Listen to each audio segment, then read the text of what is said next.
I'm first, woohoo!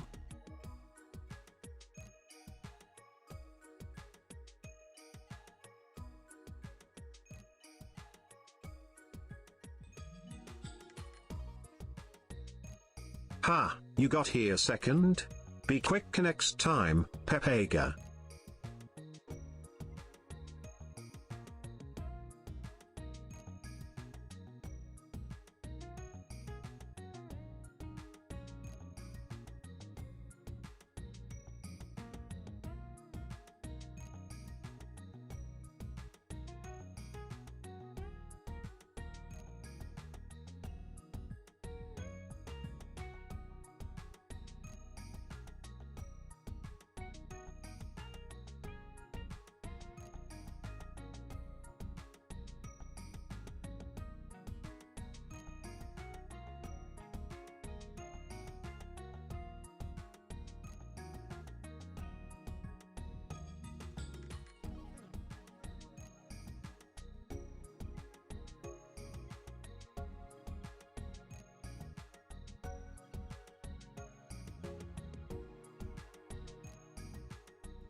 everyone. How are you doing today? Do you notice anything different? Hi, how are you guys doing? Happy Monday. Jump scare. You had a similar reaction to my dad.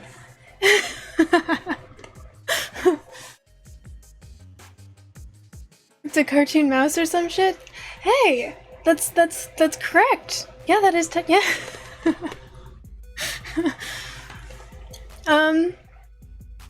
Yeah. So how are you guys doing? Hello, hello. Happy Monday. Yeah, I walked out right as my dad was walking out of their room, and he was gargling mouthwash, so he couldn't come up with words. But I feel like he let out the most high-pitched giggle that he was able to, given the situation. Mr. Kennedy, thank you for redeeming first. Evil Raphis, thank you for redeeming second. Welcome in, welcome in. Diet Goose, thank you for being here. Hello, hello. Snooze, you lose. Oh, some duels. It's been a while since that was used, I feel like, in my chat. Shrimp Boat, hello! And Frog Lord, hello, hello, how are you guys? They're not like the actual cartoon gloves because those only have 4 fingers and I wanted to be able to play games in these. Yeah. I did go out of my way to get these gloves. In case anyone was wondering, they are children's size. But they fit me almost perfectly. I was planning, that's why I dyed my hair black, or tried to dye my hair black, was so that I could do the ears. Because this is my hair, in case anyone couldn't tell. Yeah, they should be puffier too, but the point is made. Yeah, but I wouldn't be able to play games in those. I feel like I might end up taking these off anyways, because my hands are claustrophobic, so they really do not like... They do not like these gloves. They got more used to wearing gloves during quarantine when everyone needed to wear gloves, so I'm hoping that I can tolerate it, but my skin feels like it's trying to crawl off my bones right now. Squeak, squeak. Wait, no judgment.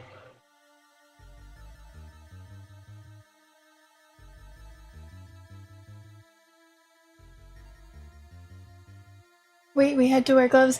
I mean, we had to wear gloves not all the time, but we had to wear gloves, I don't know. I feel like I was in situations where I had to wear gloves very frequently during quarantine. I also was working jobs on and off that were in the food industry, so I had to wear gloves more frequently. Not like in the restaurant, because you have to wear gloves for that anyways.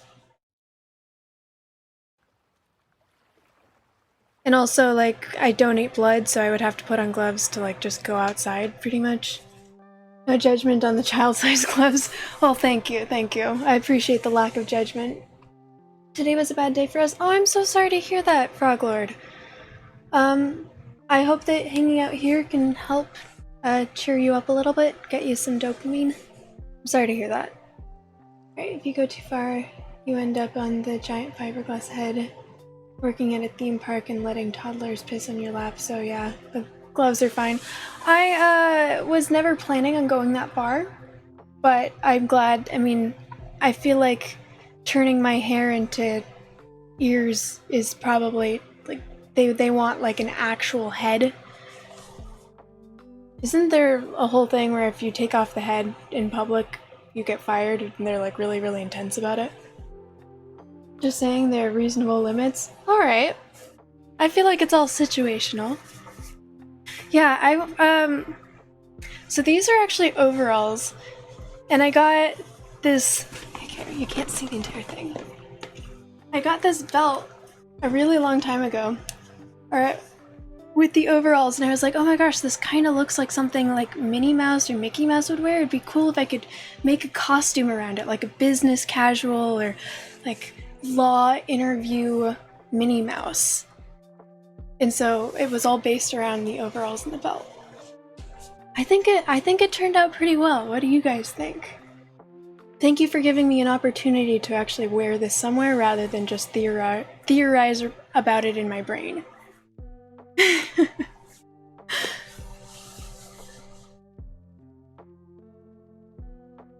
Oh yeah, business mouse. You absolutely agree it came out straight? Came out great, thank you. Yeah, you've struck a decent balance. Hell yeah, thank you guys, I appreciate it. Yeah, and I don't know how long these are gonna last. I mean, this one is pretty solid, but I can already tell that this one is falling apart a little bit. You could tell because it's like... just like you can tell that it's sinking a little. There's so many bobby pins in my hair right now. It's awesome. Thank you so much. I really appreciate you guys. Honestly, this is something I've been thinking about doing for years, and there was absolutely like, where would I wear this? Honestly, let's be like, when people wear cosplays out, it's usually something from like a video game or something. Minnie Mouse, like where would I wear this, honestly? I mean, I guess I could have done Halloween. That probably would have ended up being my next Halloween costume. You were just talking about cosplaying as a pirate one day. I have a pirate costume. The wifey and I are supposed to get matching... well, we're supposed to both get pirate costumes and we're gonna play Sea of Thieves together. But I already have a pirate costume. I was thinking... I keep talking to you guys about how I'm going to find more things for you guys to get me to put on my head, but I have a bunch of hats, including a pirate hat.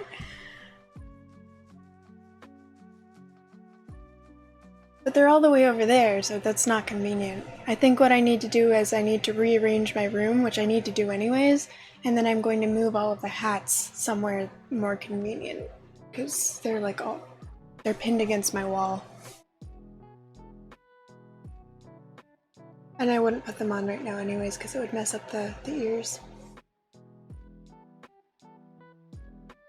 Yeah, we should have like a group day where we all dress up as, like, do you have any interest in playing Sea of Thieves, Mr. Kennedy?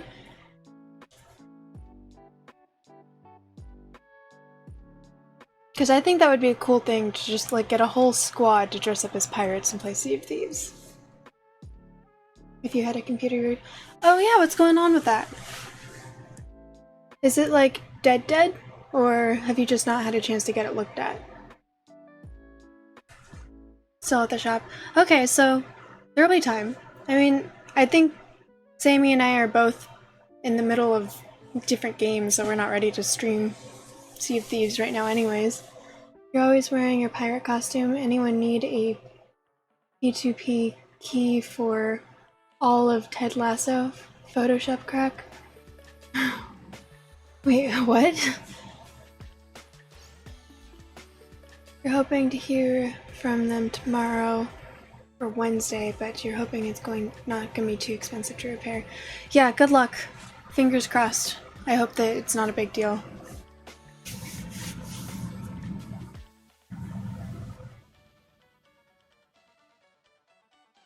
Fun fact, when I was looking, sorry, I keep seeing my image and being like, oh my gosh, the costume turned out so much better than I expected. I spent a lot of time looking for bows to wear, and like the actual Minnie Mouse bow is like that really big one that goes right here. I could not find a reasonably priced... Am I a teenager? No. I could understand why you might think that right now in particular. I understand why people think that most of the time, but no, I am not a teenager. I am in my late 20s.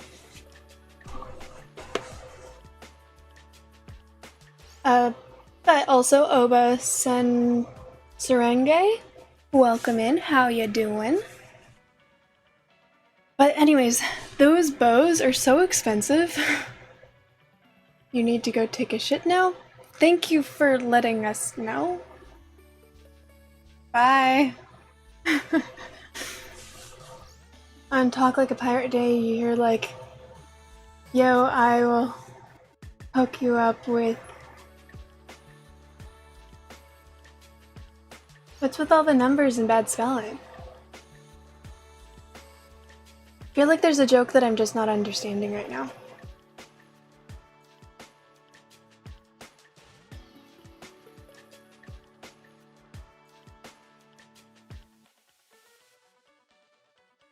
Okay, so after this, I still need to do the face paint stream, and then I will be good, I believe, on sub-goal rewards from last month.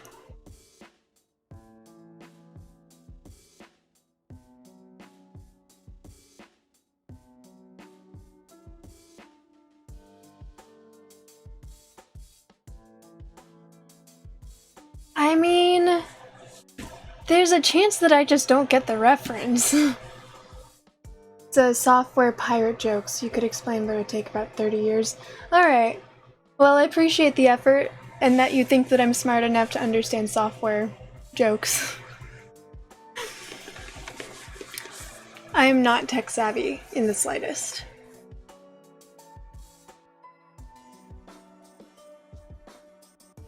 You can understand it better if you try to talk like a pirate.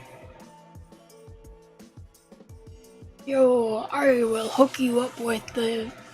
I don't know what that last word is, though.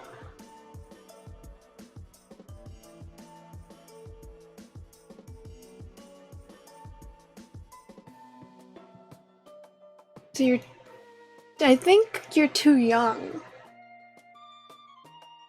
Because 3D was saying that we're too young to understand. Back in the day, Leet speak was lots of alphanumeric bullshit like that. Not just young, you're just not Leet. I mean, I could read it, I just didn't really understand why you were doing it.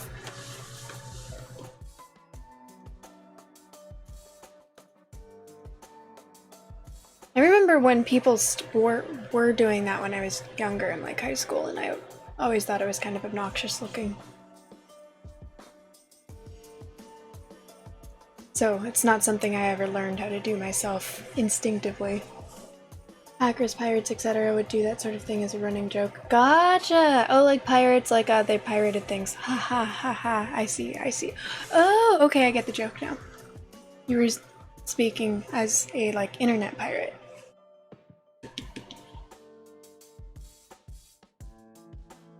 When you got cracked software, it would come with a text file with lots of Leet peek in it. See, that didn't take you 30 years. Leet speak in it. So what did Leet mean? Because it makes me think elite, but I don't think that's what it was supposed to mean. Was it just do some random thing? Yeah, there's a lot more to it. Well, okay, I understand the initial reference now.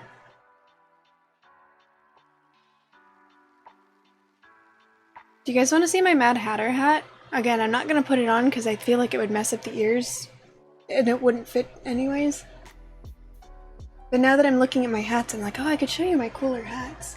You guys have already seen the ivy crown and the flower crown. I've got a pirate hat and like a Mad Hatter hat. Elite. So I was right, it was elite. Gotcha, okay.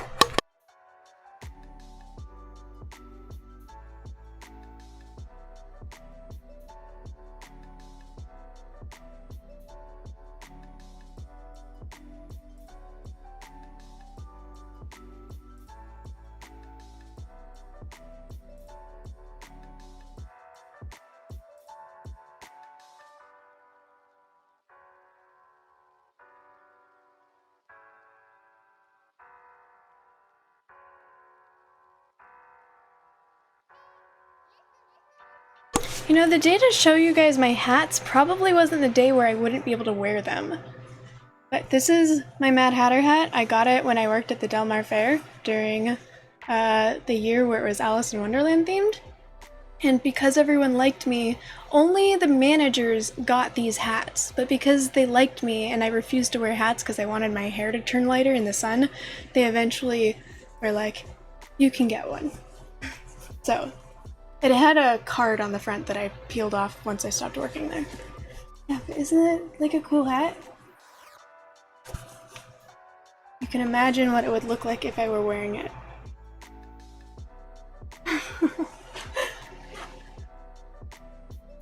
And then this is the pirate hat. It is too big for my head. So, yeah. I've worn it out a couple different times and it's always such a pain to keep, yeah, it's too big. And then one more hat that I'm showing you guys. I got this from a TARDIS, or TARDIS? Like the Doctor Who thing. There was a costume that my grandmother gave me. It was TARDIS themed, and it was like a dress, and it came with this hat. And I didn't like the dress because, anyways, TARDIS. Yes, thank you. Oh, I can still snap a little bit. Cool. But I liked the hat, so I kept the hat and then gave the dress to someone else. So here's my TARDIS hat. Once again, here we go. You can imagine what it would look like if I could wear it.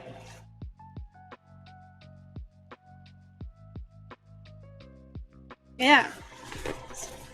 Or you guess TARDIS because it's supposed to be. Oh, interesting. It's like the Sixth Doctor. I don't think it's the people dress up as the TARDIS, as like an anthropomorphized TARDIS. It wasn't a doctor. It wasn't one of the doctors. It was the TARDIS itself. Okay, let me go put these back.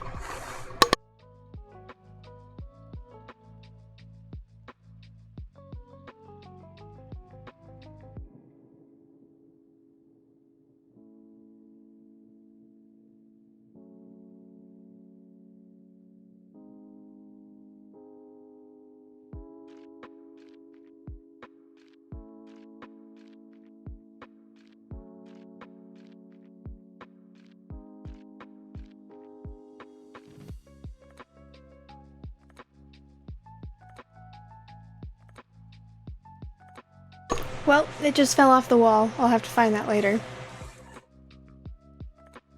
But I never watched, like, I think I watched like one episode of, I don't know, one of the seasons of Doctor Who and then couldn't get into it. And there's just so many seasons and it's got such a cool, I don't like being told what to do. So with the intensity of people were trying to shove it down my throat, just drove me farther away. So I never got into Doctor Who. There's a hat specifically for that. I don't think that there's a hat specifically for that. It's just that that very specific costume had a hat. I don't know if someone were. I don't think that there's any other costume in the world that is a TARDIS themed costume that would have that hat. You were never a massive fan of Doctor Who? I hate to do this, but you have to go to bed. You need to get up early and go discipline one of your drivers. Okay. Well, that doesn't sound like any fun at all, but good for you for doing it, and good for you for getting some sleep and knowing what you need to do, and good luck. Sweet dreams. Thank you so much for hanging out, Mr. Kennedy. Like, some episodes are amazing, and some of the best TV ever made, and a lot of episodes are pure garbage, and you should not waste your time. I just finished, last night, I finished watching the final season of Manifest, and it was so good. I have like, oh my gosh, I wish that there was more, because I loved, like, where it ended. I think is a very good way to end it, but I'd like to see more of what happens afterwards.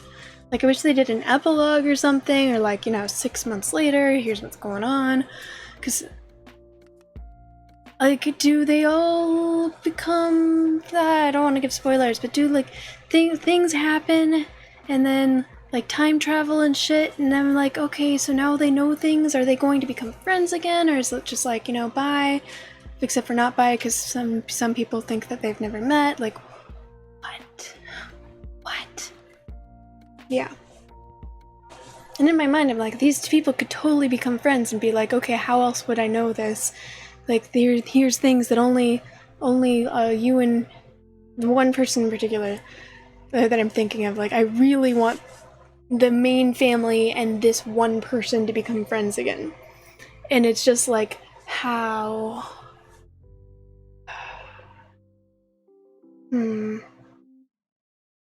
I want them to become friends again.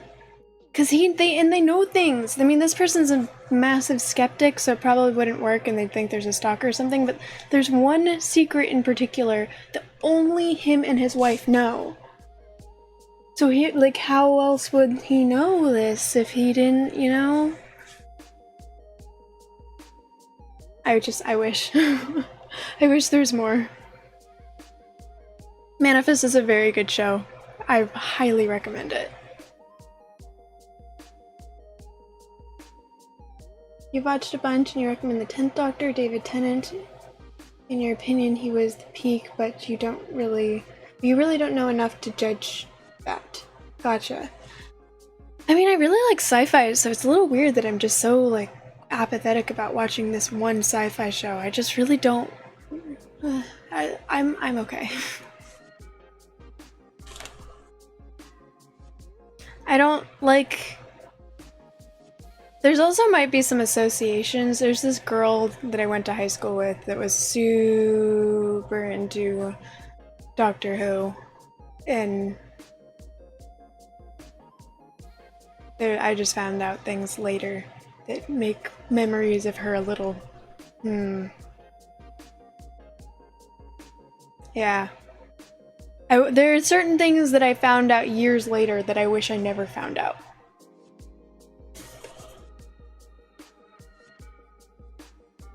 Yeah, you didn't like Doctor Who for a long time, but then you watched a few episodes of the David Tennant Doctor, and you said it's hit and miss. You saw some hits, so you watched more. Gotcha.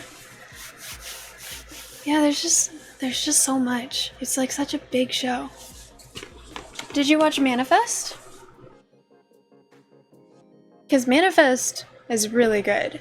Manifest, I think, is good enough to compare to Expanse. Like, Expanse is still better, but I think it's good enough to compare. Manifest, oh, it's so good. It's on Netflix right now. So the premise is there's this plane, a commercial airplane with a bunch of random people on it. They were flying from Jamaica to New York. And then for whatever reason, it went missing without a trace. They never found it. They never found out what happened. It went missing without a trace for 5.5 years. And then 5.5 years later, it just showed up again one day. Like no time had passed. No one on that plane is aged. No one on that plane had any idea that there was anything unusual that happened on that plane trip. I think it had a lot of lost themes, but it's better.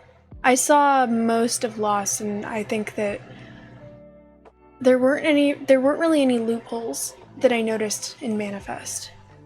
But there are countless loopholes. Like, everything that happened in Manifest, I think, had a purpose. Like, what the fuck was up with the smoke and the polar bears?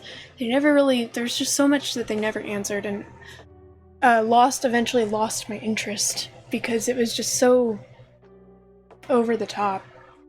There was also the whole thing of, like, everyone was like, those two girls and those two guys were just constantly trading, like, each other. And it was just, I don't know, so much drama. There was drama in this, but it made a lot more sense. And it wasn't limited to, like, it was the entire world. Westworld is the best sci-fi you think you've seen in a while. First season of Westworld was incredible. I liked Westworld. I didn't think it was, like, incredible, but I liked it. No, it was pretty good. I think it was a very interesting concept. Yeah, but once they land, first of all, the world's kind of like, what the fuck? And then they think that they landed somewhere, but how would that make any sense? Because none of them have aged a day. And then the black box didn't record anything, and then just like, what the fuck happened? And then suddenly, I don't want to give away, in case you watch it, I'm going to go out of my way not to give things away.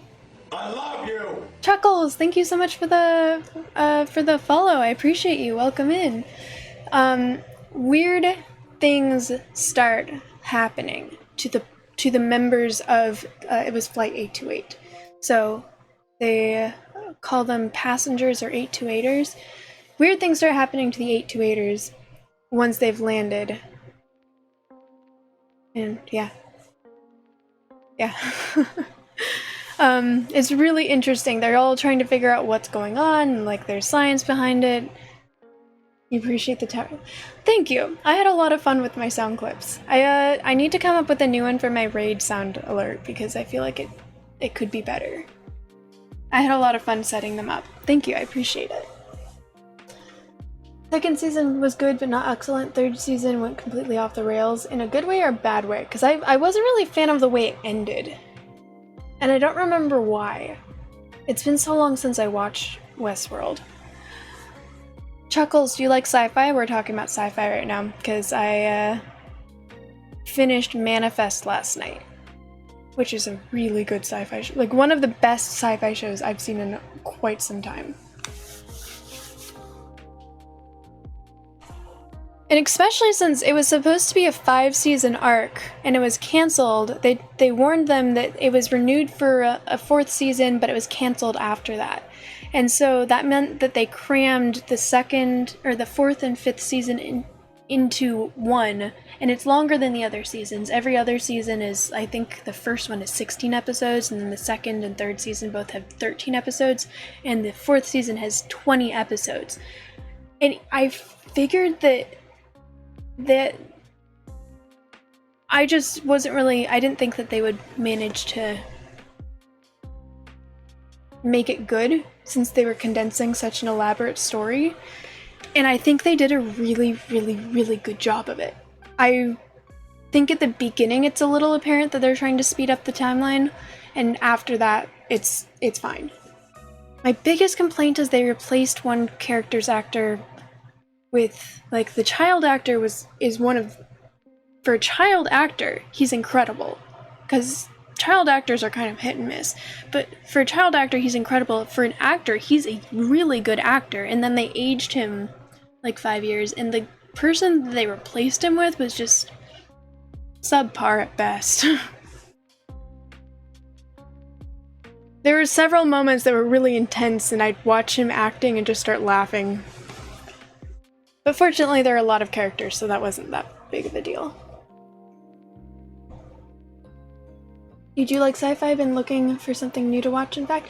Well, my favorite sci-fi of all time, sci-fi show of all time, was The Expanse, which is on Amazon Prime, and it is so good. If you do watch it, I recommend waiting until, like, because it has the best world building I've ever seen in a show ever, but with all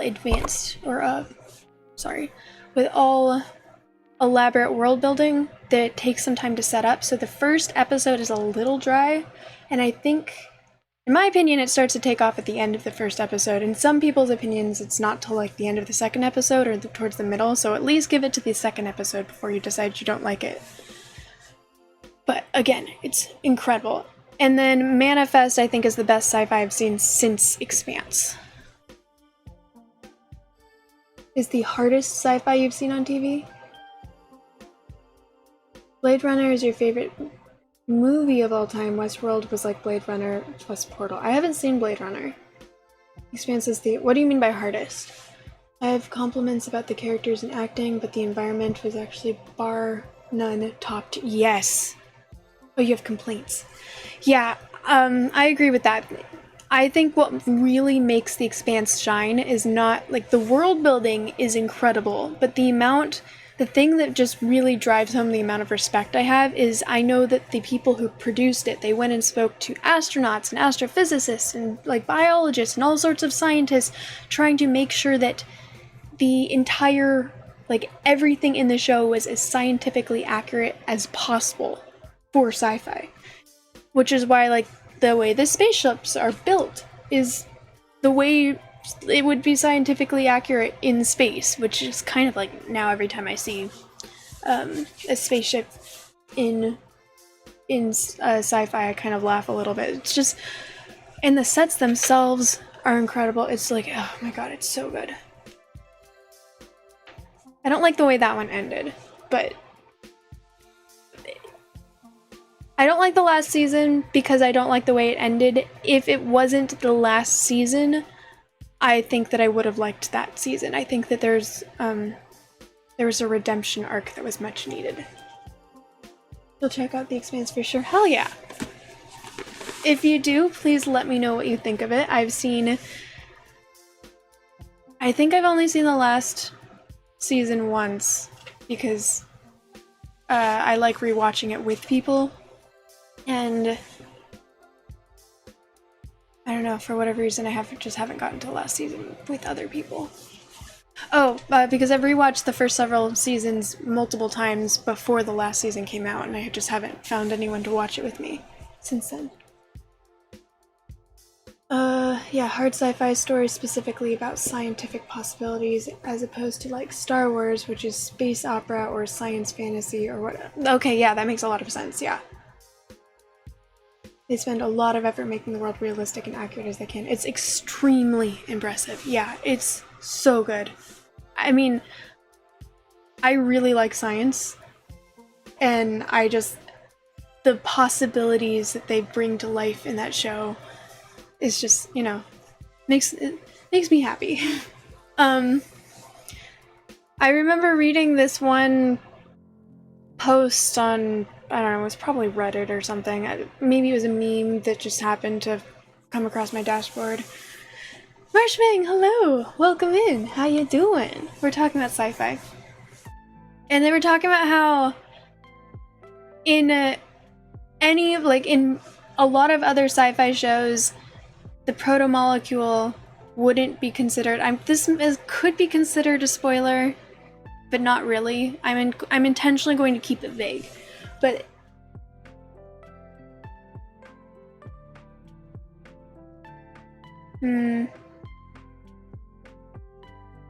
okay, anyone that doesn't want a spoiler, because this is like a very vague spoiler. But still, if you don't want it, come back or mute me until I give the thumbs up, and yeah. Oh, I just, Chuckles said that they were gonna watch it, so, yeah. I don't want to spoil anything since they're gonna watch it soon. Probably. They were talking about how if the proto-molecule was in, like, Star Wars, it wouldn't be that big of a deal because, they could just use their force to make the proto-molecule go away. It's not, the abilities aren't that impressive in another universe. But in the Expanse universe, where things are realistic, and we humans are bound by the traditional laws of physics, dealing with an adversary that isn't is just terrifying. It is so intimidating because we are still bound by the same laws along with every other adversary we've ever fought, and then we're fighting against something that just breaks every law, and we have no idea how it works, and the things that should be aren't, and it's just insane. Which I think that once that was pointed out, I really appreciated it. Okay, I'm done now. You're super hardcore about spoilers, but vagaries about proto-molecules aren't really gonna sink in. Well, you've already seen it. Yeah, I mean, you heard what I just said. It could be considered a spoiler, but it's not. I don't think that's going to give away too much, which is why yeah. It's a really good show. I highly recommend everyone watch it. And I highly recommend people watch Expanse, because Expanse is probably one of the best sci-fi shows I've seen since. And I don't know what you'll think of it 3D if you watch it, because they go at everything, like the main characters and everyone are going at everything as if there is a scientific answer.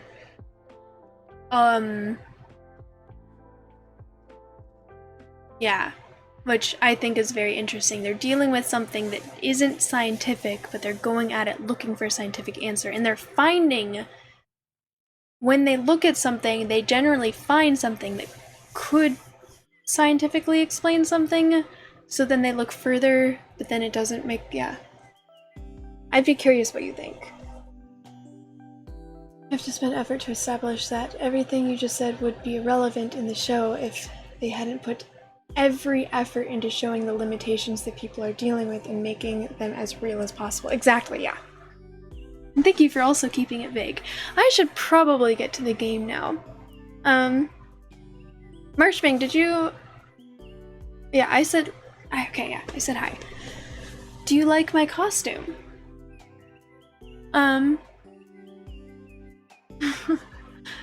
I am very happy with how this turned out. I have a feeling I'm going to be taking these gloves off though once I start.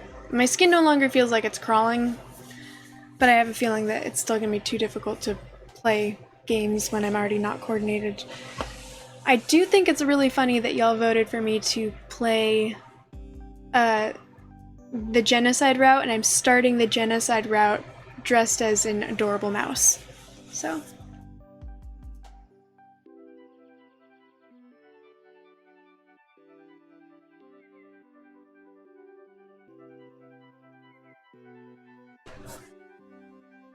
Coordination is overrated. Chuckles, I don't think you understand. I am new to video games. My coordination is already bad.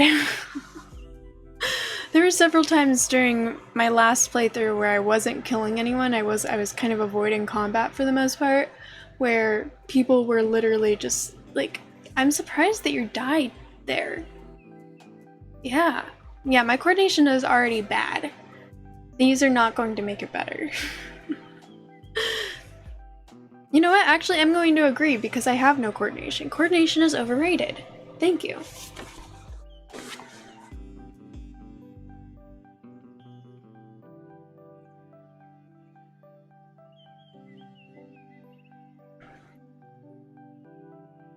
Have I ever read any Asimov? I do not believe so, and if I have, then I don't recognize the author's name.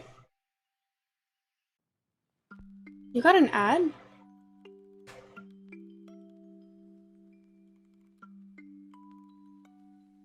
That's very odd.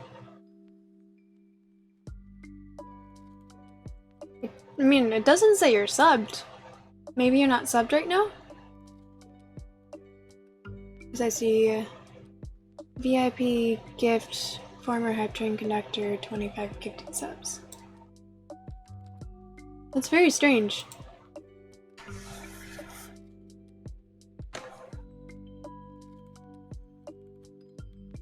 Isaac Asimov.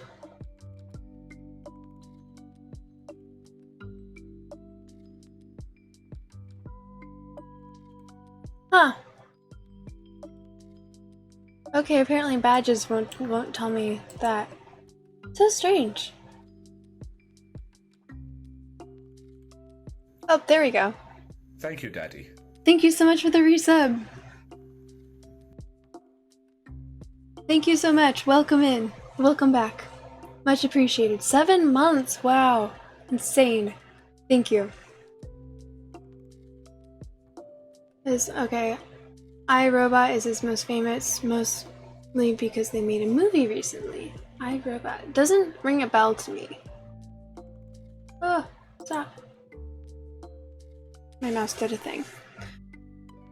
Okay, my clock is not working right now, so I cannot use that for a light. But I can use the other lamps, and hopefully that is enough. I don't think my clock usually provides that much light anyways, so hopefully it's not that noticeable.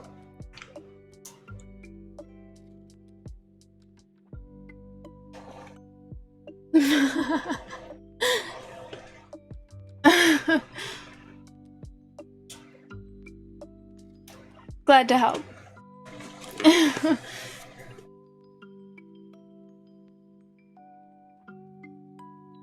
Thank you, Daddy. Yeah, because you spent money. You're giving me money that makes you Daddy. Like I said, I had a lot of fun setting up these these sound alerts. The book iRobot is a collection of short stories, and you highly recommend it if you like hard sci-fi. It's a real easy read because it's all short stories. That's what she said! That is what she said. That is, I am she, and that is what I said, I'm assuming.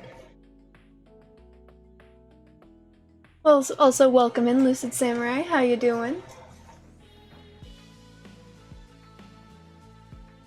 Some of the best hard sci-fi that was ever written. It was incredibly influential. Every once in a while you see people reference the 3 laws of robotics. It's from that book. Interesting, okay. Hello, how you doing, Lucid Samurai?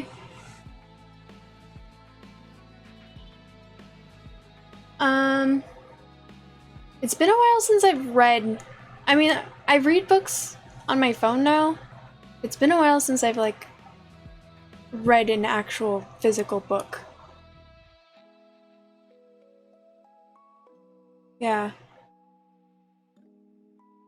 It's very disappointing, because when I was younger, I was a voracious reader, and I could not get into the Kindle that my dad got me. And now, I actually don't know if I would be able to get into a Kindle, but I read on my phone pretty frequently. Oh, thank you for the stretch. Thank you! I'm glad you like it. I'm glad that streaming gave me an opportunity. Streaming gave me an opportunity. I'll wait for that. An opportunity to wear this, because I had the idea for this cosplay, I want to say a couple years ago, when I first got the overalls and the belt. And there was no reason for me to actually try and make a cosplay out of this. So, thank you guys. I'm really glad that I started streaming and now I have an excuse to make cosplays. Okay.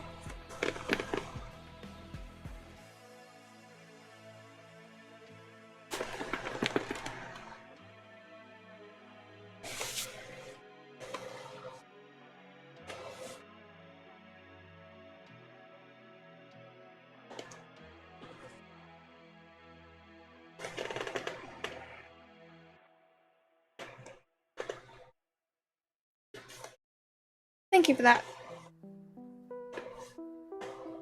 Schmidt, hello, welcome in.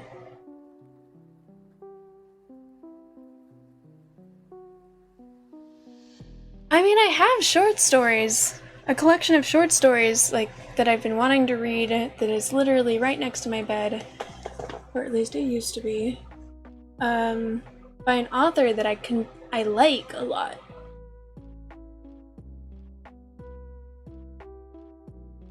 Neil Gaiman. And I started reading them and they were really good and I just never got back into it. Put it down and then never picked it up again.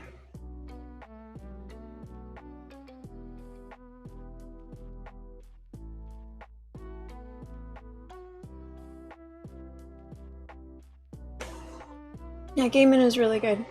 I've read Stardust many times. It was very good.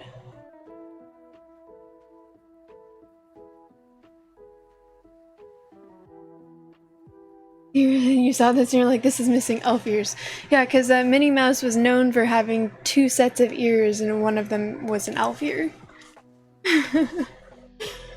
Okay, so 58. So 10:08 is when these can come off. Have I read Sandman? No, it's highly possible that Stardust is the only one that I know that I've read by him. I know that I've read his blog a couple different times though, just because internet. And every single time I'm like, this guy seems like a cool dude. Am I telling you that we're getting a bedtime story tonight? That's not what I was saying. It really depends on when I end. And by bedtime story, you're talking about Magium, right?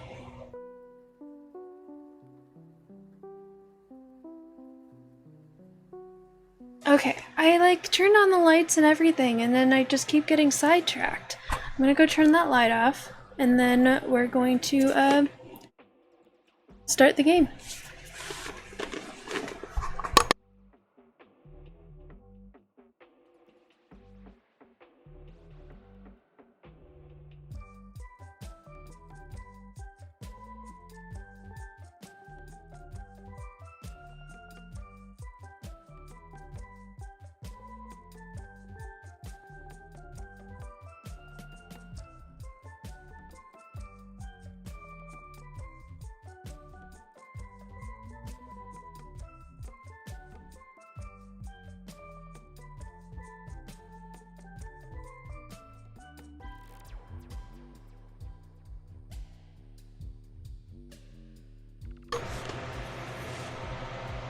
Oh, you were talking about reading and you were being a smartass.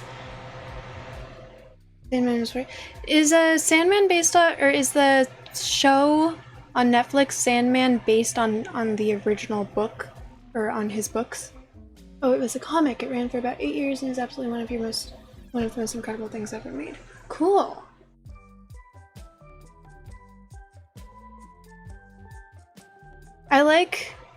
So my favorite book series is the Kingkiller Chronicles. The first book is The Name of the Wind. I think the second book is better, crazily enough, and they're both amazing. And one of the when I was talking about his blog, the entry that comes to mind is when someone was asking him why, like, do you think that Patrick Rothfuss, who's the author of the Kingkiller Chronicles, do you think that he owes his readers the sequel or the third book? And he was like, no, and here's why. Patrick Rothfuss is not your bitch. And then went on this long tirade about how, like, the author does not owe you guys shit because he's not your bitch. Get a life. And I thought it was the funniest thing ever.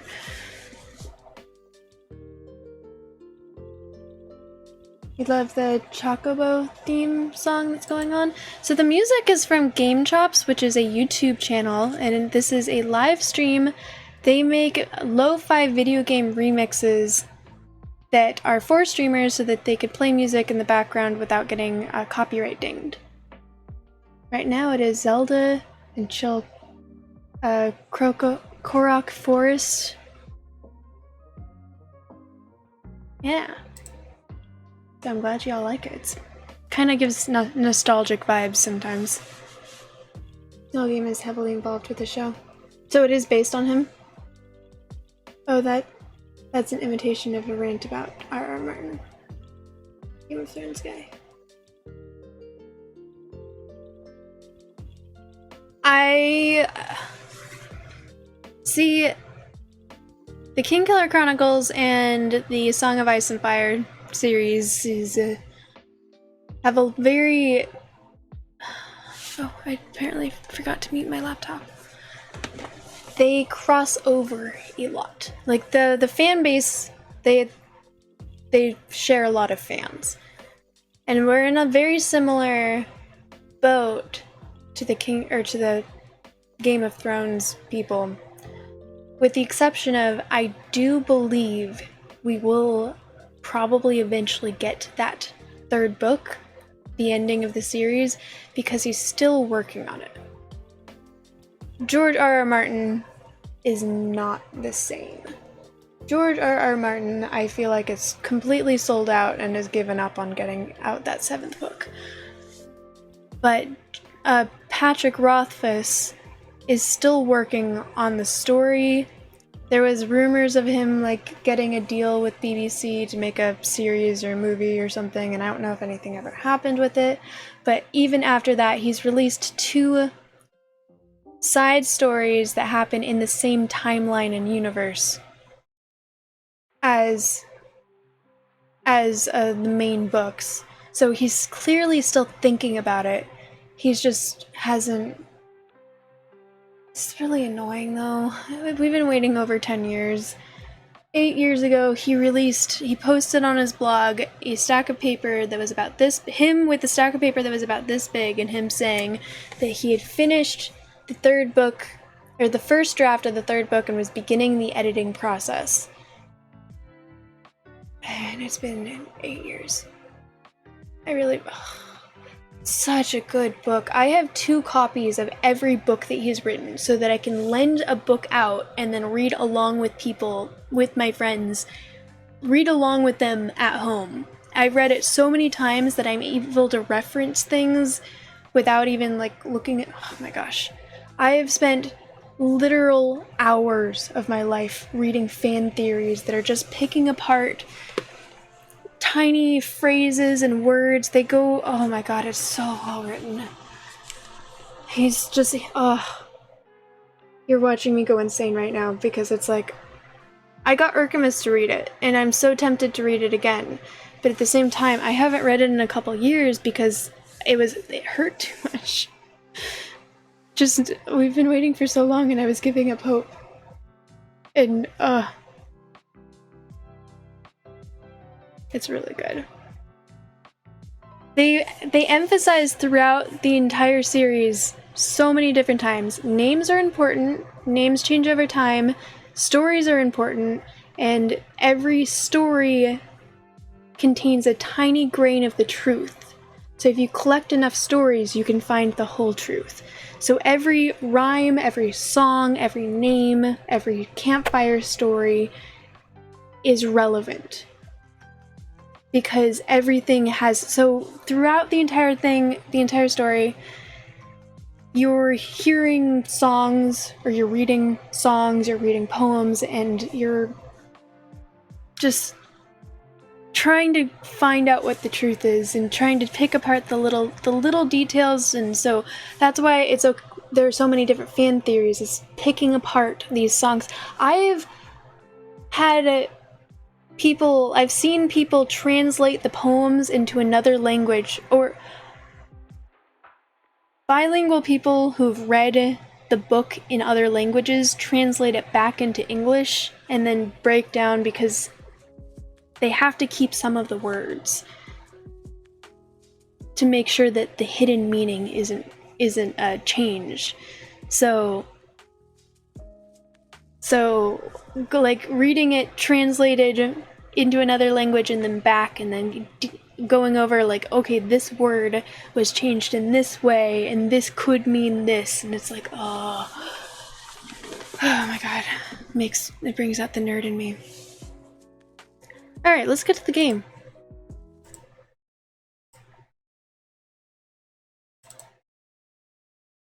And I know that y'all are going to give me so much shit. You're going to make fun of me for being a bad person. Y'all voted for genocide. I do not want to hear any of this shit, okay? Oh.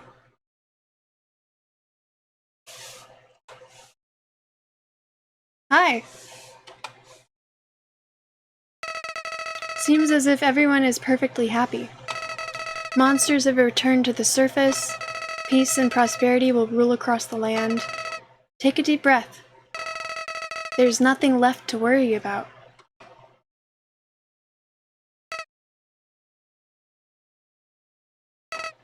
Well, there is one thing. One last threat. One being with the power to erase everything. Everything everyone's worked so hard for. You know who I'm talking about, don't you? That's right. I'm talking about you. You still have the power to reset everything. Toriel, Sans, Asgore, Alphys, Papyrus, Undyne. If you so choose, everyone will be ripped from this timeline and sent back before all of this ever happened.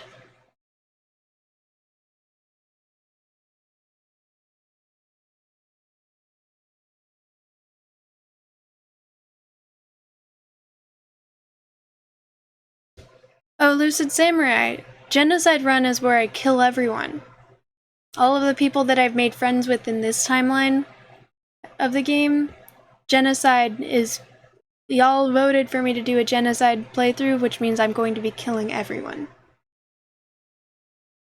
And sent back before all of this ever happened. Nobody will remember anything. You'll be able to do whatever you want. That power. I know that power. That's the power you were fighting to stop, wasn't it? The power that I wanted to use. But now, the idea of resetting everything, I don't think I could do it all again. Not after that. So please, just let them go. Oh, guys, can I... I don't know what's going on, but I'm in favor of a murderous killing spree. Well, welcome in, Canadian Clown. How are you doing? Hello. I'm being called out really hard by a talking flower right now. Y'all voted for this. Just let them go. Let Frisk be happy. Let Frisk live their life. But if I can't change your mind, if you do end up erasing everything, you have to erase my memories too. I'm sorry. You've probably heard this 100 times already, haven't you? Calling out other people, huh? Canadian flower, I'm pretty sure that I will. Or Canadian clown, haha, sorry. It's time.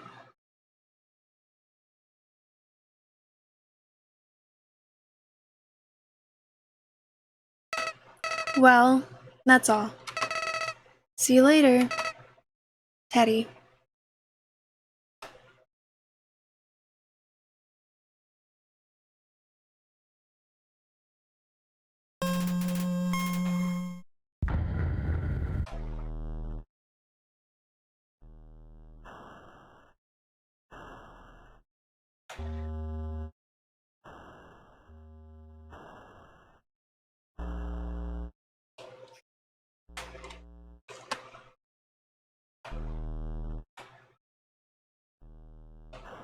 What happens if I click continue?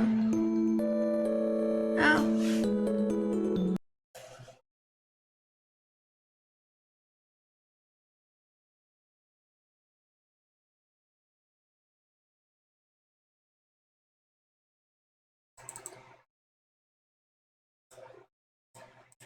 Might end up going through this again.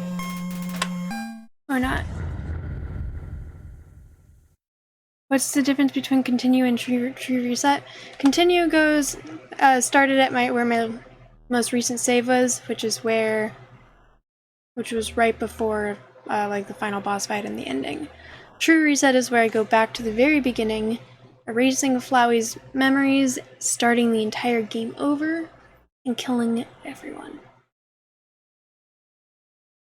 Oh, hang on. I forgot that I'm supposed to... I don't know if Zircon wants to be here for this, but I did let them know, or tell them that I would try.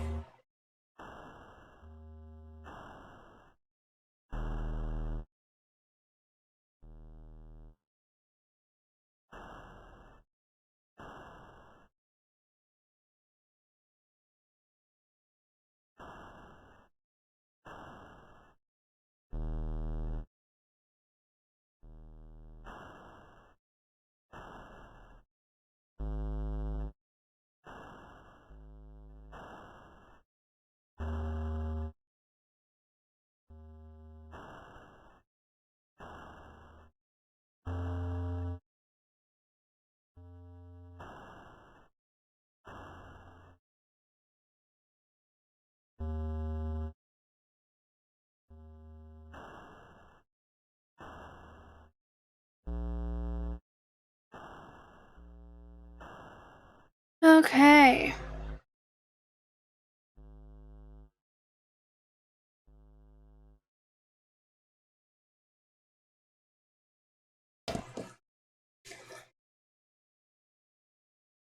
Alright, I'll put the gloves back on. Messaging was difficult without them. But I will probably end up taking these off. Okay guys, what should I name the fallen human?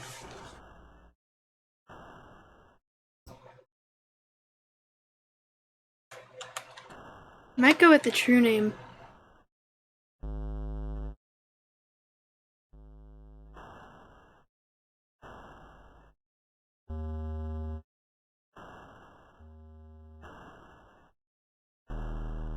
Let's cause genocide? Well, Chara wanted to do the genocide thing, so... Or Kara character.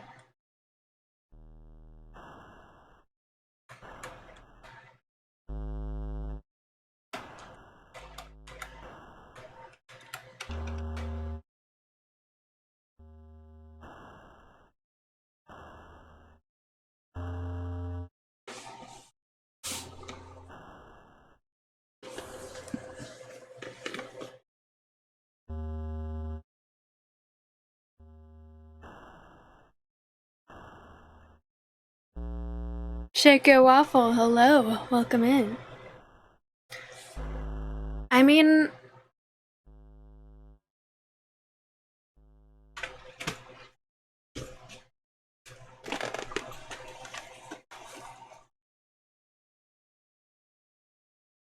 Sorry, baby. Just kicked my dog out.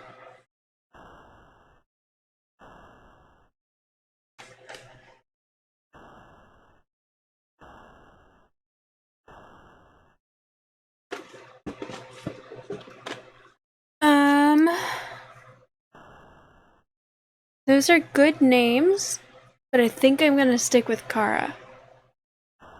Because I was told that there's dialogue. It's gonna be I don't know, some sort of...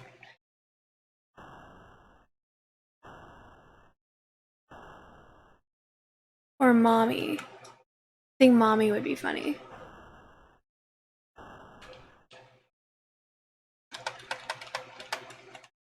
Yeah, I'm gonna go with Mommy.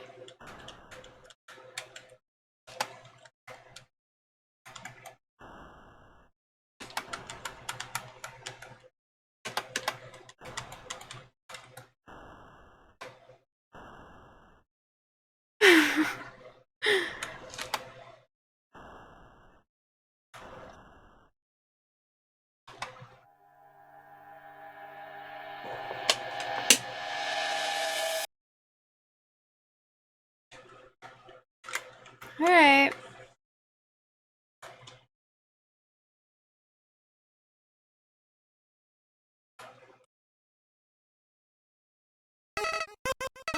Howdy!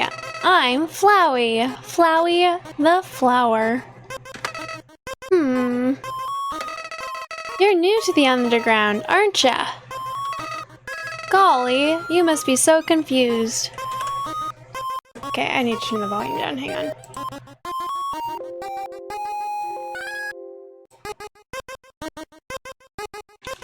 You must be so confused.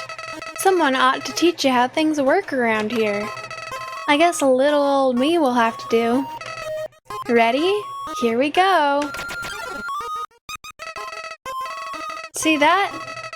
That's your soul. See that heart? That's your soul. The very culmination of your being. Your soul starts off weak, but it can grow strong if you gain a lot of LV. What's LV stand for? Why, love, of course. You want some love, don't you? Don't worry, I'll share some with you.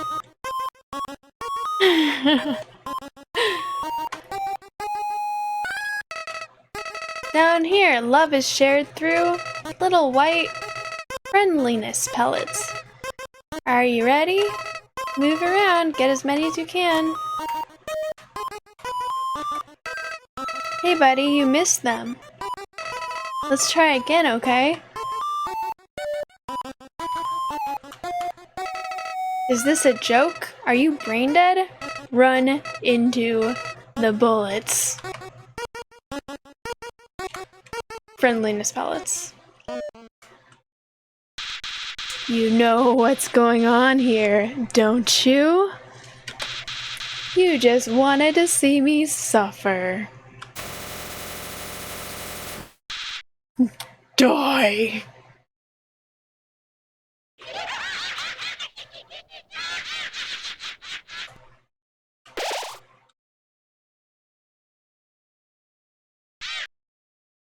Hi, Flowey.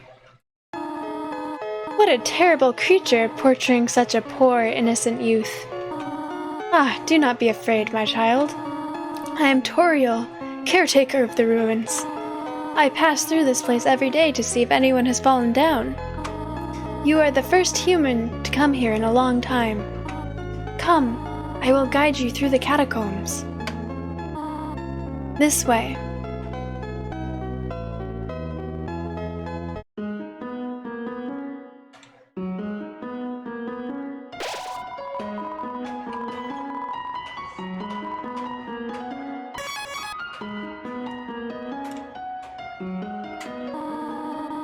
Welcome to your new home, innocent one. Allow me to educate you in the operation of the ruins.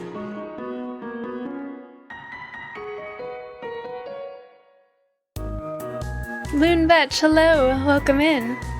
Minnie Mouse is a bold choice for a genocide run. Looks cute though, thank you very much. And I agree.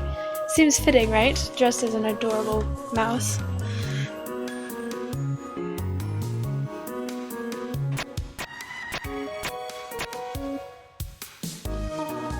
The ruins are full of puzzles, ancient fusions between diversions and door keys.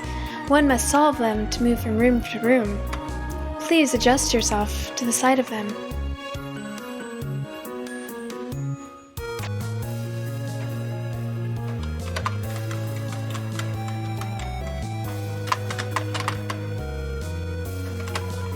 Only the brave and fearless may proceed. Brave ones, foolish ones, both walk not the middle road.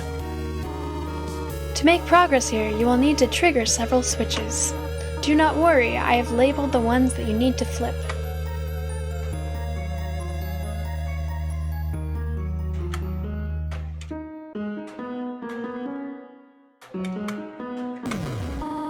Splendid! I am proud of you, little one. Let us move to the next room. As a human living in the underground, monsters may attack you. You will need to be prepared for this situation. However, worry not. The process is simple. When you encounter a monster, you will enter a fight. While you are in the fight, strike up a friendly conversation. Stall for time. I will come to resolve the conflict. Practice talking to the dummy.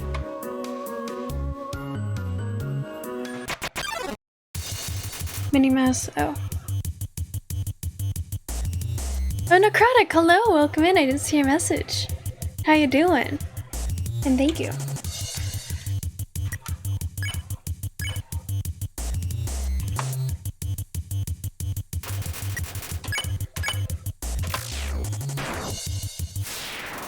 You won. You earned 0 experience and 0 gold. Ah, the dummies are not for fighting. They are for talking. We do not want to hurt anyone, do we? Come now. There is another puzzle in this room. I wonder if you can solve it.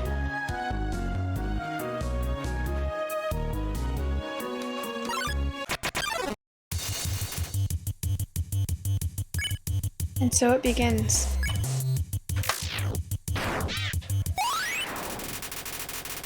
$10 experience and 20 gold, your love increased.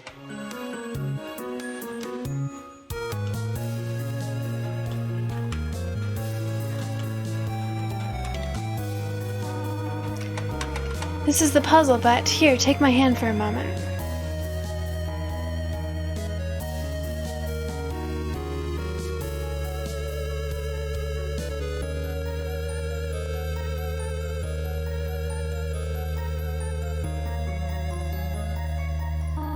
Puzzles seem a little too dangerous for now. You have done excellently thus far, my child. However, I have a difficult request to ask of you. I would like you to walk to the end of the room by yourself. Forgive me for this.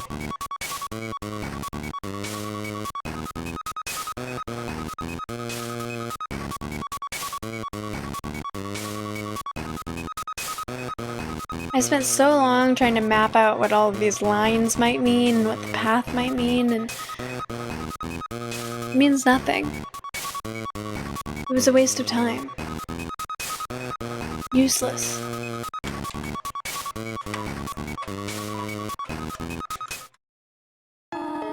Greetings, my child. Do not worry, I did not leave you. I was merely behind this pillar the whole time. Thank you for trusting me. However, there was an important reason for this exercise. To test your independence. I must attend to some business and you must stay alone for a while. Please remain here. It is dangerous to explore by yourself. I have an idea. I will give you this cell phone. If you have a need for anything, just call. Be good, alright?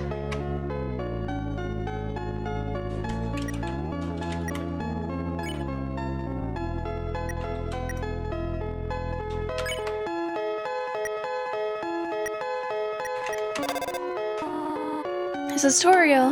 You only wanted to say hello? Well then, hello. I hope that suffices, hee.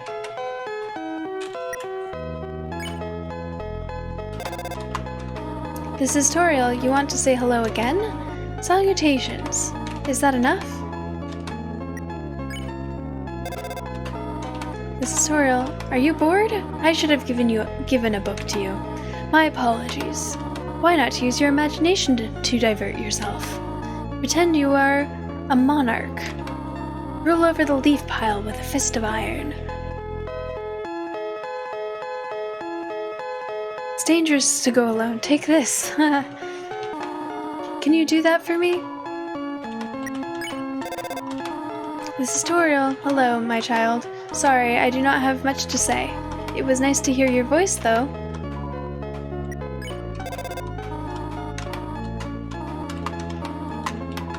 Okay. Alright. This is Toriel. You want to know more about me? Well, I am afraid there's not much to say. I am just a silly little lady who worries too much.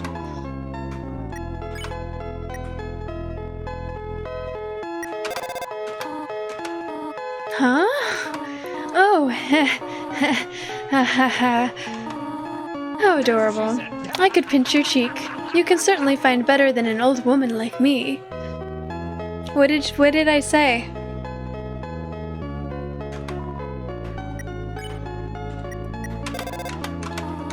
Oh dear, are you serious? I do not know if this is pathetic or endearing.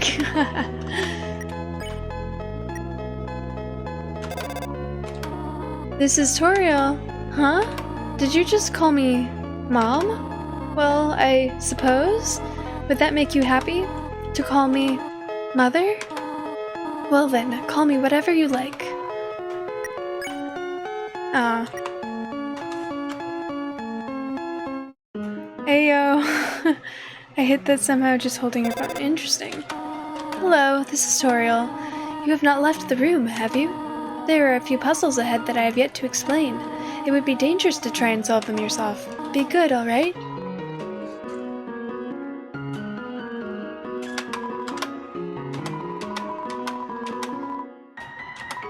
Take one. Take candy? You took more candy. How disgusting. You take another piece. You feel like the scum of the earth. You took too much too fast. The candy spills onto the floor. Look at what you've done. Playfully crinkling through the leaves fills you with determination. HP fully restored. Alright, let's level up.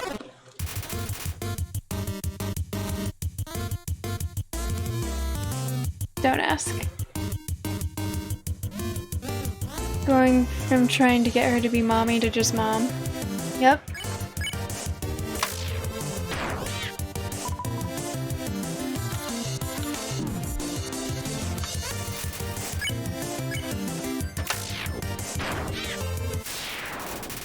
Three experience and 2 gold.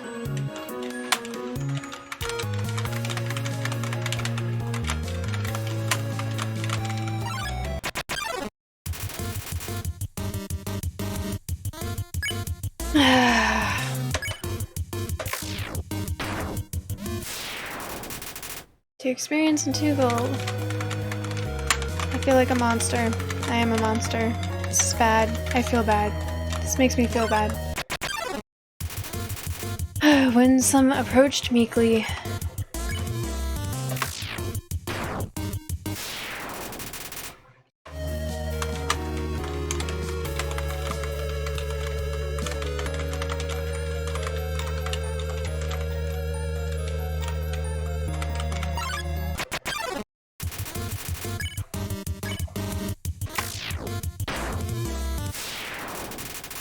Two experience and 2 gold.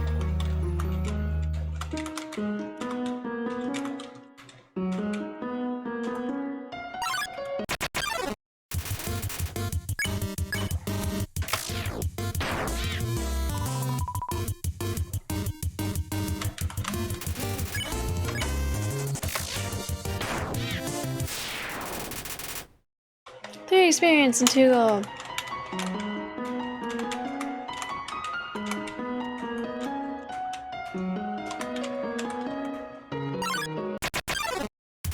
Do you have to kill a certain amount of things before you leave this area? No, I'm, grinding. Trying to level up before I go fight stronger things. Because the weakest monsters are going to be in this area.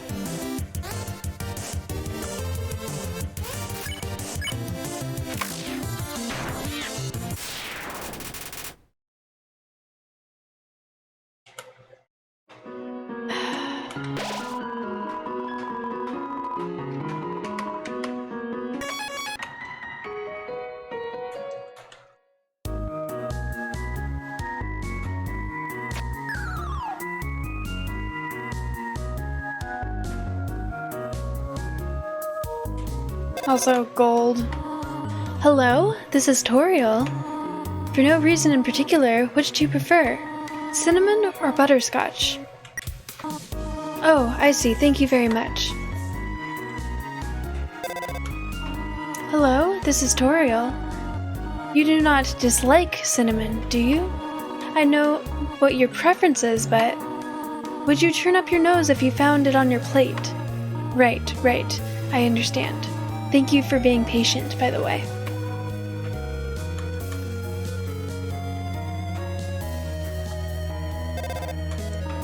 Hello? You do not have any allergies, do you? Huh? Why am I asking? No reason, and no reason at all.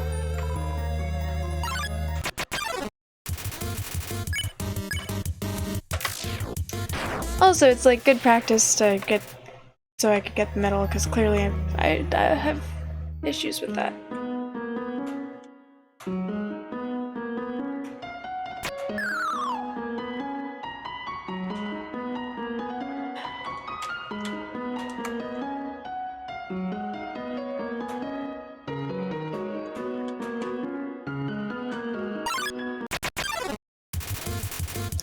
Did you just tutorial?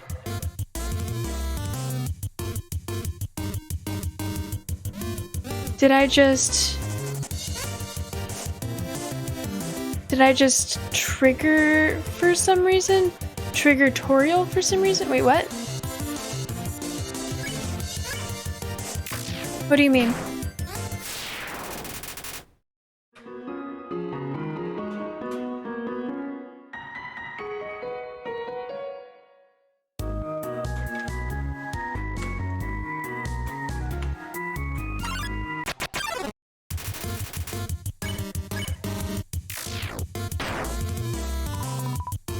Squarch.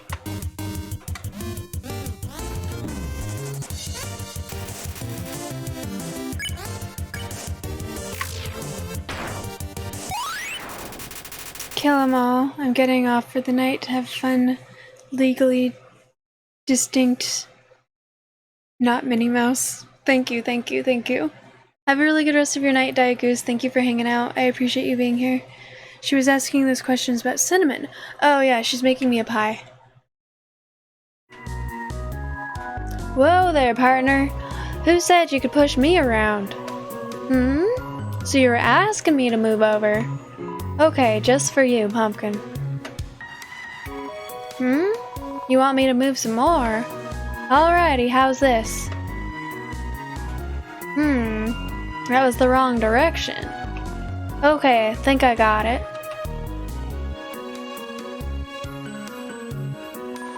Was that helpful?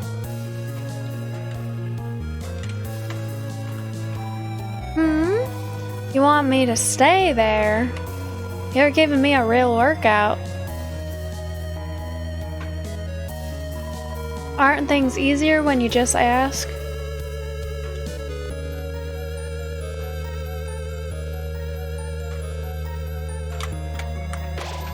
Knowing the mouse might one day leave its hole and get the cheese, it fills you with determination.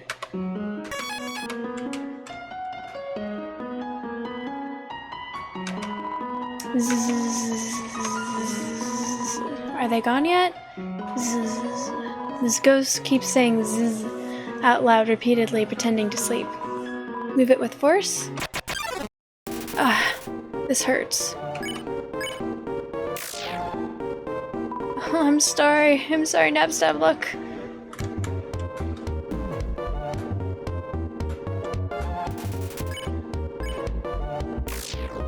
I'm sorry. Just plugging along. I'm really not feeling up to it right now, sorry. Napstablook is wishing they weren't here. Well, soon you won't be. I'm fine, thanks.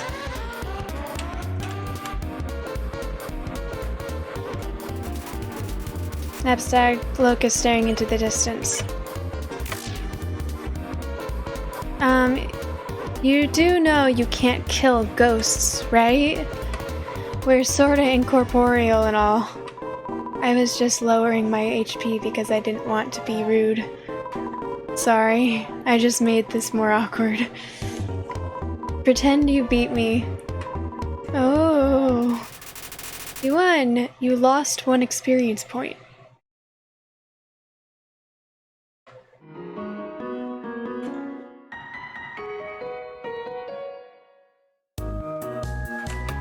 Spider bake sale. All products go to real spider. Proceeds go to real spiders. Spiders crawled down and gave you a donut.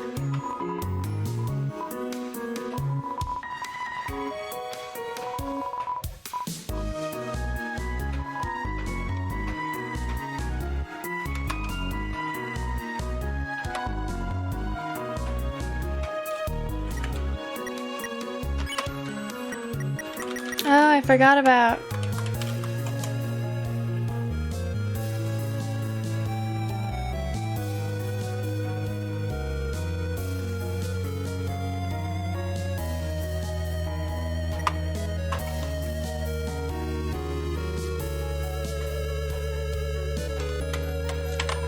Did you miss it? Spider bake sale down and to the right. Come eat food made by spiders for spiders of spiders.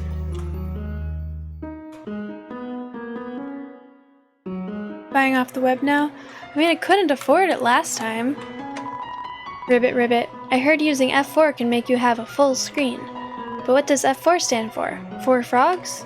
I have only seen a maximum of 3 frogs in this room. This is troubling, to say the least. Ribbit.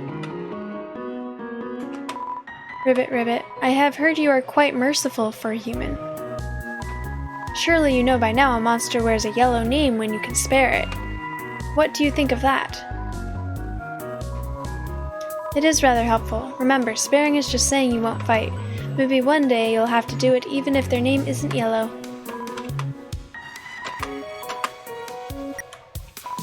Really? Then I'll tell all my friends to tell their friends' friends. Never use yellow names. How about it? Okay, they will still use yellow names.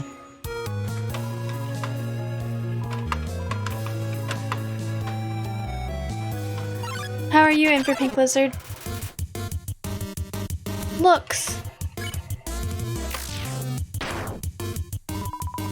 Please don't pick on me. I'm sorry.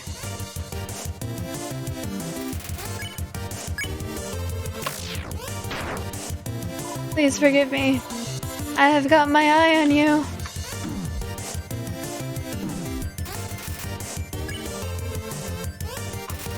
Looks is watering.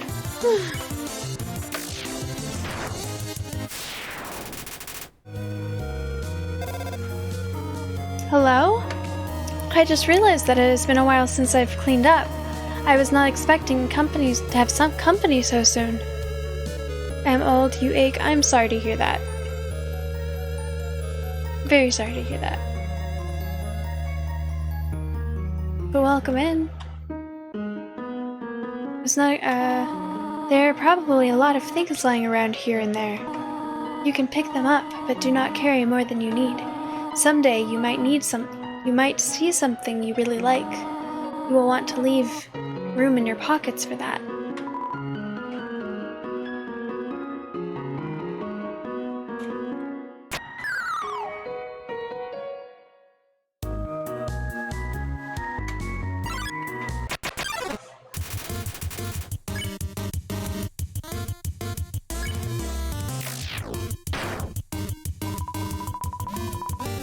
Farmed locally, very locally.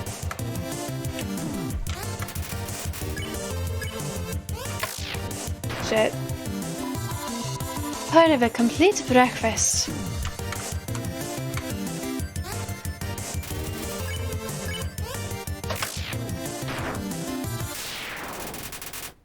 And I'm less emotionally attached to this one.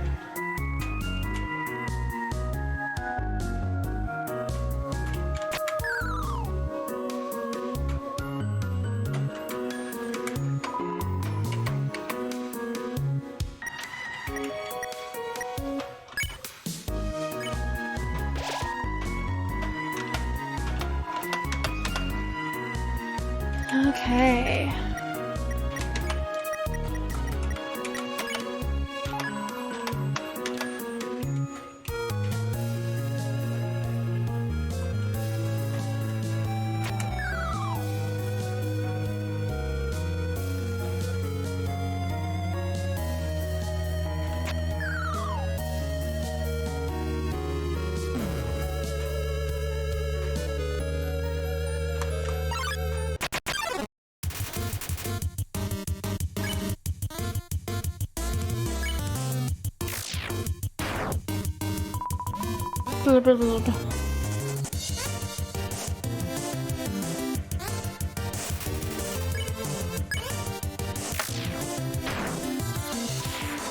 Nothing like alone time.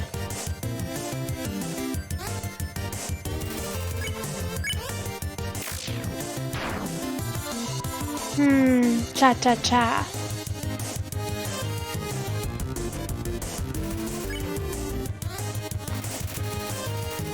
Doesn't have a care in the world. 8 experience and 7 gold.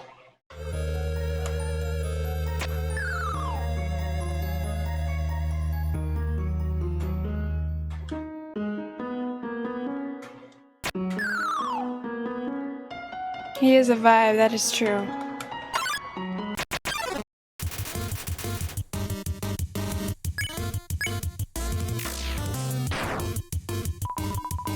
Fresh morning taste.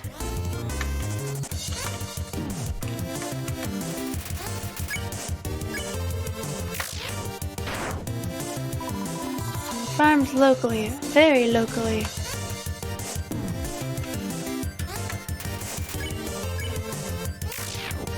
Shit. Oh.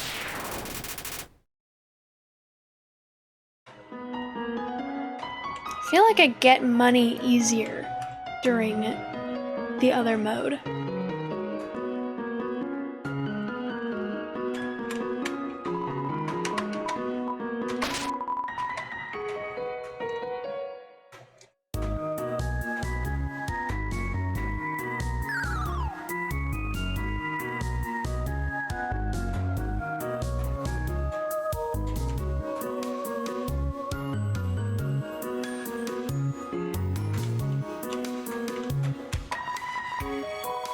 Press the red switch, cool.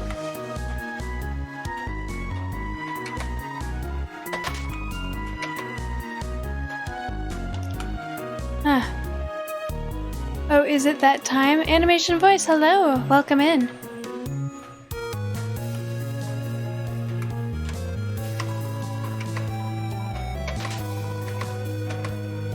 What time do you mean? Murder everyone time? In that case, yes.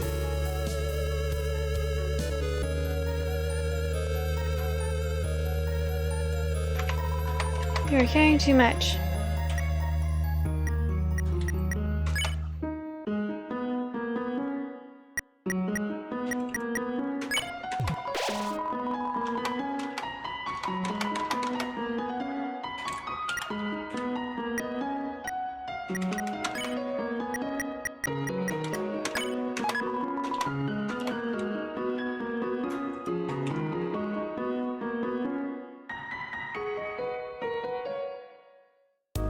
Carrot King, hello! Welcome in!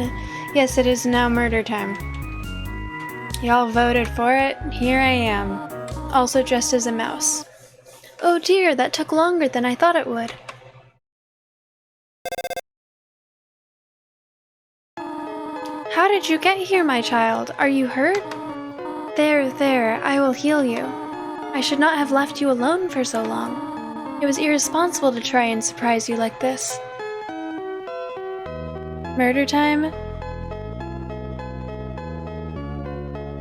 Yeah. Y'all voted for Genocide Run, which is where instead of befriending everyone like my last run, I murder everyone.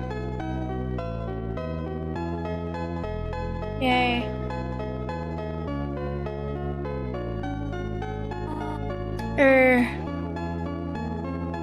Well, I suppose I cannot hide it any longer. Come, small one.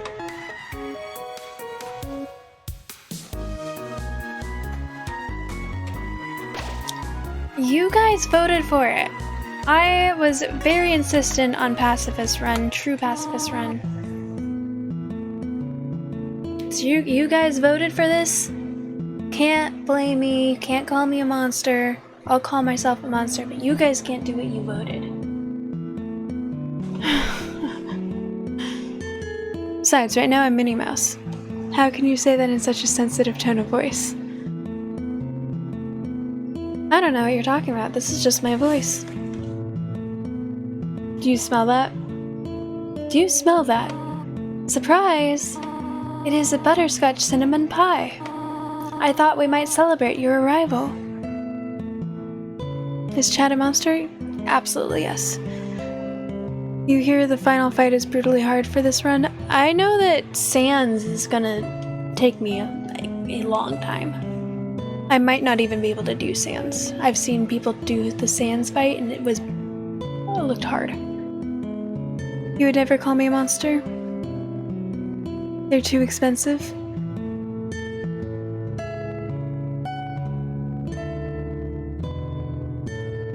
Where's the pun? I don't get it. Monsters are expensive?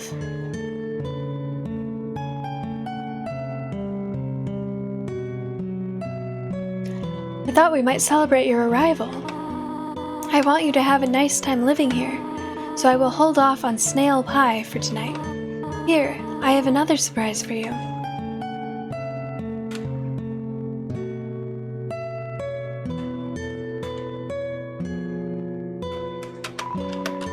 What a nice smell. Too hot to eat, though.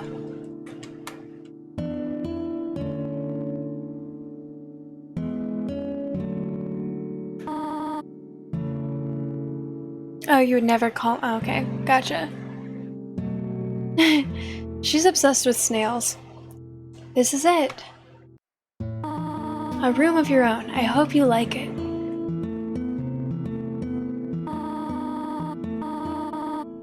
Your normal voice, you say? Would you say my normal voice is different?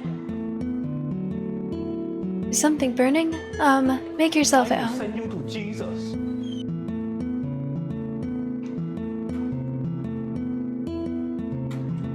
Well, I know that there's nothing interesting in here.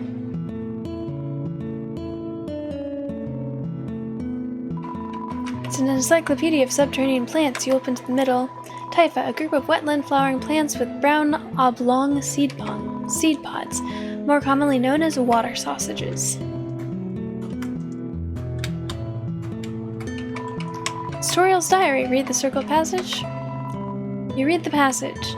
Why did the skeleton want a friend? Because she was feeling bonely. The rest of the page is filled with jokes of a similar caliber.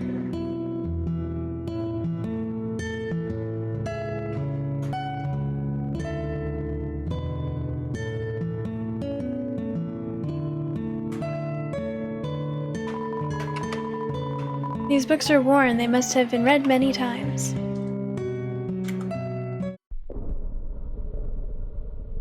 Hello, darkness, my old friend. I think you should play upstairs instead.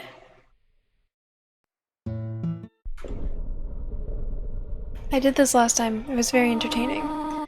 It is dangerous to play here.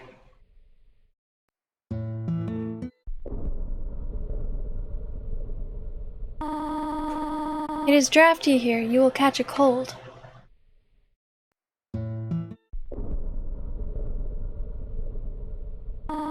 It is dusty here. You will catch a cough.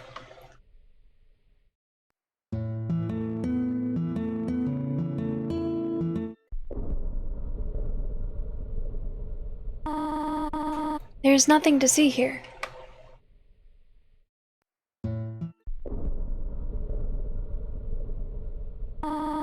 Do you want to read a book?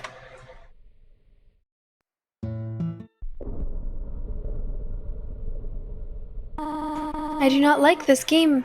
I do not like the game you are playing.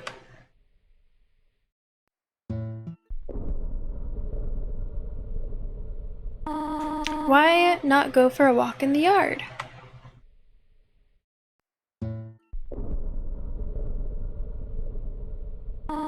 Really now? Ah, being a child. But you like this game. Yes, I also enjoy this game. I'm glad that you do as well. Just being a brat. Okay, she's run out of dialogue. Alright, I know that I need to nap in order to get the butterscotch pie, so I'm gonna go take a nap now.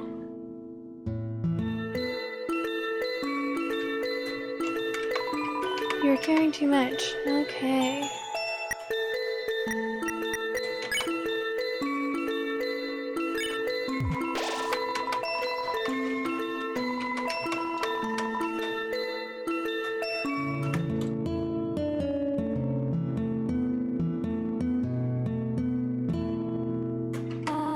Up already, I see. I want you to know how glad I am to have someone here. There are so many old books I want to share. I want to show you my favorite bug hunting spot. I've also prepared a curriculum for your education. This may come as a surprise to you, but I have always wanted to be a teacher. Actually, perhaps that isn't very surprising. Still, I am glad to have you living here. Oh, did you want something? What is it?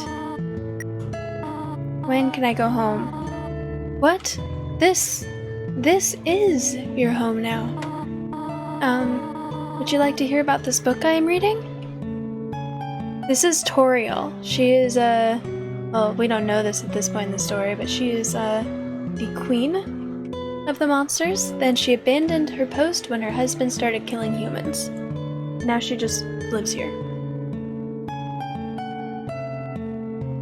Would you like to hear about this book that I am reading? It is called 72 Uses for Snails. How about it? Here's an exciting snail fact. Did you know that snails make terrible shoelaces? Interesting. Well, bother me if you need anything else. What is it? I have to do something. Stay here.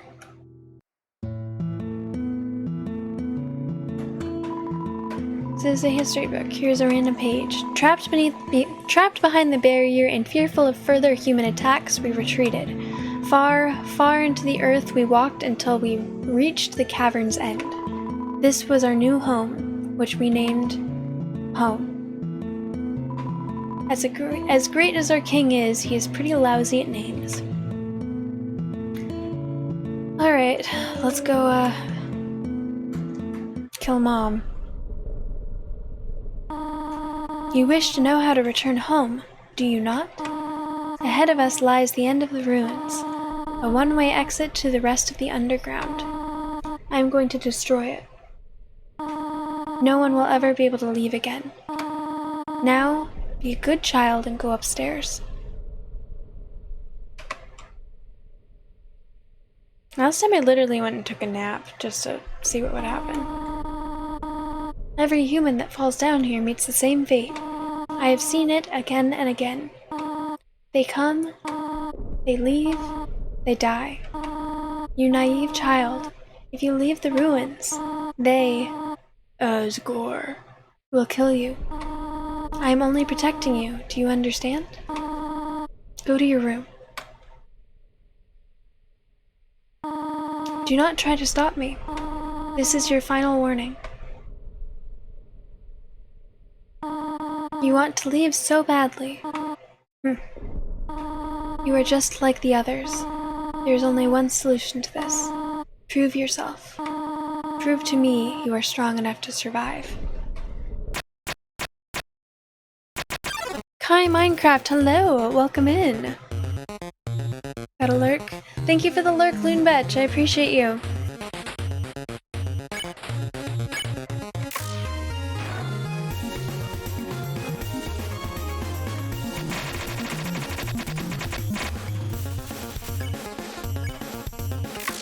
Shit.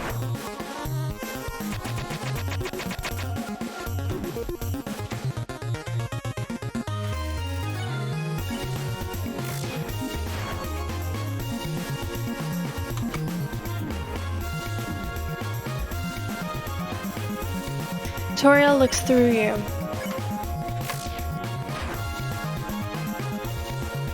How am I? I'm good, how are you? Toriel prepares a magical attack.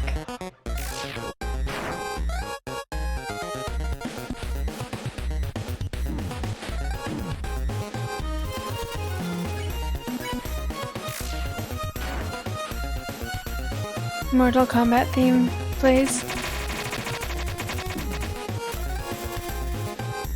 You're not the best, you got food poisoning. Oh, I'm so sorry to hear that. I'm sorry to hear that. I hope you feel better.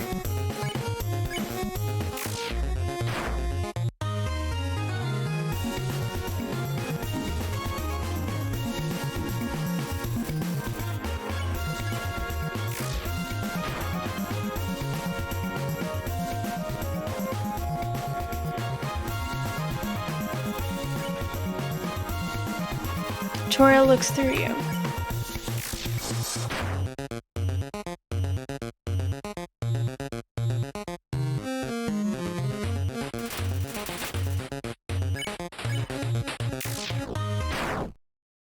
$303.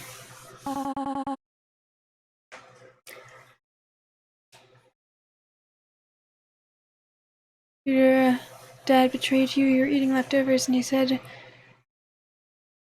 was 2 weeks old. 2 weeks old food. No. Oh no, I'm so sorry. Good luck. Ugh. You are stronger than I thought. Listen to me, small one. If you go beyond this door, keep walking as far as you can. Eventually, you will reach the exit. Asgore, do not let Asgore take your soul. His plan cannot be allowed to succeed. Be good, won't you? My child.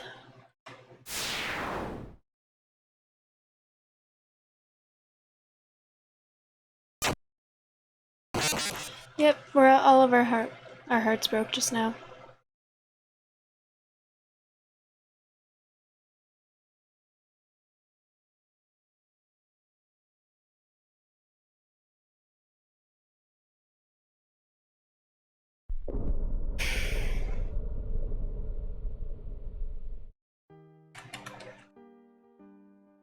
Yeah, I'm a monster. I know.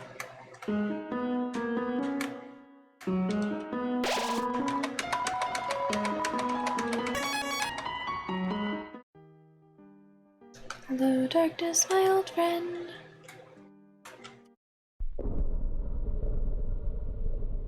Your evil side is laughing, but your innocent side is crying. Same. Same.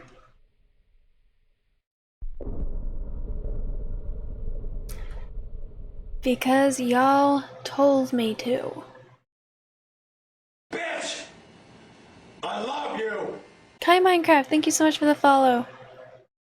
Welcome in. I'm glad you enjoy being here.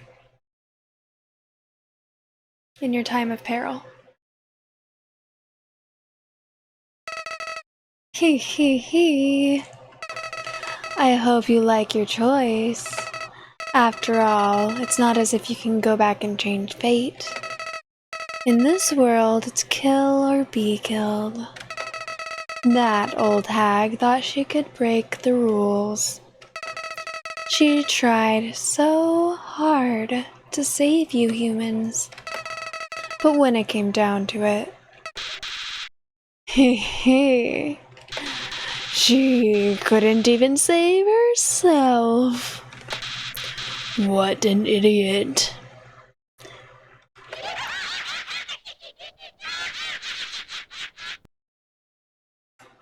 He's not revealing that he knows about the saves yet. You should have done pacifist. I think you're doing genocide. Kind Minecraft. I already did pacifist and true pacifist. This is my third. Yes.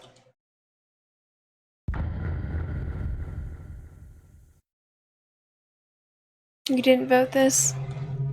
Should have recruited more people.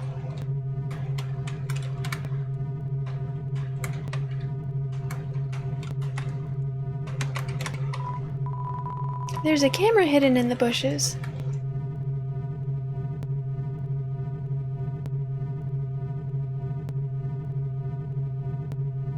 Alright. It's a tough looking branch. It's too heavy to pick up. It's been smashed like it was nothing.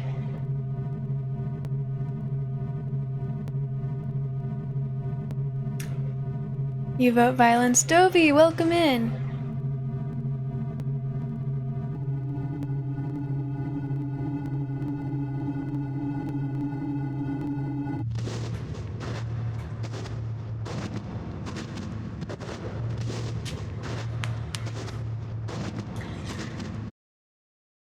Human, don't you know how to greet a new pal? Turn around and shake my hand. Sans.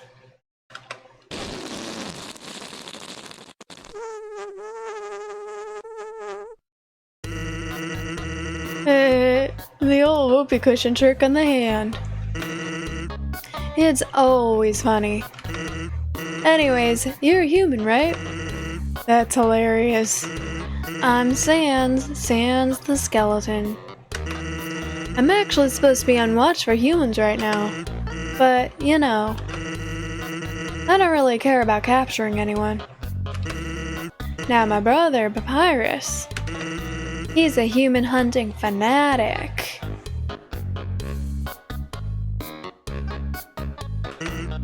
Hey, actually, I think that's him over there.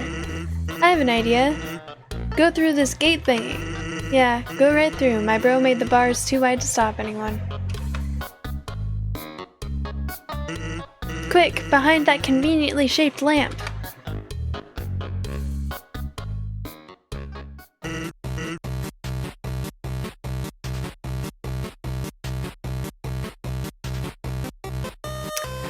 Kind Minecraft, I don't have a choice.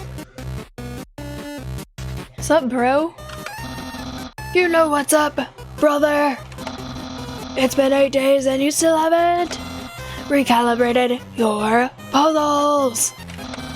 You just hang around outside your station. What are you even doing? Staring at this lamp. It's really cool. Do you want to look? No! I don't have time for that! What if a human comes through here? I want to be ready. I will be the one. I must be the one. I will capture a human. Then I, the great Papyrus, will get all of the things I utterly deserve. Respect, recognition. I will finally be able to join the Royal Guard. People will ask to be my friend. I will bathe in a shower of kisses every morning. Maybe this lamp will help you. Sans, you are not helping, you lazy bones. All you do is sit and boondoggle. You get lazier and lazier every day. Hey, take it easy. I've gotten a ton of work done today. Skeleton. Sans! Come on, you're smiling. I am and I hate it! Sigh! Why does someone as great as me have to do so much just to get some recognition?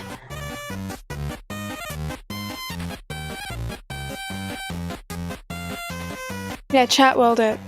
I put a vote in my Discord on what game I should play next. Should I leave it at a true pacifist, or should I do genocide? Or should I do genocide, or should I play Resident Evil 3? And genocide 1.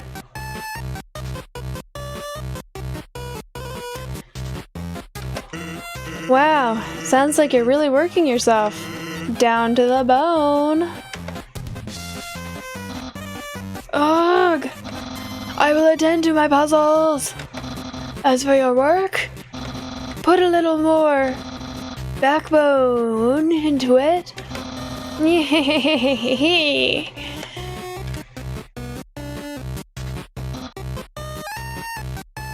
Heh. Okay, you can come out now.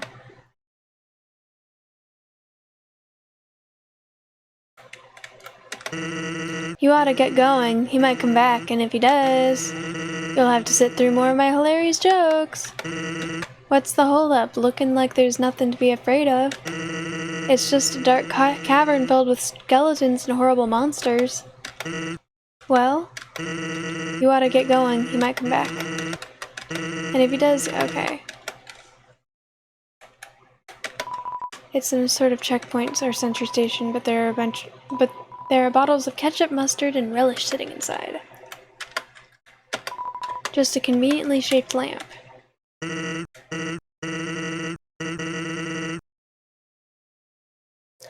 Dear nice gangen. Welcome in. Thank you for the first time chat. How you doing? I feel like I've missed things in chat. It's time to scroll up.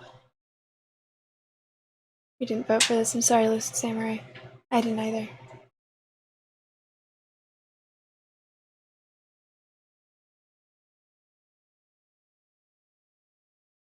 Carrot King, I don't remember what you voted for, but I can check.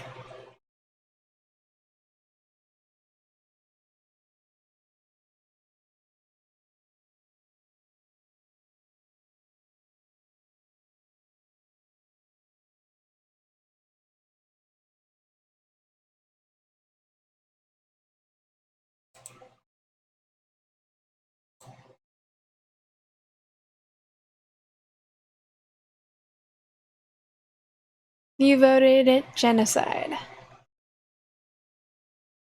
That was Correct 4 your to 6. posture. Thank you for that.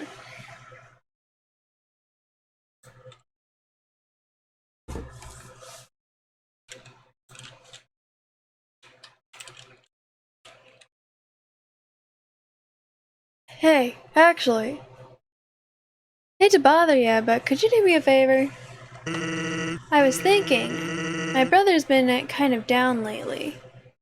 He's never seen a human before, and seeing you might just make his day. Your true self is your Discord username? Voting for genocide?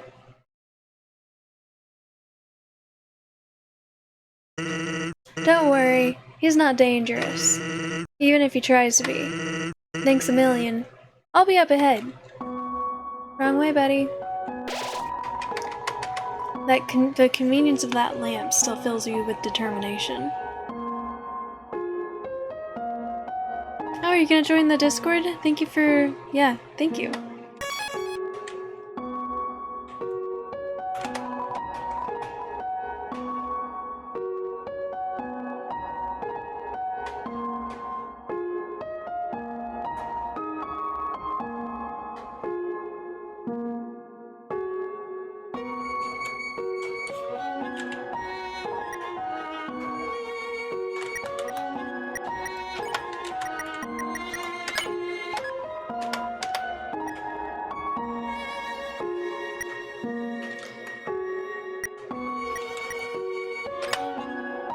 So defense is +3 right now.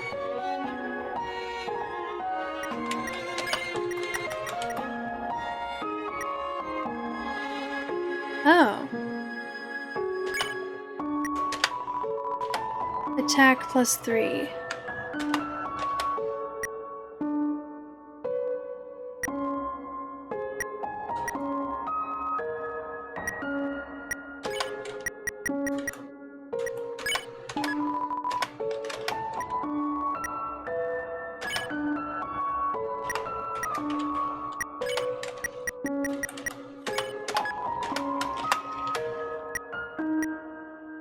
Okay.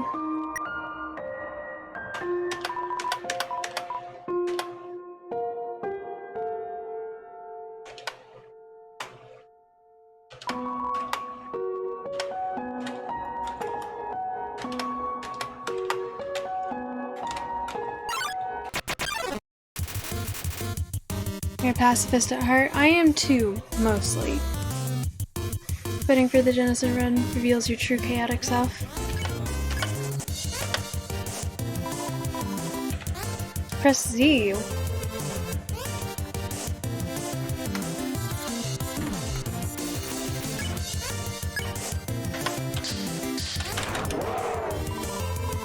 Ice puns are no problem.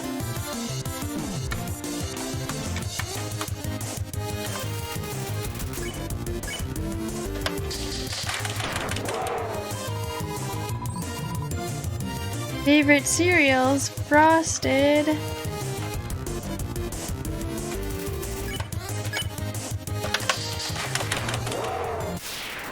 You won 22 experience and 18 gold.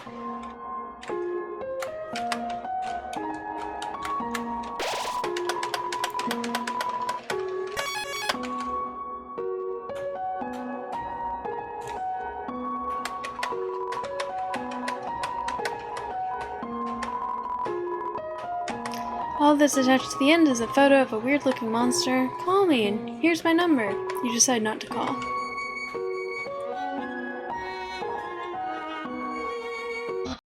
So, as I was saying about Undyne...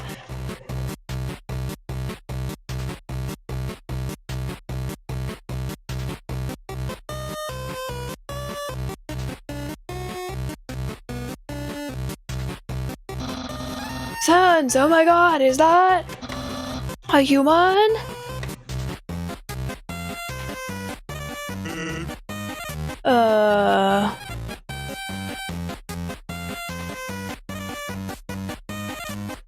Oh, what? Carrot King.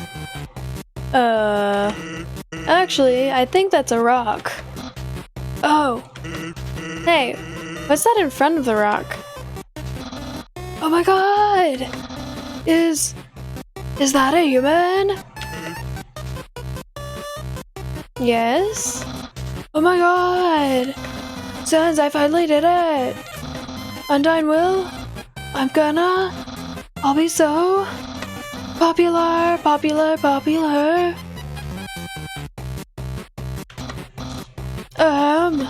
Human, you shall not pass this area. I, the Great Papyrus, will stop you. I will then capture you. You will be delivered to the capital. Then, I'm not sure what's next.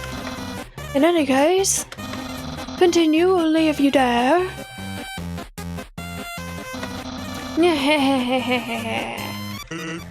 Well, that went well. Don't sweat it, kid. I'll keep an eye socket out for ya. Thanks, buddy. There's some narration on this cardboard box. You observe the well-crafted treasure station. But who could have built this, you wonder? I bet it was that very famous royal guardsman. Note, not yet a very famous royal guardsman.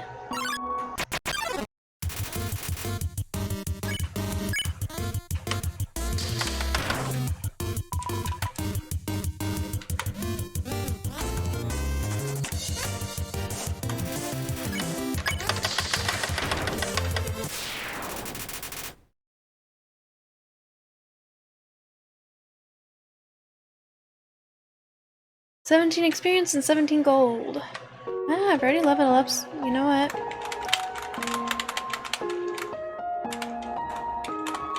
I feel like I should be grinding more, honestly.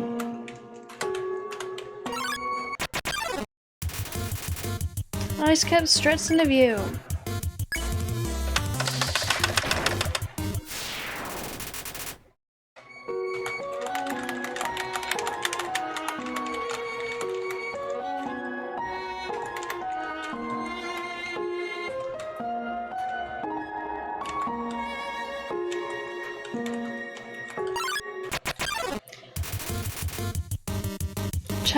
Childrake sensors up.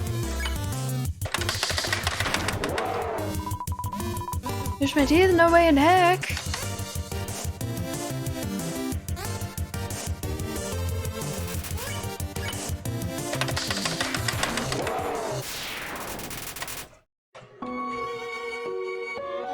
Alright. I love my daddy. My superhero. Archimedes, thank you so much for the gifted sub. I appreciate you.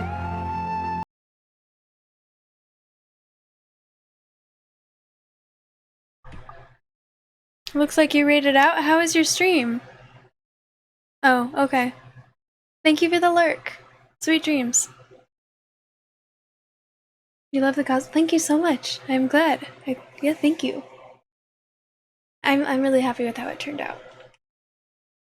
Did something move? Was it my imagination? I can only see moving things.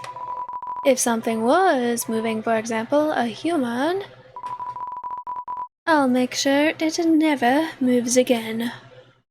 How is Undertale's going? Well, it's breaking my heart. Oh, you got to the chest room and died? GG's. Good job. Proud of you. Doggo blocks the way.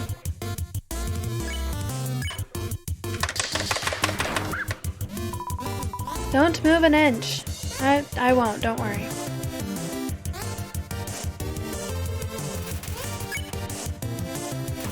Doggo can't seem to find anything. You won. You earned 30 experience and 30 gold. Your love increased.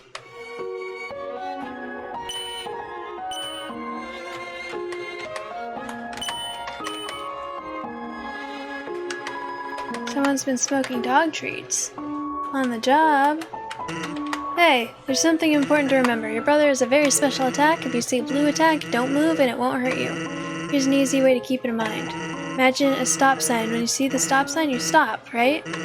Stop signs are red, so imagine a blue stop sign instead. Wow.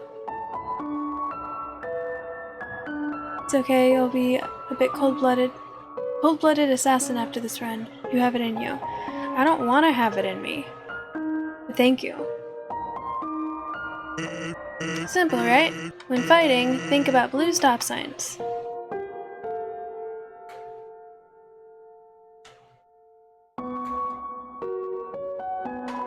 Hello, I am a snowman. I want to see the world, but I cannot move. If you would be so kind, traveler, please take a piece of me and bring it very far away. Thank you. Good luck.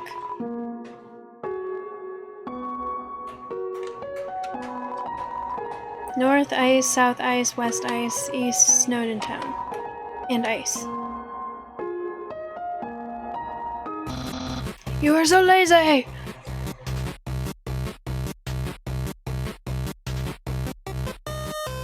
Alright, well, Archimedes, thank you for the gifted sub, and I hope you have a really lovely night. You are so lazy! You are napping all night! I think that's called sleeping.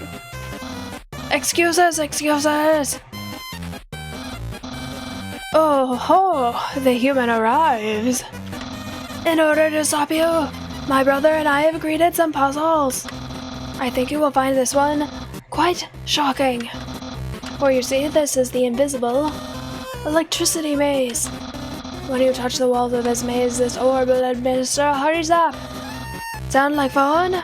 Because the amount of fun you will probably have is actually rather small, I think. Okay, you can go ahead now.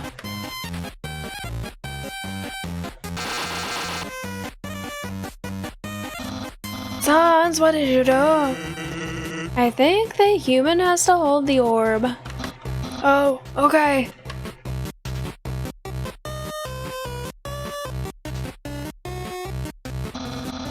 Hold this, please. Okay, try now.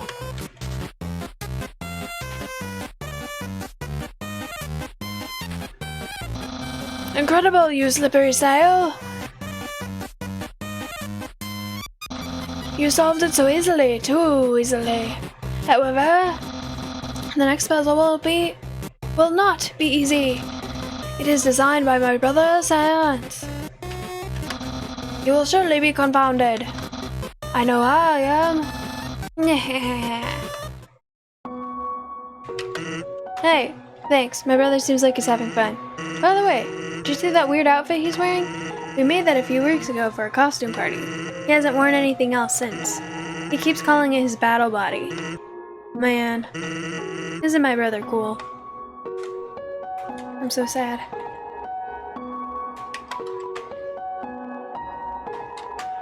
I don't understand why these aren't selling. It's the perfect weather for something cold. Oh, customer. Would you like some ice cream? It's a frozen treat that warms your heart. Now just 15G. Sure. Here you go, have a super duper day. You got the ice cream.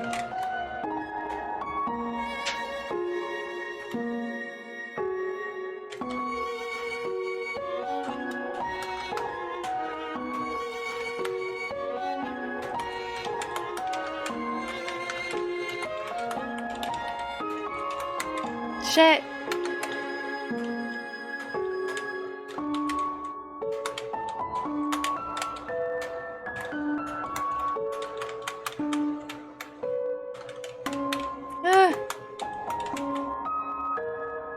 Fuck. You know what? Screw it. I would be thinking about selling treats too. Want some fried snow? It's just 5G. Did I say 5G? I mean 50G. Really? How about 5000G? 5000G, that's my final offer. What? You don't have the money? Hey, that's okay. I don't have any snow.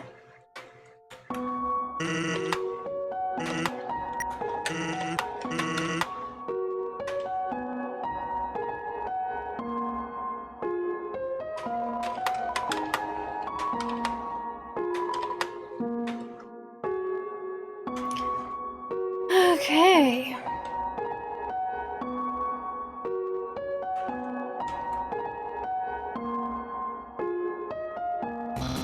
Newman, I hope you're ready for... Sans, where's the puzzle? It's right there, on the ground. Trust me, there's no way they can get past this one.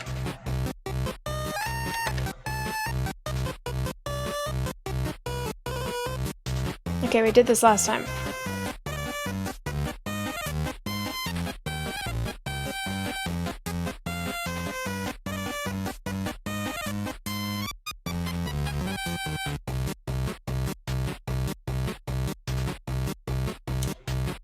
Skeleton. Monster.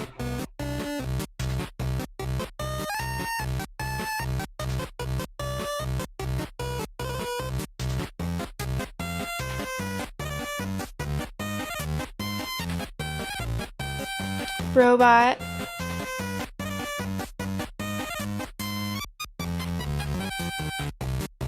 Mermaid.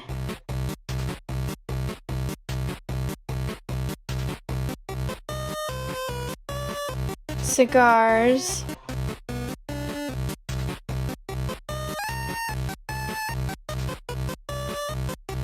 Gia, that one.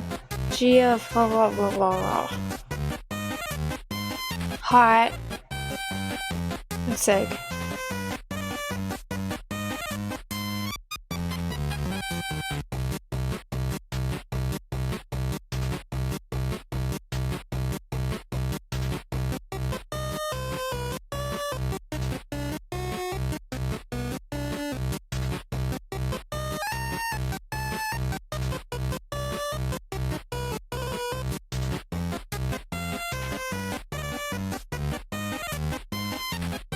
Why can't I find any of the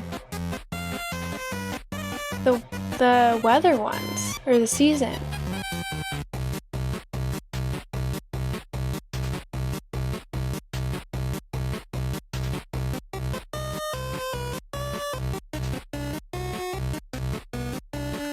Summer.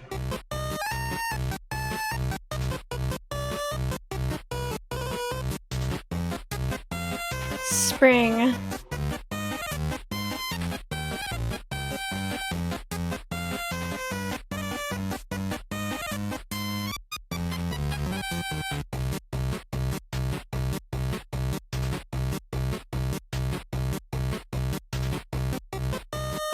Winter.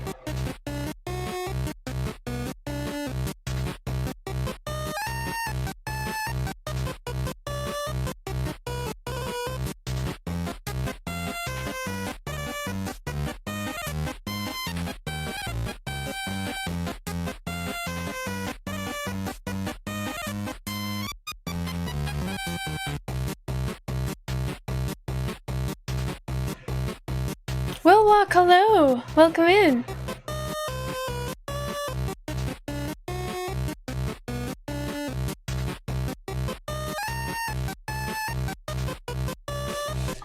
Alright. Fall. Okay, did it. Sounds that to do anything! Whoops. I knew I should have used today's crossword instead. What? Crossword? I can't believe you said that! In my opinion, Junior Jumble is easily the hardest. What? Really? Really, dude? That's easy peasy word scramble. Rare! Welcome in! Hello, that other type of styrofoam. How are you guys doing? We have carrots. Do you like it, Willock?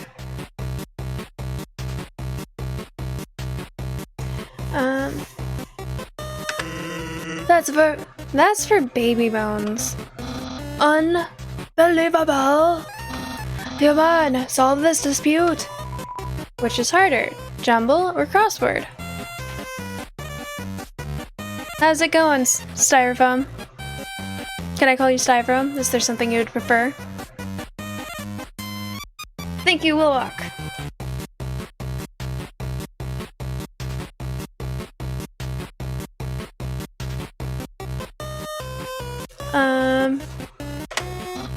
Ha ha ha! Yes! Humans must be very intelligent. If they also find Junior Jumble so difficult. Yeah.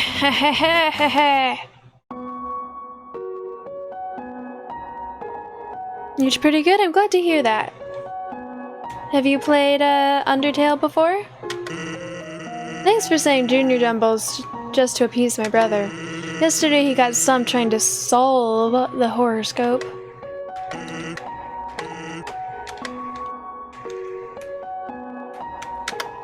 It's a note from Papyrus. Human! Please enjoy the spaghetti. Little do you know the spaghetti is a trap designed to entice you. You'll be so busy eating it that you won't realize that you aren't progressing. Thoroughly japed again by the great Papyrus. Yeah, Papyrus.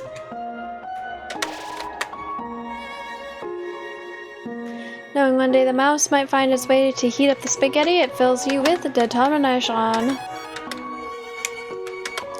It's a plate of frozen spaghetti. It's so cold it's stuck to the table. It's an unplugged microwave. All of the settings say spaghetti. Warning, dog marriage.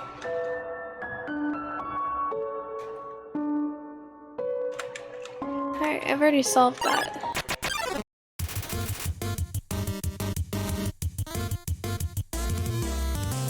Hey, Styrofoam's cool. Now you've just seen it played here and there. Oh yeah, there are dogs that are married that I'm gonna kill. You won. You were in 18 experience and 15 gold. I'm a bad person. There's a switch hidden in the snow. The switch is stuck now.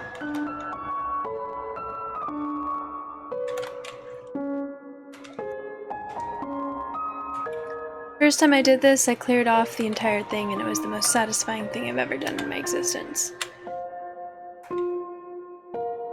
Now look how pretty that is.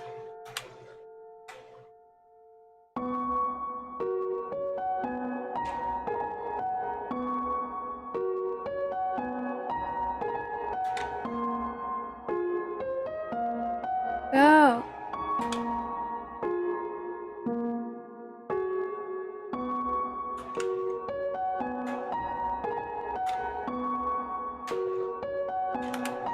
I shouldn't waste my time doing this again, because now I'm wasting your guys' time too.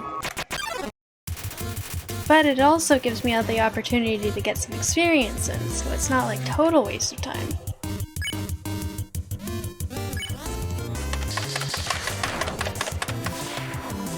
Why are we doing this? What a fail!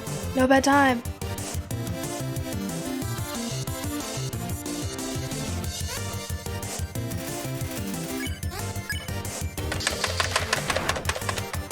Damn. Shh, I'm thinking, guys.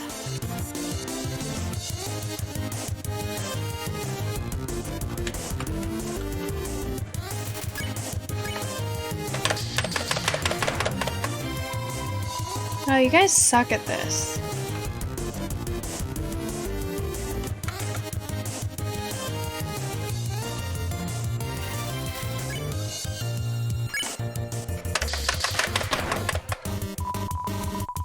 Kasai. I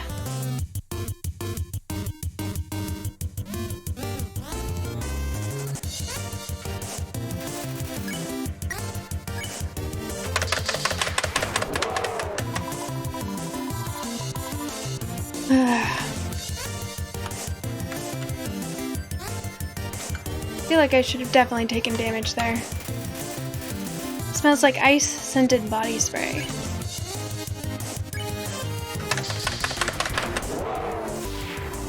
Well, can you give me a ride home? Jerry eats powdery food and licks its hands loudly. So, like, what are you even doing?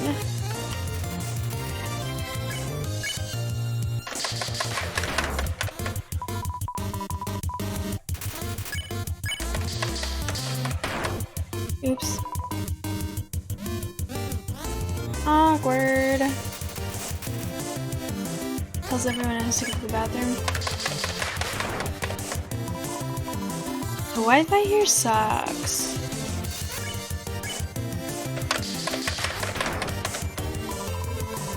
Huh? Did they ditch me? Some friends. Jerry is wounded. Huh? Did they ditch me?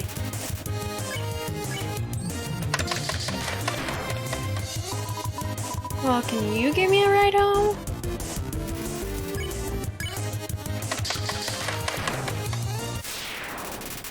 Or experience and 90 gold.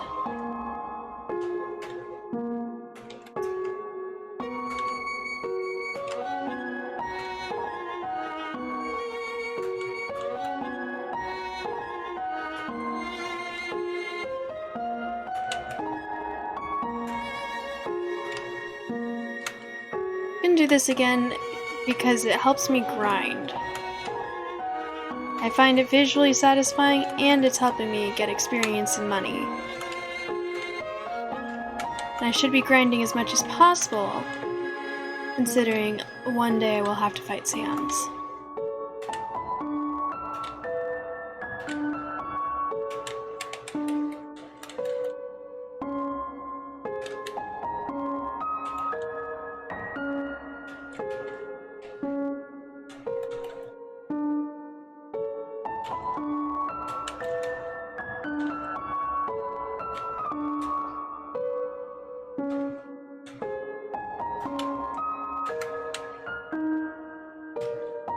So satisfying.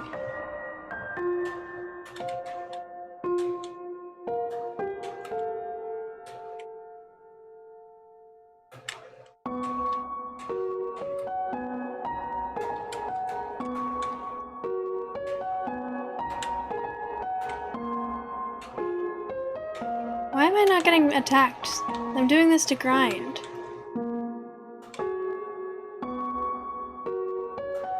But to grind, I need to be attacked.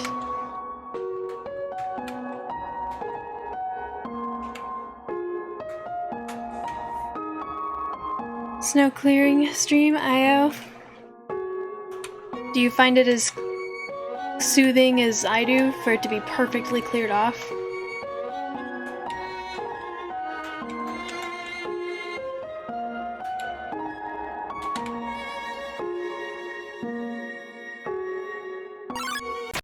There we go. Very satisfying. Hell yeah. I'm glad you like it. And wait, why am I not being attacked? In Dripping Blizzard. Just like IRL Snow. 4Cam, hello! Welcome in. Thank you for the first time chat.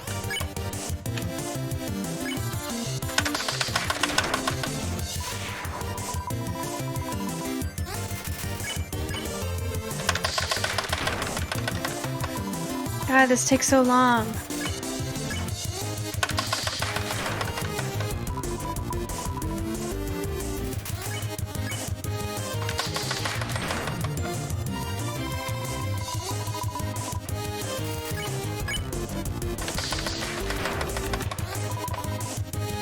Awkward.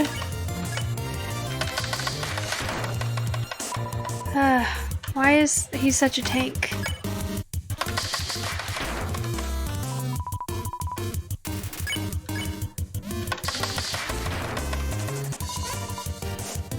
You're not being attacked because you want to be attacked. Just try to go somewhere quickly, then you'll get attacked. That is true. Well, can you give me a ride home?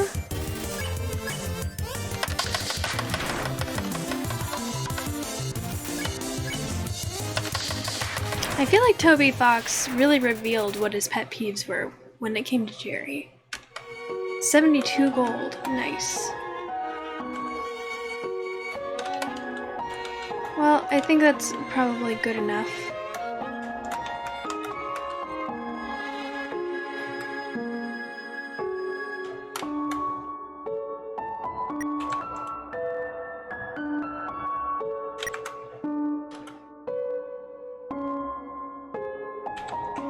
There we go.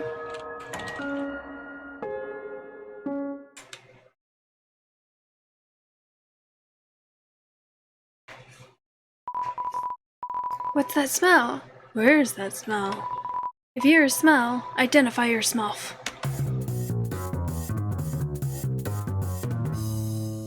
This is the married couple. The Undertale music kind of creeps you out a little. Really? Why? Most people love the music. Here's that weird smell. It makes me want to eliminate. Eliminate you! Doggy assault you.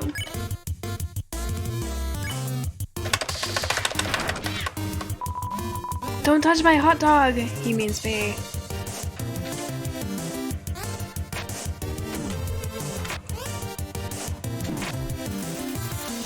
Dogs are reevaluating your smell.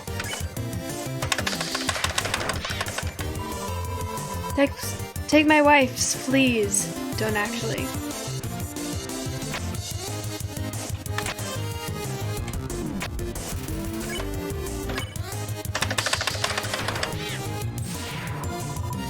Kneel and suffer!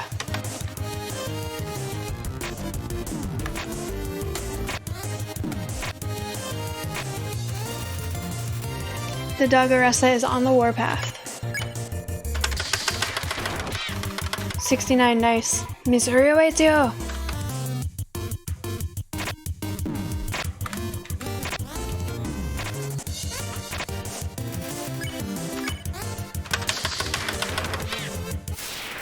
You won! You earned 60 experience and 50 gold.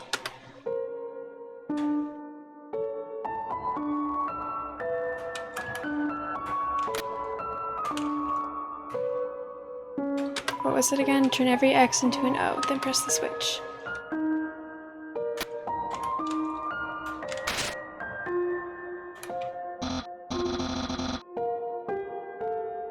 You don't know what it is, but it said it does, not saying it's bad or anything. Interesting, alright. What? How did you avoid my trap? And more importantly, is there any left for me? What do you tell Papyrus about his spaghetti?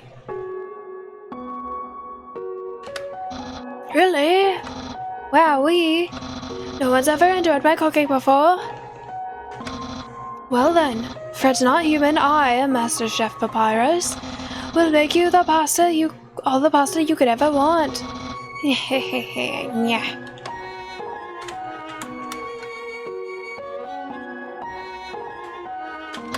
My brother started a sock collection recently. How saddening. Sometimes I wonder what he would do without such a cool guy taking care of him.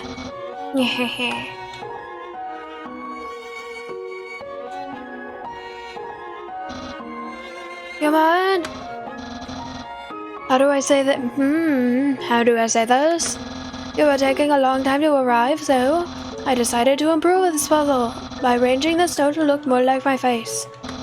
Unfortunately, the snow froze to the ground. Now the solution is different. And, as usual, my lazy brother is nowhere around. I suppose what I'm saying is, worry not, human. I, the great Papyrus, will solve this conundrum, and we can both proceed. Meanwhile, feel free to try the puzzle yourself. I'll try not to give away the answer.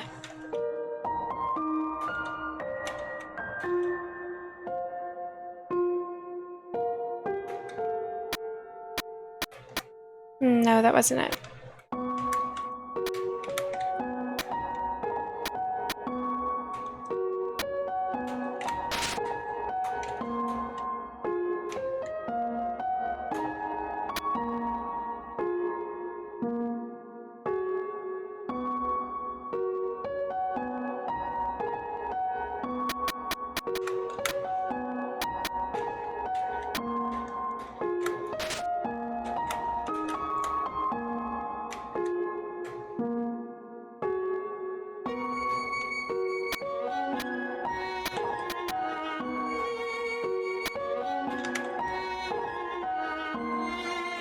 There we go.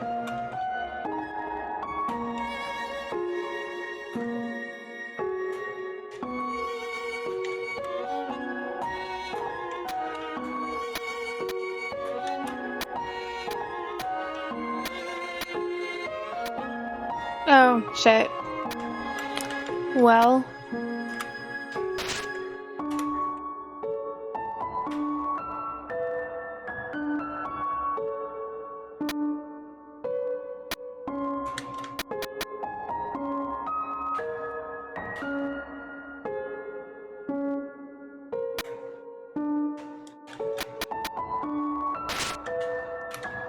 I know that I've done this before. How did I do it, though?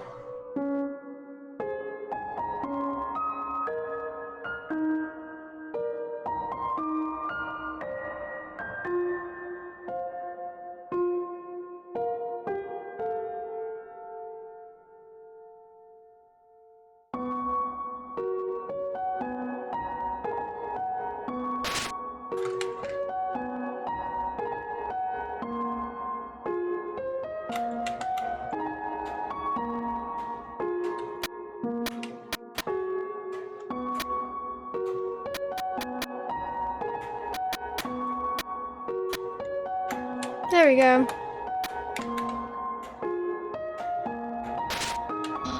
Wow, you solved it! And you did it without my help! Incredible, I am impressed. Ivy, hello! Welcome in, how you doing? It's good to see you.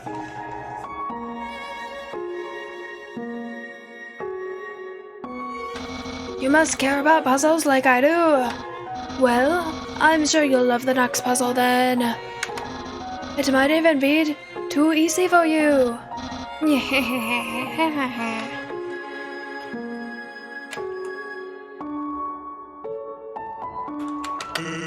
Good job on solving it so quickly.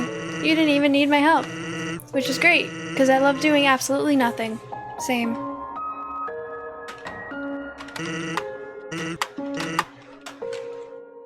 You're on the other side of the spikes.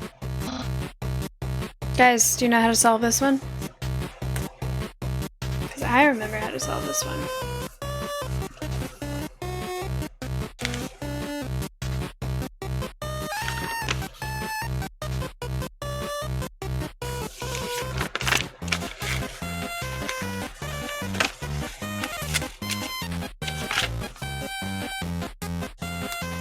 Hey! It's a human! You're gonna love this puzzle. It was made by the great Dr. Alphys. You see these tiles? Once I throw the switch, they will begin to change color. Each color is a different function. Red tiles are impossible. You cannot walk on them.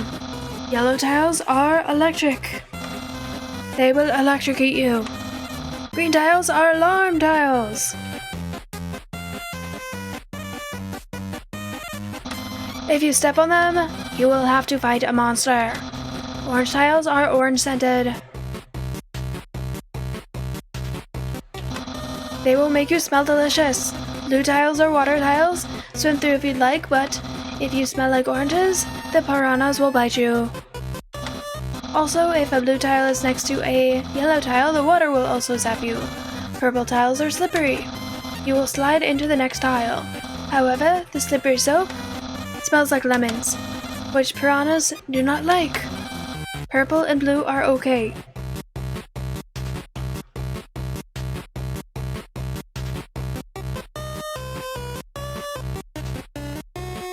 Didn't it just say that blue is water, which has piranhas? Oh, purple and blue together are okay. Gotcha. Finally, pink tiles. They don't do anything. Step on them all you like. How is that? Understand?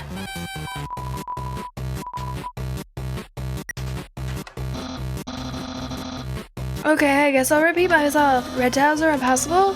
Yellow tiles are electric and dangerous. Blue tiles make you fight a monster. Green tiles are water tiles. Orange tiles are orange scented. If you step on orange, don't step on green. Brown tiles are... Wait. There are no brown tiles. Purple tiles smell like lemons. Why don't yellow ones smell lemony? Oh wait. Did I mix up green and blue? The blue ones are water ones. Pink tiles? I don't remember? Wait. Those ones don't do anything. Okay. Do you understand better now?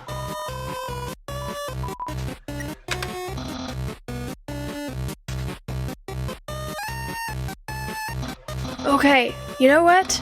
How about you just do this puzzle on your own? I'll leave the instructions, just read them, then when you understand it, you can throw the switch, and do it at your own pace. Good luck.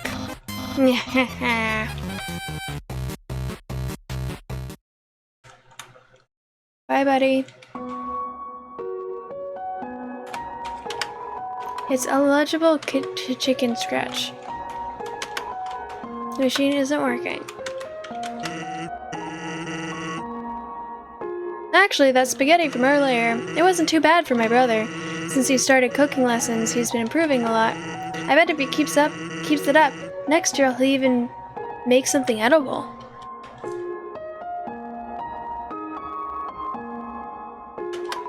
On the floor inside is a box of raisins.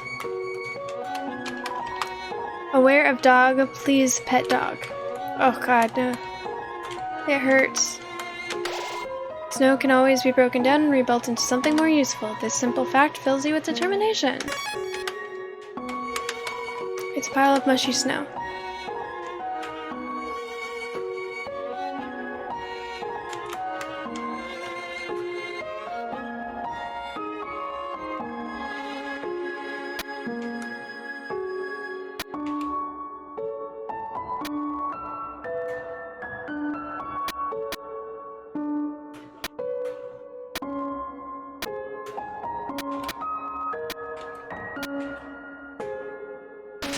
First try, let's go.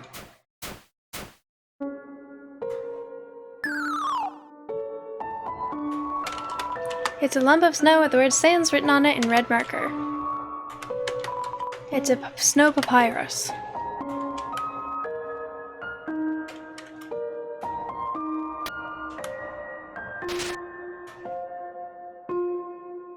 Look, snow hat. Snow hat, they give me a snow hat. Oh, that was a lame snow hat. We'll get a better one. There we go. That was not so difficult. Not well. I've already done it before, so I remembered how to fix it.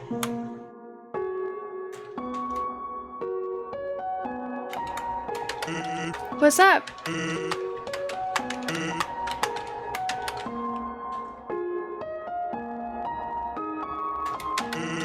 Are you lost?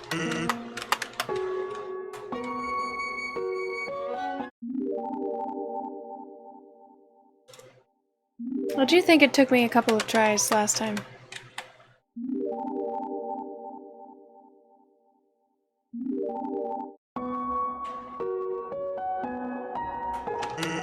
Say, are you following me?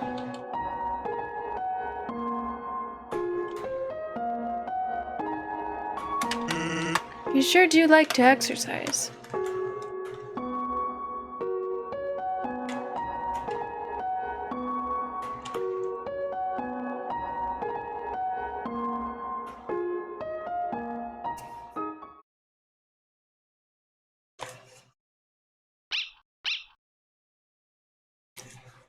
So cute. This hurts.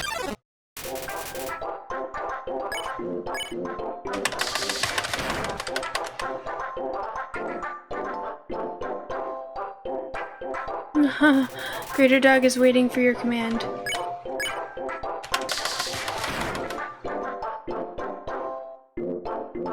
Just gonna let me kill him? Greater Dog is panting slowly. Guys, this hurts. I don't like this. You earned 80 experience and 60 gold. Your love increased.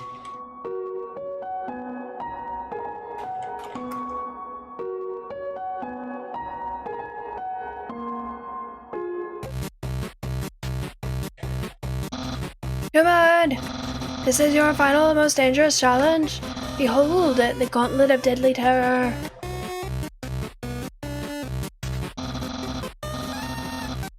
When I say the word, it will activate. It will fully activate. Cannons will fire, spikes will swing, blades will slice. Each part will swing so violently up and down. Only the tiniest chance of victory will remain. Are you ready? Because I am about to do it.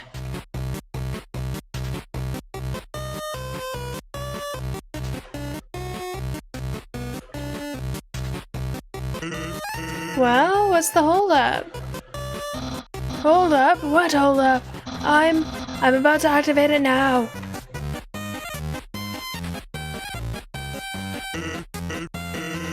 That, doesn't look very activated. Well, this challenge, it seems, maybe too easy to defeat the human with. Yeah, we can't use this one. I'm a skeleton with standards. My puzzles are very fair, and my traps are expertly cooked. But this method is too direct, no class at all. Away it goes!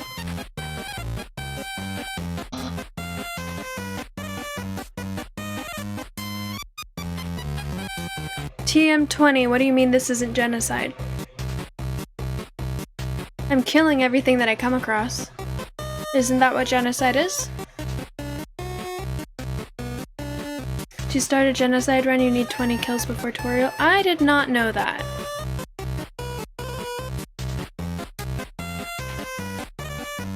Shit.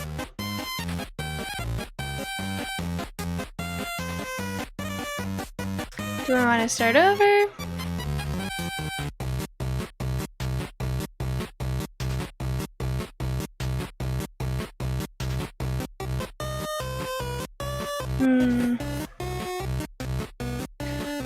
Well, fine.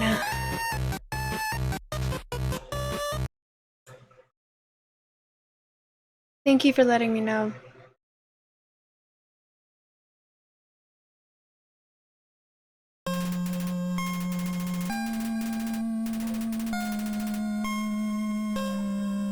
Well, I don't want to restart everything.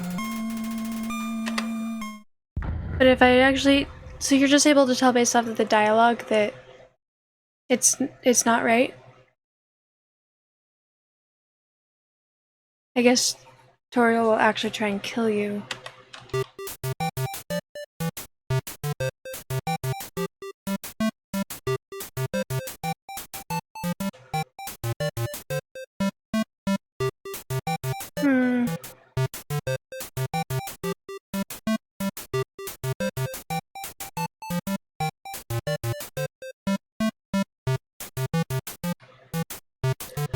Alright, what do I want to do?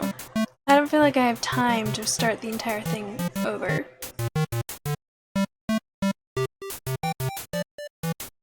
TM20, are there any other requirements for genocide that I should know about?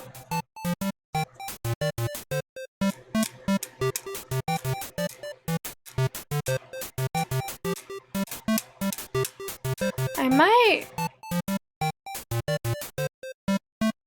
end the run here then. That walk-on sound is so delayed because I know he's sleeping now.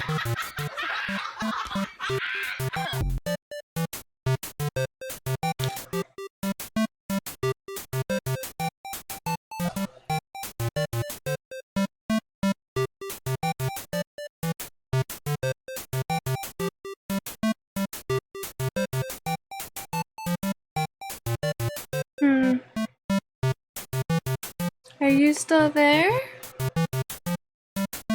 Alright, it's... Since I only have like 2 hours left until I'm supposed to end, I think I might switch to Magium.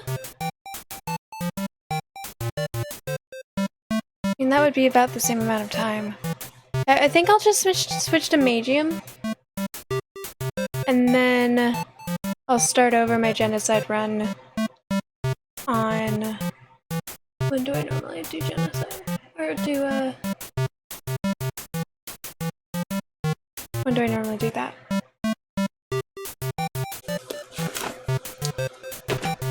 Thursday. Yeah.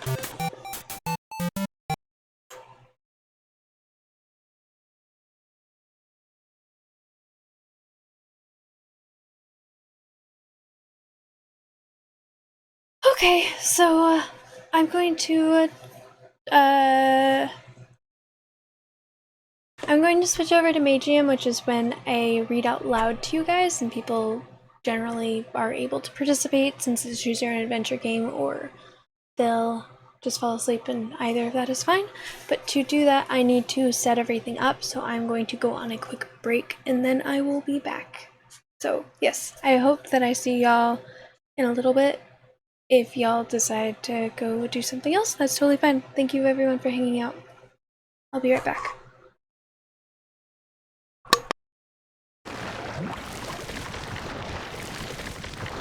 Okay. That's what I wanted to see. Fuck. Don't even... 2A?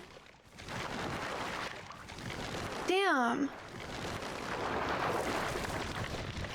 Wait, that was the one that's free for you guys too. Way more.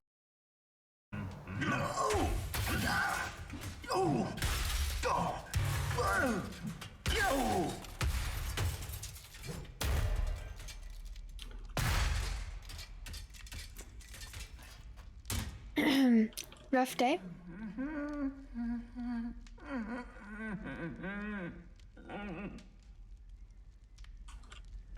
What just happened? Rather complicated, but I'm sure you'll figure it out. All you need to do now is type in yes, meaning that you will help, and we can get going. That's yes, Y-E-S. An odd way to spell it, but that will do fine. You won't regret it. Well, maybe you will, but let's get you on board anyway. Anything else you want to say or ask, just type. Not now, not now. We've got to get you on board. Oh, look. A nice picture of the sky above your house. Uh-oh, did you miss my explanation of fleshy and bony cartilage in the sweet spot?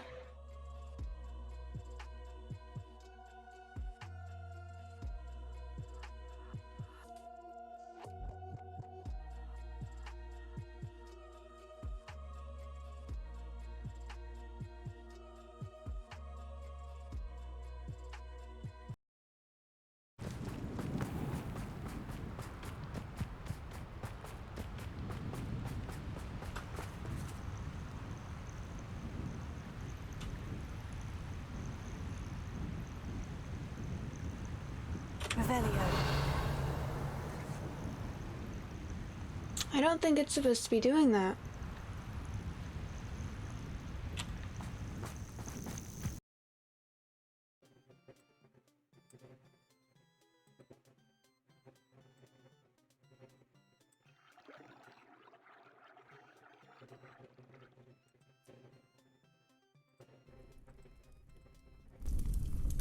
Seriously, how was I supposed to know all this shit? What you got? If I can't suck it or blow it, don't show it. But I've got one more duck to show you before you leave. Unless you're looking. I mean, I have a bunch of ducks, but this one is in front of my face, so I remembered it. If you're not here, then I'll just show you guys some other time. It's a flash drive.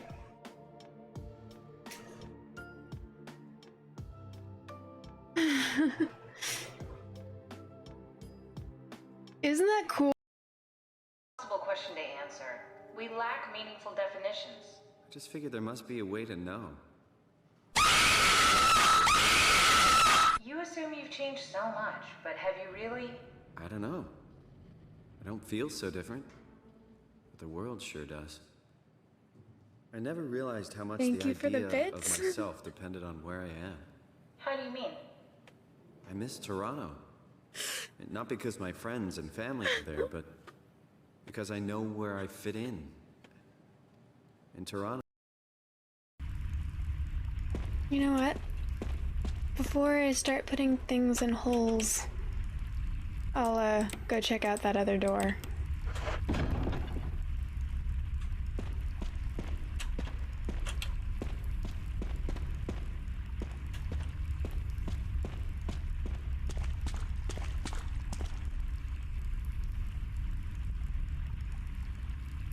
Yep. I was waiting for it. Nice try, Evil Rafus. You're using it too much. That's what she said.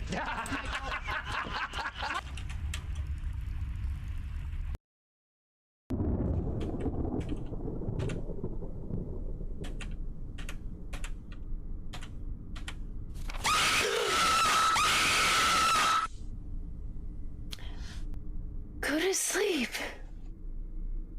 Sorry, I'm sorry.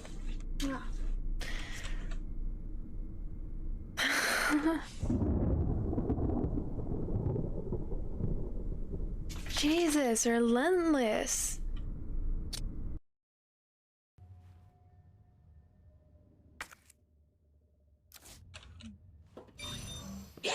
Holy shit.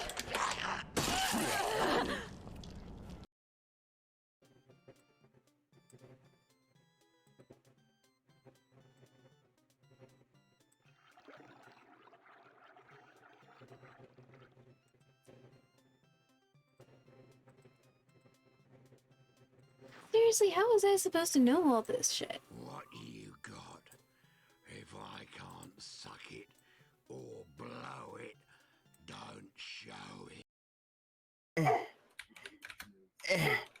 Almost there. But those sounds, though. Putting in a lot of effort here. A little bit more than I'd like to say. Having a hard time?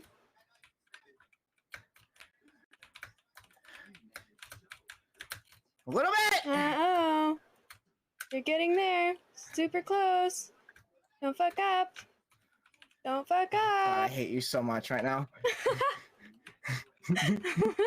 Oh, the true gamer comes out of me. Yes! Yeah. I am. Oh! Woo! Ah!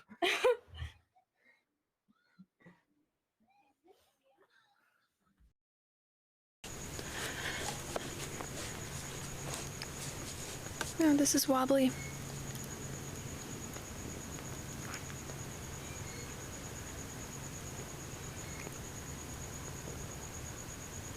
Shit. I feel like my fuel is getting weaker or something because they're going out so easily today. How is everyone doing?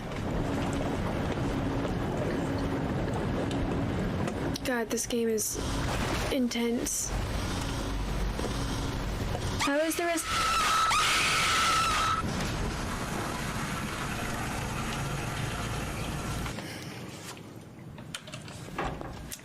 wasn't as good for that one. You're slipping.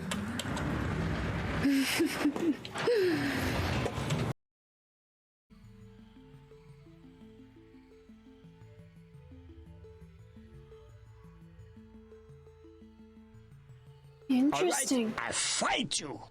Take that, and that. And this also! Ah, you brought me on my Achilles buttock. This you must not. Achilles buttock.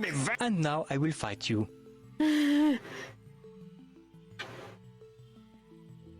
Aha! If you click on those, that'll give you access to like the sound alert stuff that I have set up for bits. There's also, I have some sound alerts that are free that you're able to access there as well, like the GG sound. But that's where all of the jump scares are, and shoutouts, or Lumia.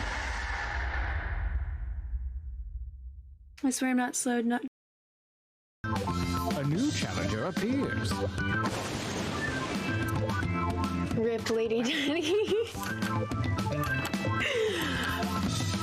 Oh my god. I'm voting my own thing, but if it weren't my own thing, I would totally. I appreciate you making me look old, because I am old. Clearly. The reigning champion wins ties. Next time, get more votes. I am old. But I've got one more duck to show you before you leave.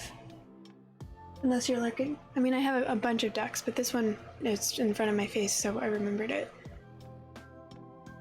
If you're not here, then I'll just show you guys some other time. It's a flash drive.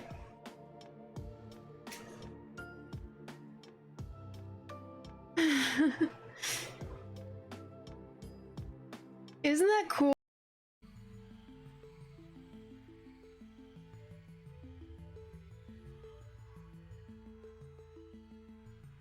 Interesting. I fight you. Take that, and that. And this also! Ah, you brought me on my Achilles buttock. This you must not. Achilles buttock. And now I will fight you.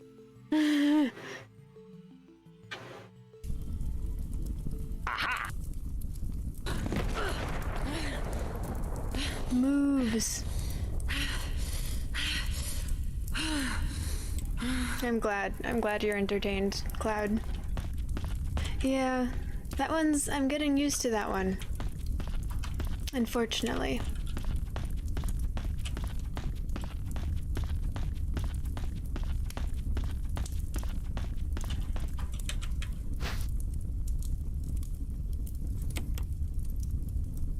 Would you say that was moaning on her part? I figured it was more like heavy breathing, like she just, you know, had a panic attack because she almost died.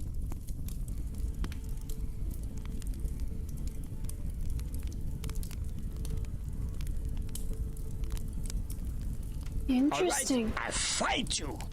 Take that, and that. And this also! Ah, you brought me on my Achilles buttock. This you must not. Achilles buttock. And now I will fight you.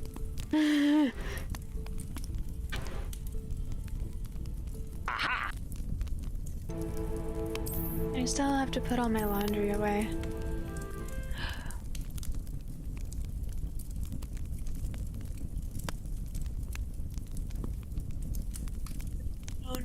No. Oh my god, no.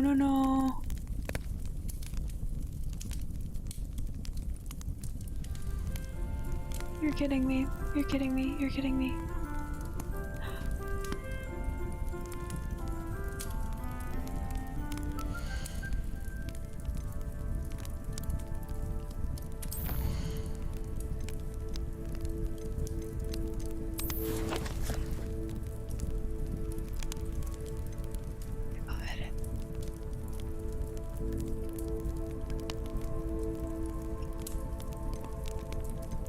That was terrifying.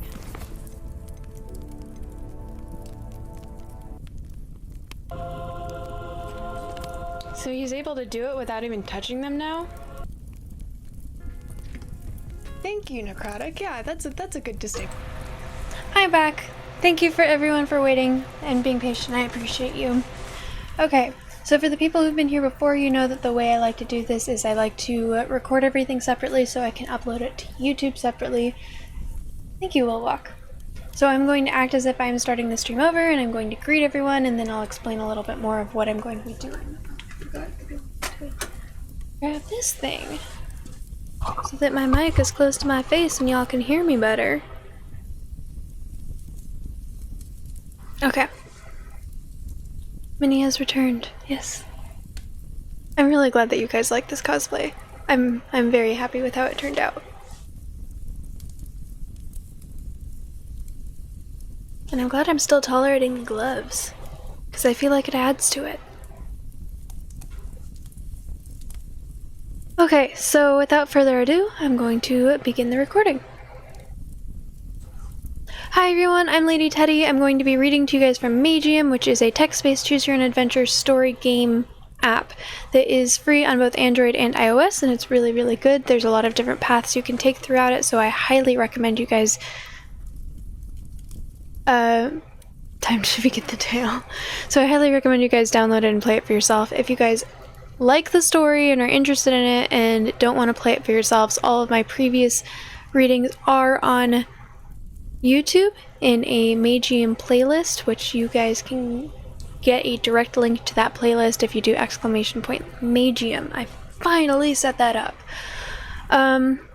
If you're wondering why I'm dressed like this, I did a sub goal reward last month where I would cosplay as Minnie Mouse. This is the first time I've been able to like dress up with the Minnie Mouse in full, so I hope you guys like it. It's like, yeah, I'm really happy with how it turned out. I tried to dye my hair black and it didn't really work, but I do think it is dark enough that it works for the costume. And I also really hope that it washes out because I don't think it looks bad, but I like my hair lighter than this. Yeah. Okay, so I wouldn't recommend if I'm getting messed up on my spiel right now. So if anyone has any questions, you feel free to ask. I know it is in the middle of the story. We are in the middle of book 2, chapter 10. This is the third part of it. And we're in the middle of a combat scene right now too. I'd been reading for like 2.5 hours. It was like 4 a.m. and I really needed to go to bed. So yeah, we're starting in the middle of combat. The way that I do this is I'm doing a smart, good berry playthrough. So if it's a good or a smart decision, I will generally make the decision for us. If it is just conversational or directional, I will allow you guys to participate. If people want to just fall asleep or relax and not participate, that is absolutely okay. What I do is I read out what the options are and then I make the decision. If no one says anything, I'll make the decision after a minute. If people do want to participate, I'll go with whatever the majority of the chat has decided. You're on YouTube now? You're checking out my YouTube, or you're just in a general YouTube, Carrie King? Either way, cool. I'm also on YouTube right now. I've got a fireplace going on in the background. Phoenix Fire Critic, hello! Welcome in. Peace be with me. Thank you. Peace be with you as well. Bad killer toothache. You're gonna try to go to sleep. Have a good... I'm really sorry to hear that. I hope that that feels better soon. And it's nothing serious. Sweet dreams, Ivy. Thank you for hanging out.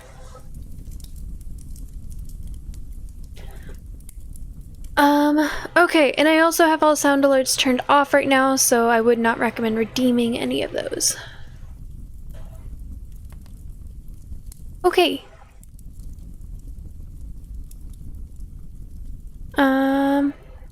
Yeah, here we go. Hey, I know what that goes. You're fighting one too.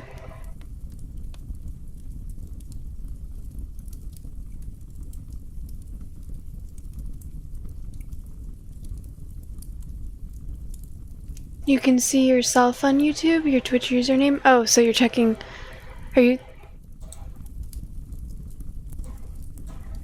like in one of my videos or just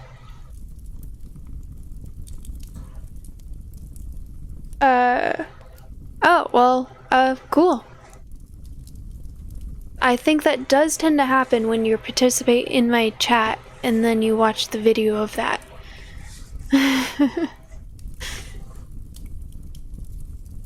Count of 3, we swing into each other, knock the tooth out. Cheer for Darren. Is Darren your favorite character? Darren is one of my least favorite characters, honestly. I find him so pretentious. Oh, the option. I hadn't even looked yet.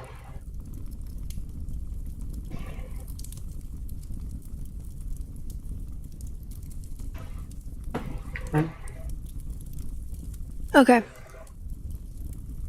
After a short walk, Talmak stops at a distance of about 100 feet from Darren, and he eyes him intensely. As the sage and Darren are getting ready to start their battle, everyone else temporarily stops what they are doing to watch the fight, except for the black-haired banshee who is still flying after Flower and shooting various spells at her. Cheer for Darren, insult the sage, stay silent, and watch the fight. We're in the middle of a fight where they're in this world. On the main continents, there are 4 sages: Sage of the North, South, East, West, and they are like the most powerful sages of that region, most powerful mages of that region. And they are fighting Talmak, who I believe is the Sage of the North, and he's kind of a douchebag.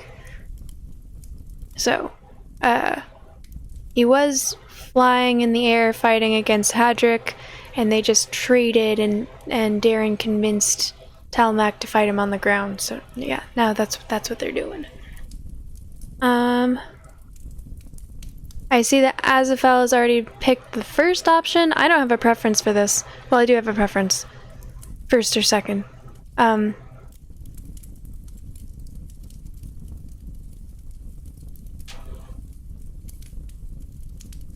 Because I feel like it's smart to try and piss off the sage a little bit.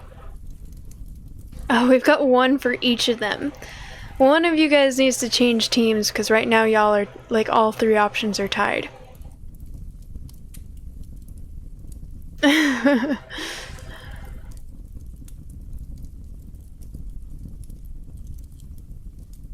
love having so many people participating right now. Thank you guys. Okay, but I'm gonna give it, I don't know, like 15 seconds or something to drink water.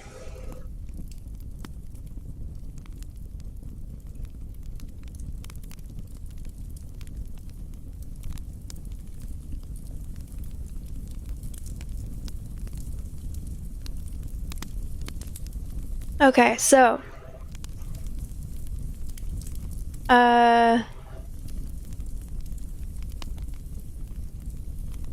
so I see 3 votes for Cheer for Darren. Cool. And 1 vote for go back.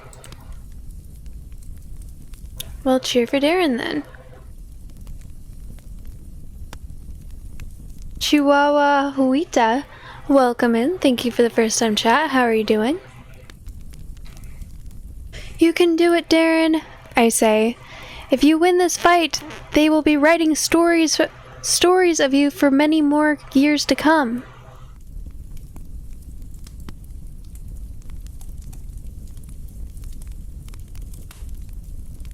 I mean, we could always go back if y'all decide you don't like this answer. This is going to be his last story, boy, Tomek says. I'm going to make sure of it. The sage then creates 2 boulders that are twice the size of Darren, and he launches them both towards him with his earth magic. Darren uses his sword to slice through the 2 boulders in a single motion, but instead of cutting them, the sword goes through them as through butter, and the rocks get smaller and smaller in the span of a few seconds, until they become marble-sized. The 2 marbles then begin to rotate around Darren's sword as if the blade were their center of gravity. What? Talmak says, in a state of shock. No, this can't be.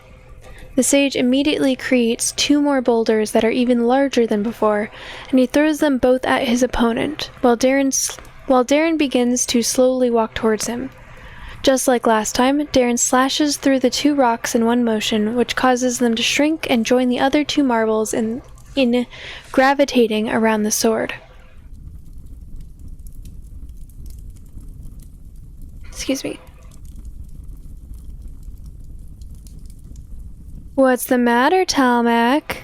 Darren says with a dark look in his eyes as he continues to slowly walk towards him. "Weren't you going to punish me for my insolence?" "Sage Talmac!" Noldorin shouts as the sage is beginning to panic a little. "Darren's sword can absorb the elements. You can't fight him with any rocks that are magically created. Use regular rocks. He won't be able to absorb them fast enough." "Oh, so that's how it is," Talmac says. He then begins to use his magic to pull several large boulders out of the earth, but before he manages to do it, Darren flings a sword at him with all his might, which sends the 4 marbles flying towards the sage. The stone marbles quickly regain their original sizes in mid-flight, while Talmac is forced to drop the rocks that he was pulling from the earth and to make a large, thick wall of stone in front of him, in order to defend himself against the incoming boulders. His wall isn't enough to guard him completely, however, and one of the boulders manages to hit him directly, knocking him on his back. "Don't let him stab you with that sword!" Noldorin shouts. "He has a technique that can sever your link to the magical plane." Phoenix, I'm glad you like it.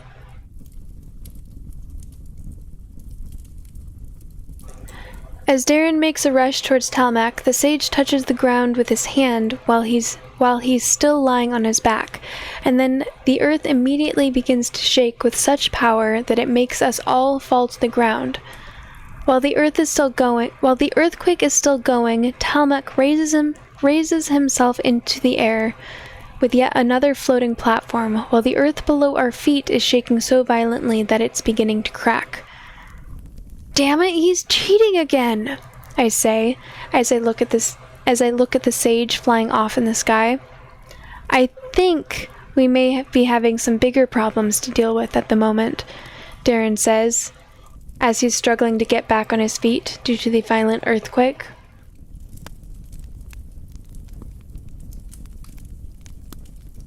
This reminds you of EA games, The Immortal. Haven't heard of it. Soon the cracks in the ground grow larger, and the earth itself begins to split in half, creating a large bottomless chasm right in front of our eyes. As if this weren't enough, large chunks of rock are now being pulled from under our feet, leaving us with no ground to stand on and sending us falling into the great abyss below. The elf immediately makes a floating magical barrier below his feet, and another one for Noldorin, while Kate makes several floating ice platforms right below us in order to save us from the fall. Just before we reach the platforms, Kate, Layla, Darren, Hadrick, and I all find ourselves suddenly floating in mid-air as we are getting slowly raised from the chasm. When we look up, we see Melindra floating a few dozen feet above us, with that serious expression in her eyes again, while she's making slow hand movements to aid her in directing the currents that are keeping us afloat. Very hard 7 levels NES title. I don't know what that means. New to gaming, sorry. "Melindra!" Flower says, as she is still being chased by the black-haired banshee in midair. "You shouldn't be casting powerful spells so soon after being healed." "I'm fine," Melindra says, while she pulls us out of the pit. "Don't worry about me. You should be worrying about what that sage is doing up there instead." Nintendo Entertainment. Okay, so very hard 7 levels Nintendo Entertainment System. Interesting. Are you able to play it on non-Nintendo systems?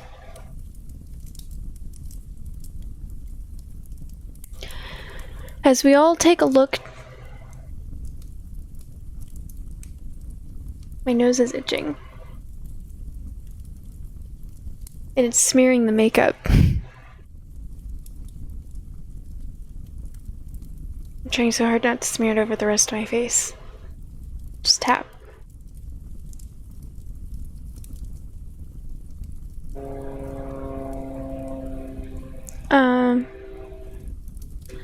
As we all take a look to see what's happening, we are shocked to find out that all of the rocks which were being pulled from the ground are now gathering up to form a 50-foot tall golem made out of stone, with the sage standing inside its head on his floating platform from before.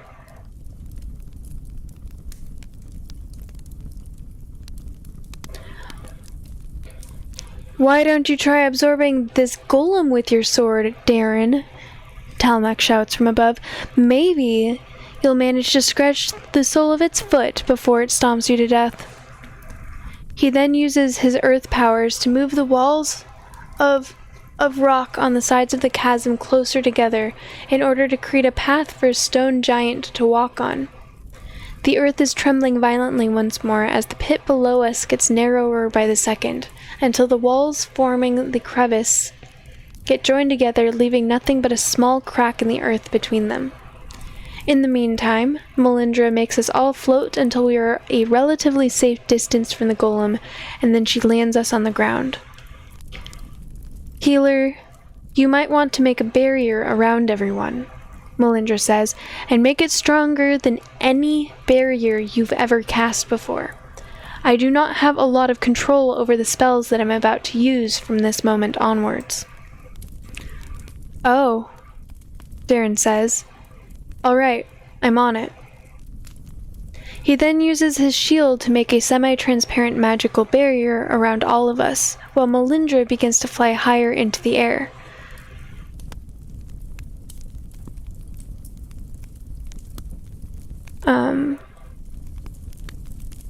Flower, you need to take your fight elsewhere, Melindra says. Get as far away from here as possible. I'm not planning to hold back. Okay, Flower says. Follow me, Banshee, this way! She then propels herself in the direction opposite of the golem with her fire jets, as the black-haired Banshee rushes to follow her. When Flower is safely out of the way, Melindra casts a spell, and suddenly we can see hundreds of sharp-looking blades of wind rotate around her at great speed.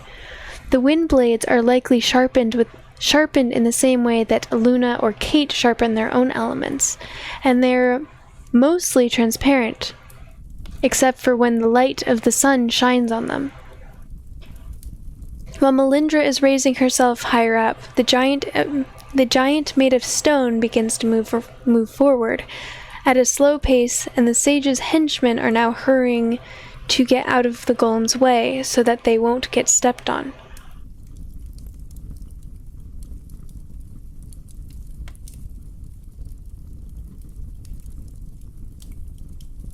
The game will literally make you throw your controller to the ground, but the challenge is worth it. Or pull out hair.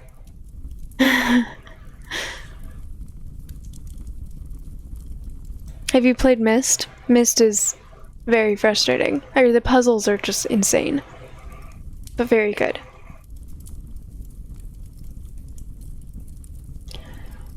Jorge from Peru, welcome in. Thank you so much for the follow. I appreciate you.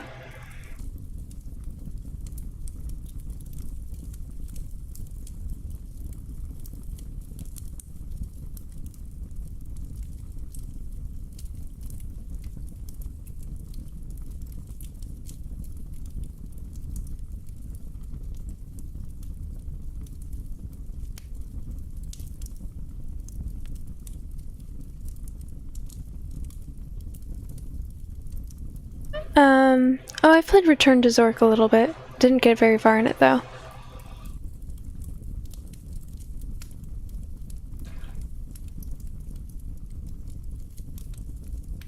of a sudden, while Melinda is raising herself higher up, the giant made of stone begins to move forward at a slow pace, and the sage's henchmen are now hurrying to get out of the golem's way so that they won't get stepped on. All of a sudden, Melindra loses control of one of her wind blades, which flies at an incredible speed right into the ground in front of us, cutting through it as if it were made of paper. Damn, Darren says as he looks at the hole in the ground left by the blade from earlier. I really hope that my barrier is strong enough to protect us from one of these if it hits us. Would your barrier work more effectively if we huddled closer together? Maybe you could try to use your sword to absorb the wind blades.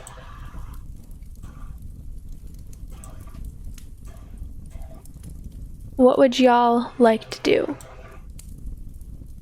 Oh shit. Azafel, thank you. I already had it set up, but I forgot to press done. Thank you so much.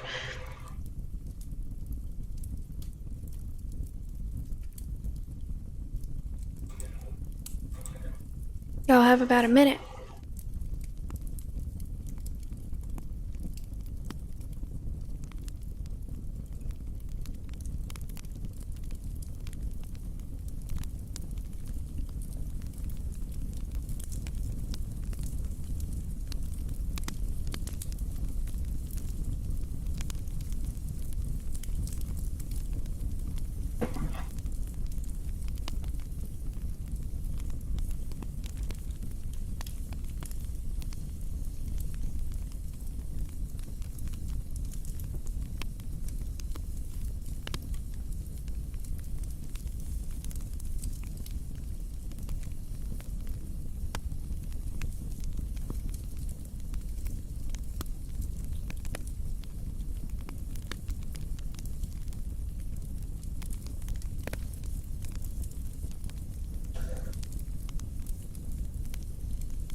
Whether they could see them or not isn't really relevant. The shield that he's going to be creating is basically a dome. So it should be there no matter what.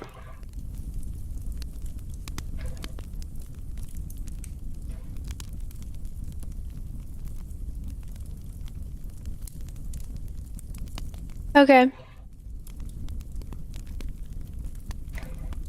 Well, I saved here, so no matter what, we can go back. So I saw... It looks like 2 for huddle close.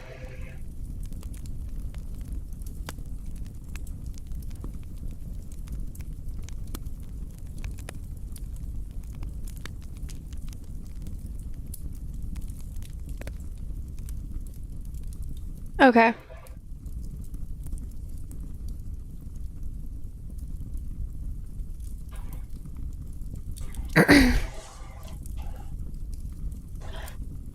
Would your barrier work more effectively if we huddled closer together?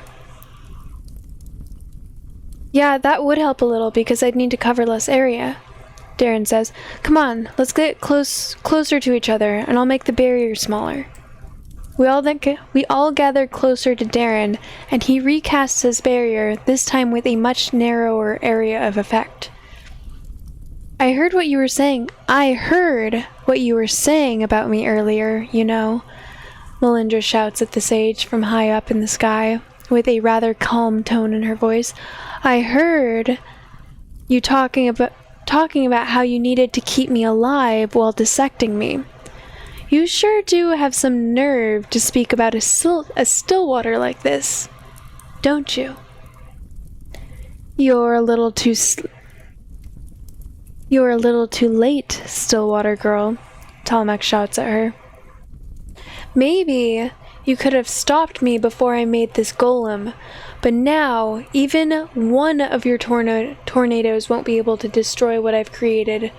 I don't know what you're trying to do with those small, rotating blades of yours, but I assure you that they will not help you in any way. Is that so? Melindra says. I've heard enough of your talking, Talmak says. If I can't use you as an experiment, then you have no value to me. Prepare to die. After the sage stops talking, his golem quickly extends its right arm towards Melindra, and it tries to crush her in its hand. However, as soon as the hand tries to close in around Melindra, the hundreds of wind blades that were rotating around her react all at once, and they cut the rock into tiny pieces in a matter of seconds. No, Talmak says, in complete shock as he looks at the golem arm before him, which is now missing its hand entirely. I believe it is time to show you, Sage Talmak, why air is the strongest of all the magical elements, Melindra says, as she unleashes 10 times more blades than she had before, throwing them all in the stone giant's direction.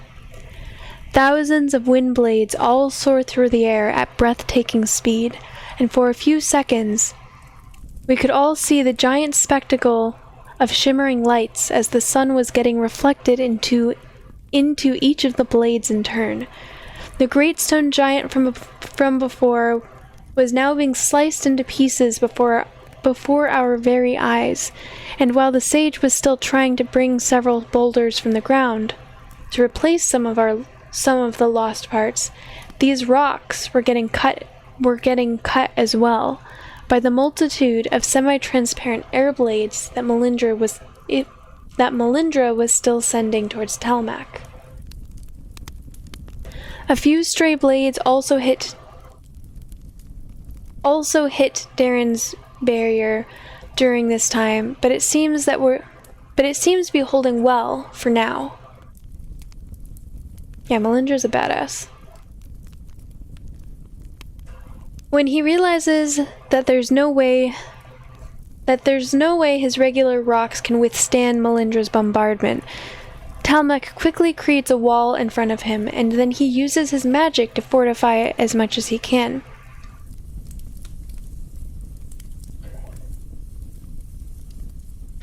Delvrim! The sage shouts at his elf companion. Get us out of here now! We won't last for another minute at this rate! As you wish, Sage Talmak, the elf says, and then he starts to cast a teleportation spell on himself and all of his allies. When she hears the elf, Melindra sends a few blades his way, but the mage raises a barrier in front of him, which deflects all of her attacks. No! The banshee shouts as her body is beginning to vibrate and to shine with a bright light, while the same thing happens to all of her companions. Don't take me with you! Leave me here, damn it! I'm not done with... Before she gets to finish what she had to say, the banshee gets teleported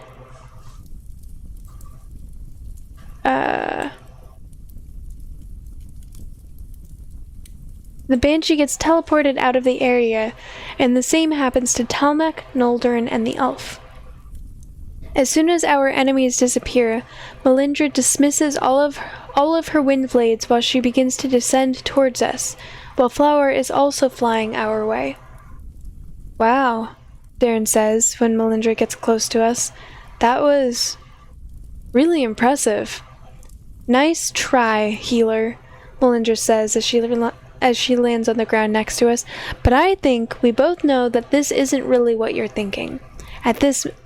What you're thinking at this moment. Now that the cat's out of the bag, you know about my problem. You know about the problems I have with controlling my powers.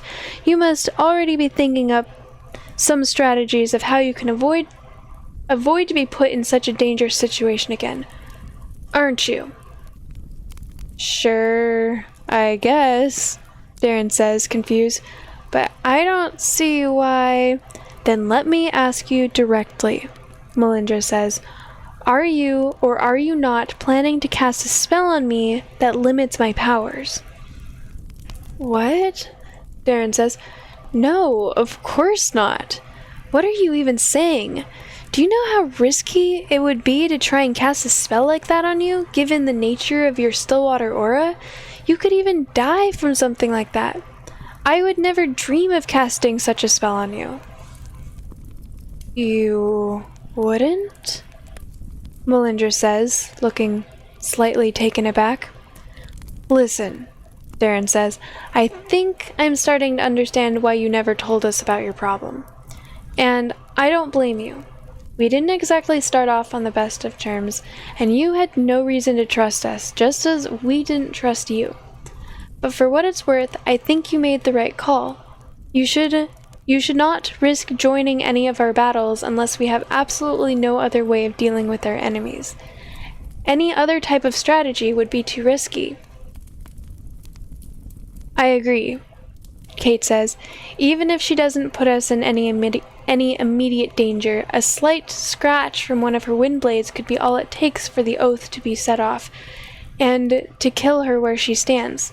As long as there isn't some other sage waiting around the corner, we should be able to handle any situation by ourselves, just as we've done in the past."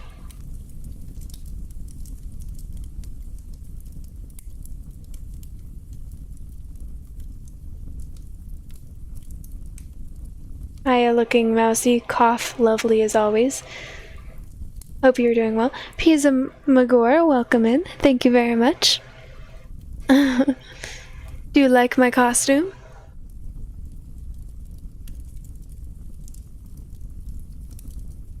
Although I hope I don't look mousy as always. Just mousy today. Thank you, thank you.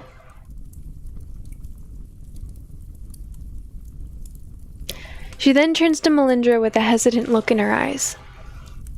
"And I'd like to say that I'm sorry for misinterpreting some of your intentions in the past few days." Kate says, "I understand now that you were only trying to look out for yourself, and that you meant us no harm." "Barry, what did you do to them?" Melindra asks me, while looking somewhat terrified. "They're not acting like themselves. Does your stat device have some sort of mind-affecting spell that I don't know of?" "They're just trying to be nice, Melindra," I say. "There's no need to act so shocked about it. Also, could we move away from this camp? I have a feeling that we're gonna start getting attacked by 100 pinecone collecting underlings if we stay in this place any longer."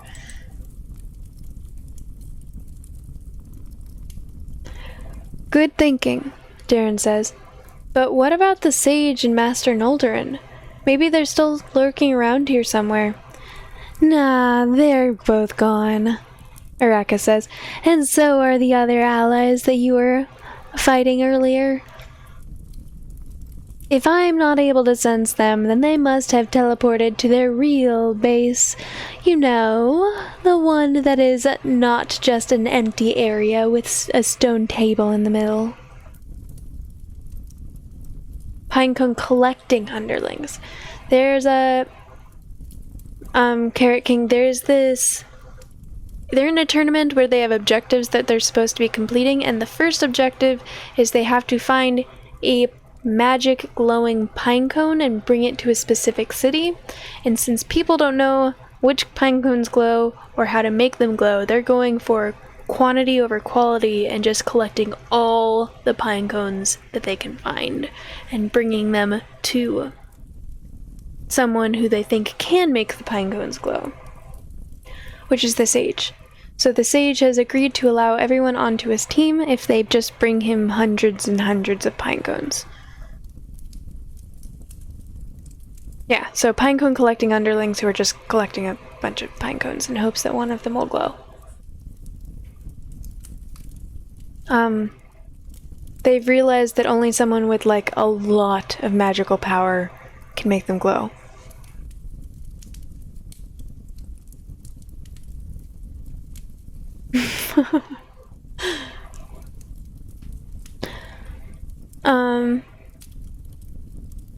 I like that face. By the way, I really appreciate your emotes that you bring to this channel. They're very accurate.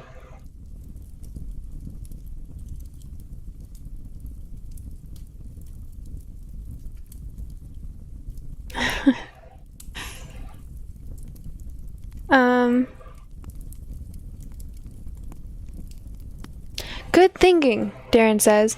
But what about the sage? Okay. You're probably right, Darren says. Come on, let's get going, and we'll talk more on the way. As we're walking away from the camp area, we notice that the mages who were collecting pine cones earlier are all gone.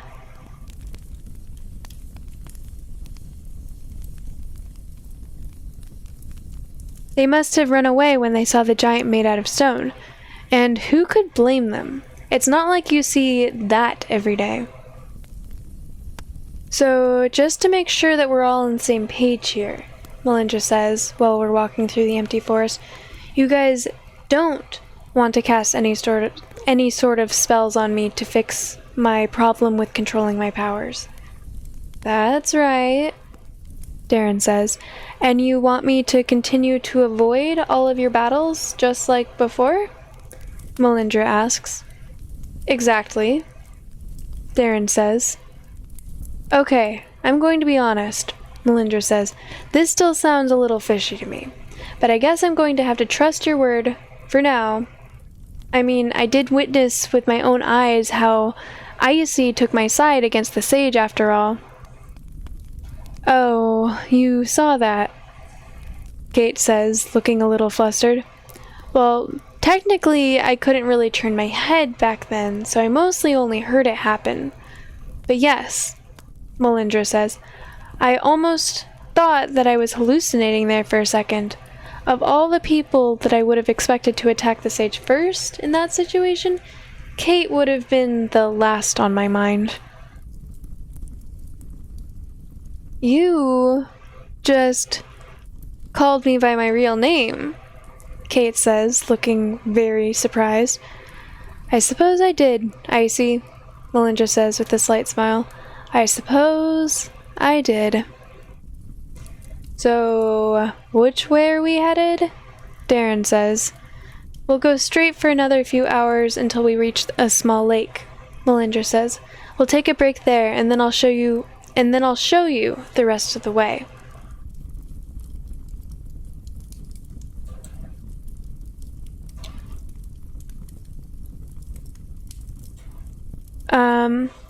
Oh, this is new to me. Not long after we're done talking, I suddenly hear Rose's voice through the transceiver. As soon as I hear her, I immediately remember the last time when the Revenant contacted me, and how she asked me to keep the transceiver open so she could call me again. Barry, do you hear me? The Revenant says. I hear you, I tell her simply, after I tap the transceiver. Listen to me, the Revenant says. You need to take out your stat device and enter the secret code that boosts your hearing stat. Do you understand? What? I say. There's no time to explain, the Revenant says. Just do it. Quick. She then closes the channel again, and there is no more way for me to contact her. Activate the secret code. Don't activate the secret code. There is no reason not to activate the secret code. The secret code increases the hearing stat, so the worst thing that's going to happen is they hears nothing, or like the reason you wouldn't do what she says is because she might be an enemy, but the worst thing that could happen is you hear nothing. The best thing is you hear something important, or I guess the worst thing would be you hear something that hurts your feelings. Yeah. So if anyone wants to argue with me, it seems like y'all are on the same page. And this is new, because every playthrough I've done, I saved Rose, so this is all new for me. I don't know what's gonna happen.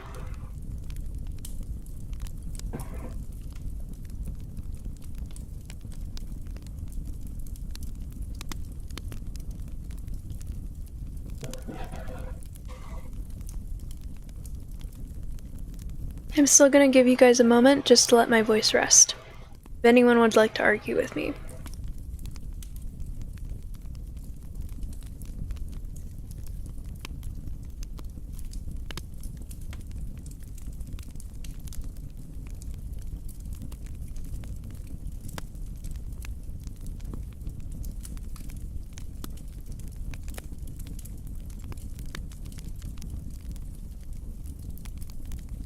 Lordos, welcome in.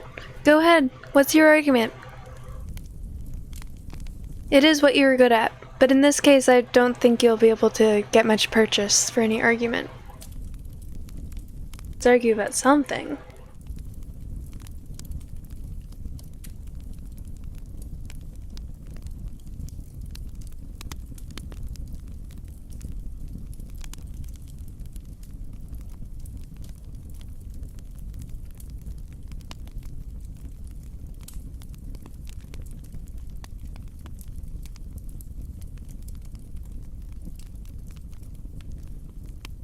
Well, Locke, I agree with you.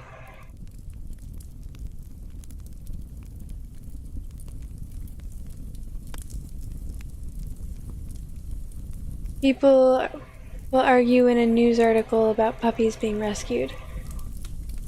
It's always something to argue about. Okay, so Lourdes, you've not successfully argued with me about about why I should not activate the secret code, so we're activating the secret code. Achievement unlocked. Stalker detected. Ooh. I decide to take out my device and activate the secret code that Melindra taught me a few days ago, just like my revenant asked. Once I'm done, I put my device back in my pocket and I continue to walk alongside the others. Was that the revenant again? Darren asks as he gets closer to me. What did she want? Just out of curiosity. It's, see? Yeah. The secret code has increased my hearing stat by 3 points. It's really cool that I'm able to see that.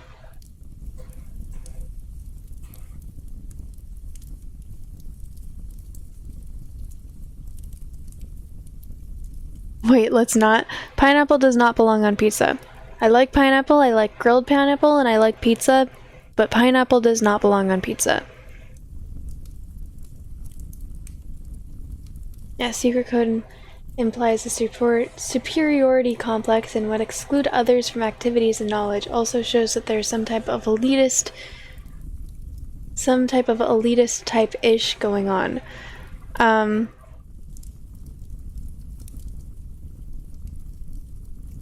I mean, you're not wrong. It's made by Lusathi. Lusathi are an elitist race that think they're better than everyone else. They intentionally kept a lot of stuff secret so that not everyone is able to access information. You have not said anything that is not true.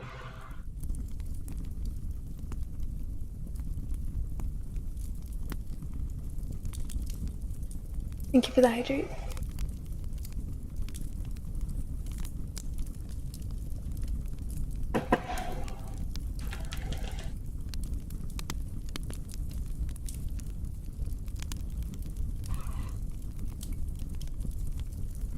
She wanted me to enter my secret code in the stat device so I can boost my hearing. I say. I didn't really see a reason why I shouldn't do it, so I did what she said. Huh, Darren says. Well, I sure hope that this isn't a trap of some sort. I don't think so, I say. I mean, this code just boosts my hearing for a short while. I don't really see what... As I was talking, I suddenly realized something that I hadn't noticed before. According to Melindra, the secret code should have only improved my hearing for a few seconds, but for some reason my hearing is even better than it was before. My hearing is still better than it was before I used the code. Did the Revenant use some sort of trick? What's the matter, Barry? Darren says. Why did you stop talking? The hearing stat, I say. It's still being boosted. It was supposed to go back to the original level after a few seconds, but for some reason that didn't happen.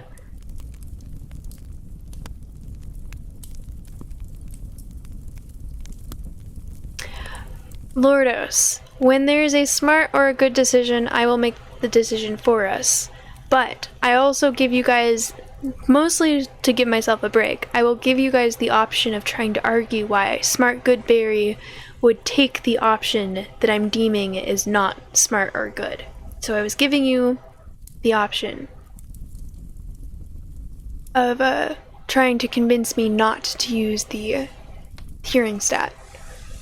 Also, what are you cosplaying as today? I mean, it's in the title, but Minnie Mouse. You can't tell?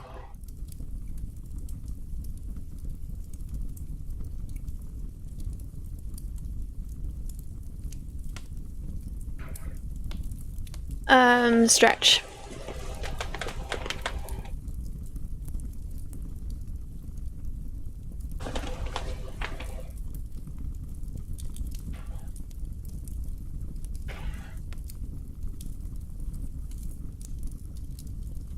You can actually, that was your guess?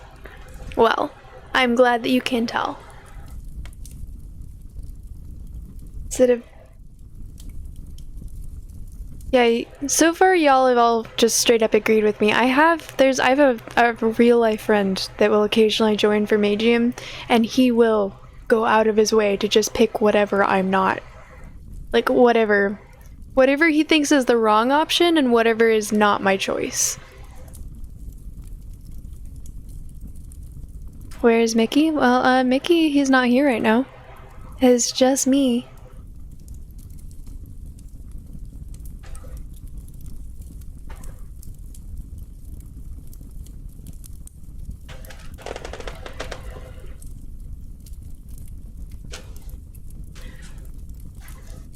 Mickey's on vacation? Yeah, Mickey went to go live out on a farm. Considering I started this as a genocide run, where it was a Genocidal Minnie Mouse, he went to go live on a farm.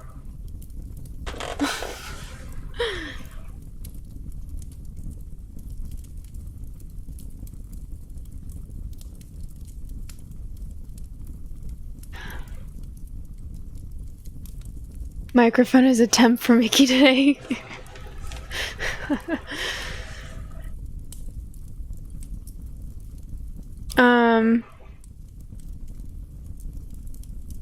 The hearing stat. It's ice.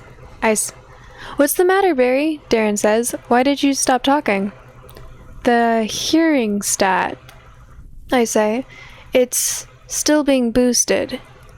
It was supposed to go back to its original level after a few seconds, but for some reason that didn't happen. Well, maybe your device is broken? Or something? Darren says. I don't know, I say. I feel like that would be too big of a coincidence.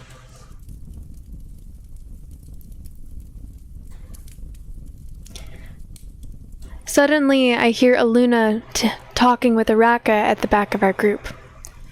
Araka, are there any mages in this area left except for us? Aluna says. Mages? Araka says. Oh yeah, there is one. It's the same guy that's been following us invisibly from a long distance. Since we were at our camp this morning. What? Aluna says. There's been someone following us since this morning. Why didn't you tell us about this? Well, it's not like he has any chance of defeating any of you, Araka says. Even the half-less Safi could probably beat him with his hands tied behind his back. I was curious to see what his deal was, so I let him be for a while.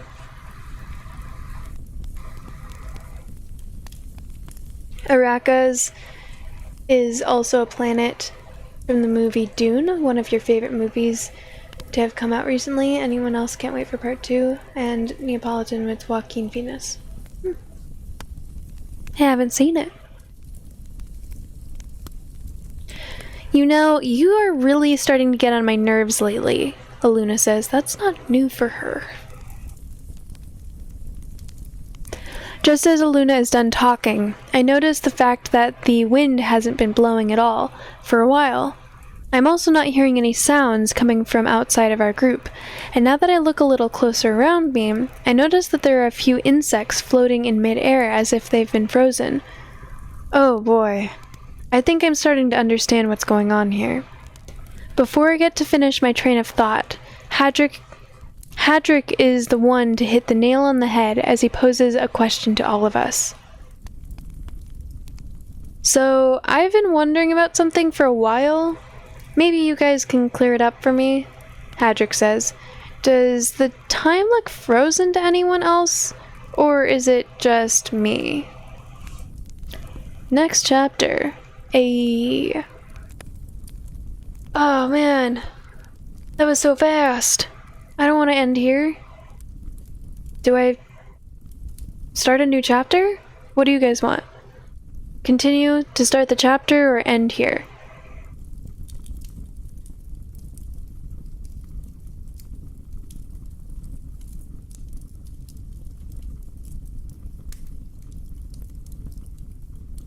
Are you guys hooked? This is the entire reason, the scene that's coming up is the entire reason that I allowed Rose to die, because I wanted to see what would happen. We're finally getting to the part that I was looking for. Depends on how much energy I have. Oh, I'm fine energy-wise. Thank you. I appreciate that. That was very thoughtful. Thank you. You're literally sitting on the hook. Wow, that sounds really uncomfortable. Let's see what we can do about that. Alright. Next chapter. Checkpoint reached, game saved. May update the title.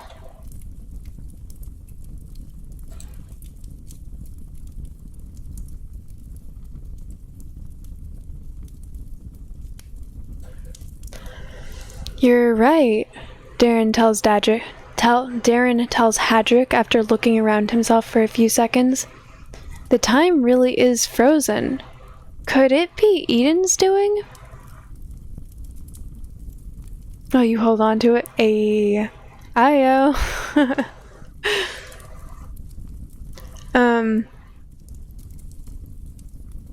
It's not Eden, Araka says.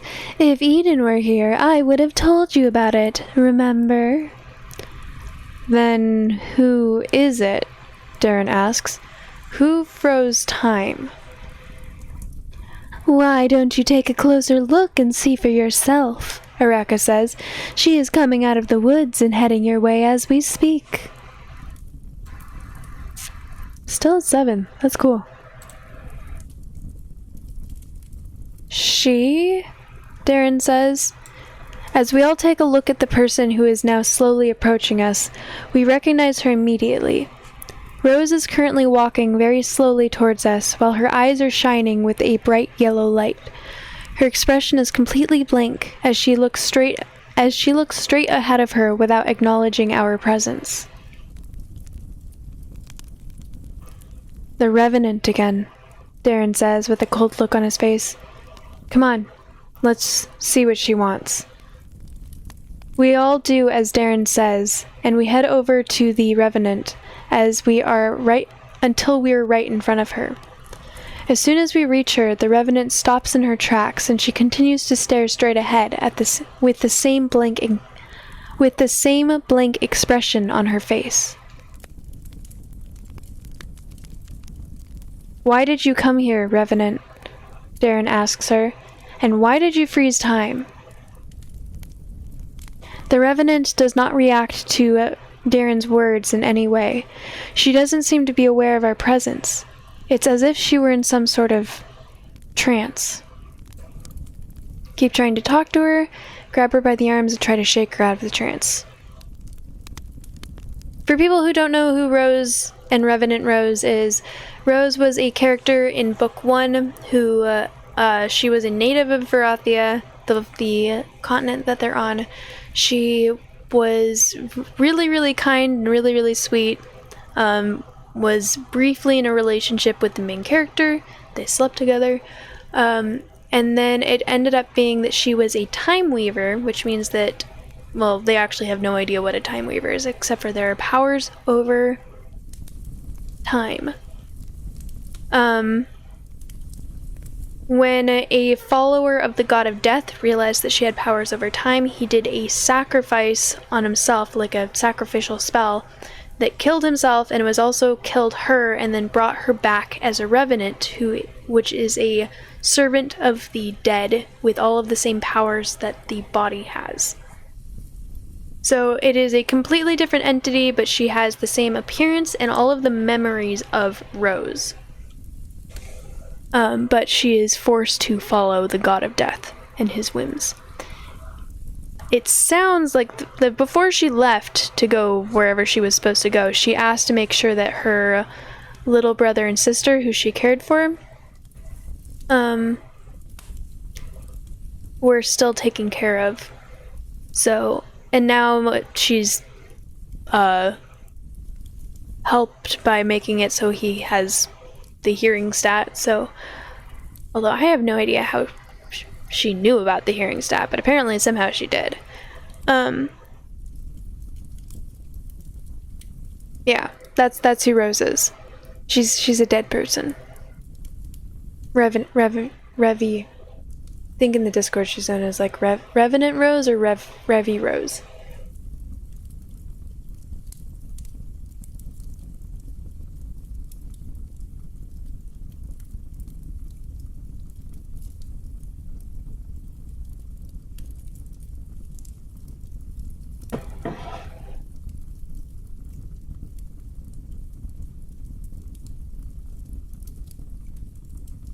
Okay, so I see one person says grab, three people say do not grab. Okay, so keep trying to talk to her. Are you listening to us? I say. Seeing that the Revenant is still not doing anything, I position myself right in front of her and I begin to snap my fingers repeatedly very close to her face. Come on, I say. Snap out of it. Oh no, Melindra says. I've seen something like this happen before. If it's what I think it is, then you guys had better ready yourselves up. The sage fright from earlier is going to feel like a walk in the park compared to what's coming next. They're going to be in for a treat, all right, Araka says, and then she laughs. What are you two talking about? Hadrick says. Ready ourselves for what? It's starting, Melindra says. All of a sudden, the Revenant disappears from before our eyes, and we can hear her voice coming from behind us. As we all turn around, we realize that it wasn't only her voice, but the Revenant herself who had switched positions in a fraction of a second. The voice that is coming out of her mouth barely sounds like that of Rose, due to the high amount of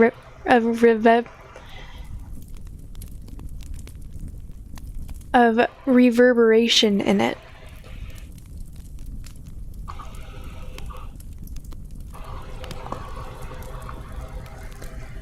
A prophecy I have come to tell you, the Revenant says.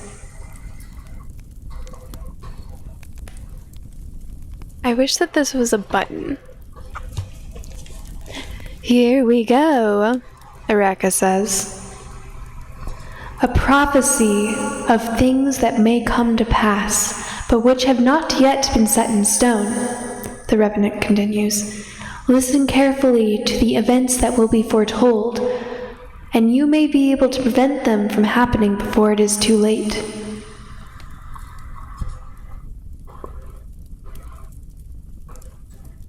The Revenant then disappears again, and she reappears on our left side, preparing to speak again as the echo in her voice gets more and more intense, in order to signify the beginning of the prophecy. After each line that she speaks, the Revenant disappears and appears in a different place, making us all turn our heads in confusion.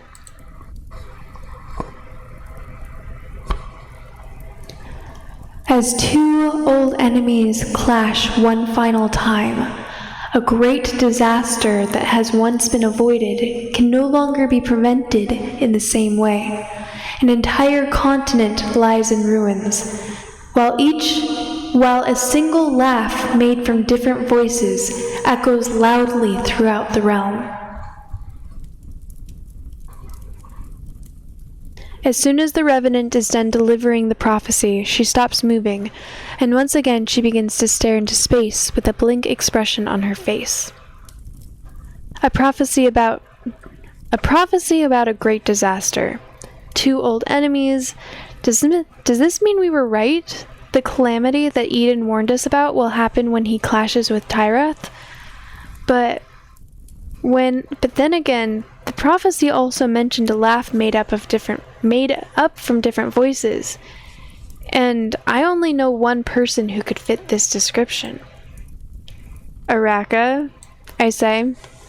This prophecy was oddly specific about that single laugh made up from different voices thing. You wouldn't happen to know anything about this great disaster, would you? Hey, I would make that prophecy happen in less than a day. Hey, I could make that prophecy happen in less than a day if you want, Araka says.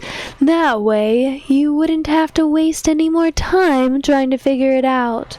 All you have to do is let me out of this amulet. What do you say? I think I'd rather figure it out by myself, if you don't mind. Your loss, Araka says. So, is this it? Darren says. Is the prophecy over? If you're asking about the prophecy, then yes, it is over, Melindra says. You're saying that we should be expecting something else right after the prophecy.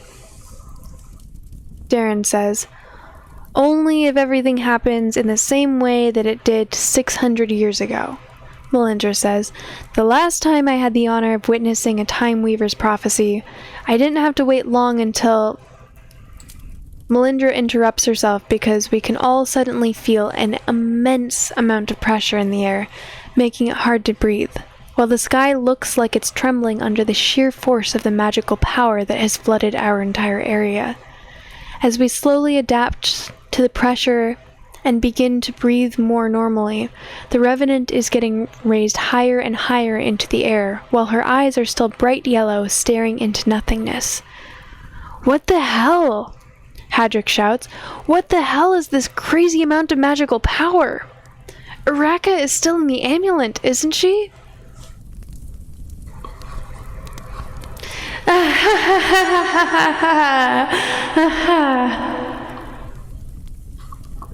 Araka laughs from inside her amulet. Y'all have requested that I do the laugh. Make up for my lack of ability in fake laughter with the echo effect. This is not Araka's doing, Melindra says as she struggles to remain calm.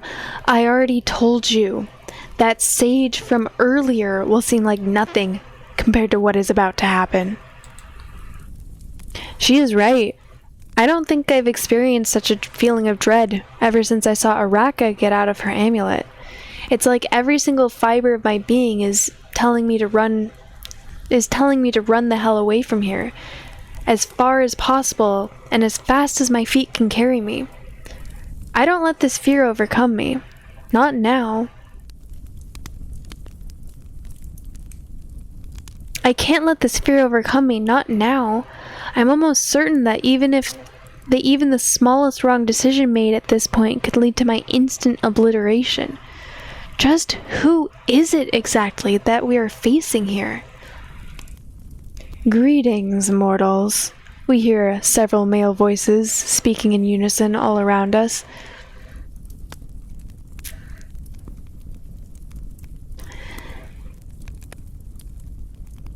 How should I do this dude's voice? Greetings, mortals. We hear several male voices speaking in unison around us. This speech pattern is very similar to the way in which Araka speaks sometimes when she loses control over her voice. A laugh made up from several different voices. Could this be tied to the prophecy as well? You have been blessed by the presence of a god, the voices say, as they reverberate throughout the throughout the entire area. "Kneel before me, and I will then give you the permission to gaze upon my magnificent form in admiration." And just to exactly, Darren starts to say, but Melindra puts her hand over his mouth to silence him with a panicked look on her face. "This is the god of time," Melindra says. "Don't ask him any questions. He has the power to end us all in a matter of seconds. Just kneel." She then kneels before the god of time with her head bowed down while she signals Darren to do the same. An adversary that can make someone as proud as Melindra act this way? I don't like where this is going. Clearly, if I mess around here, I could end up getting everyone killed. But should I really kneel before this bastard? While I was standing there considering my options, the god of time was slowly materializing into a more earthly form. Although I'm not sure if I could really call it that. His body is the form and the size of a human, but it is made out of a sort of solid blue light, which is simply radiating magical energy. The man has no face and no distinguishable features aside from a few small blue flames that keep appearing and disappearing randomly throughout his body.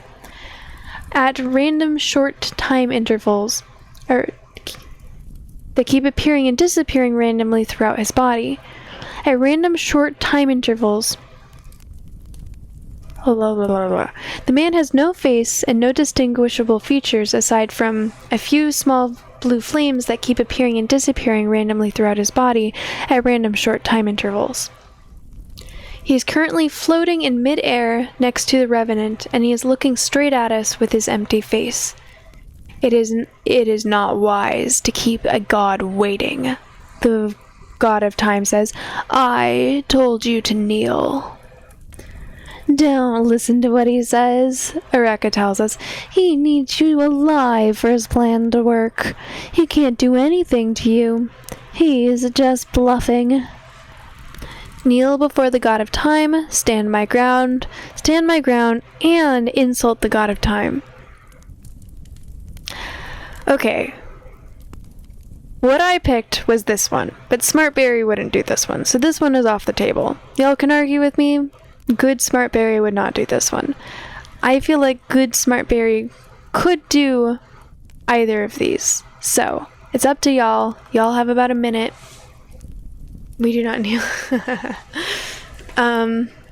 We'll go with whatever the majority chooses.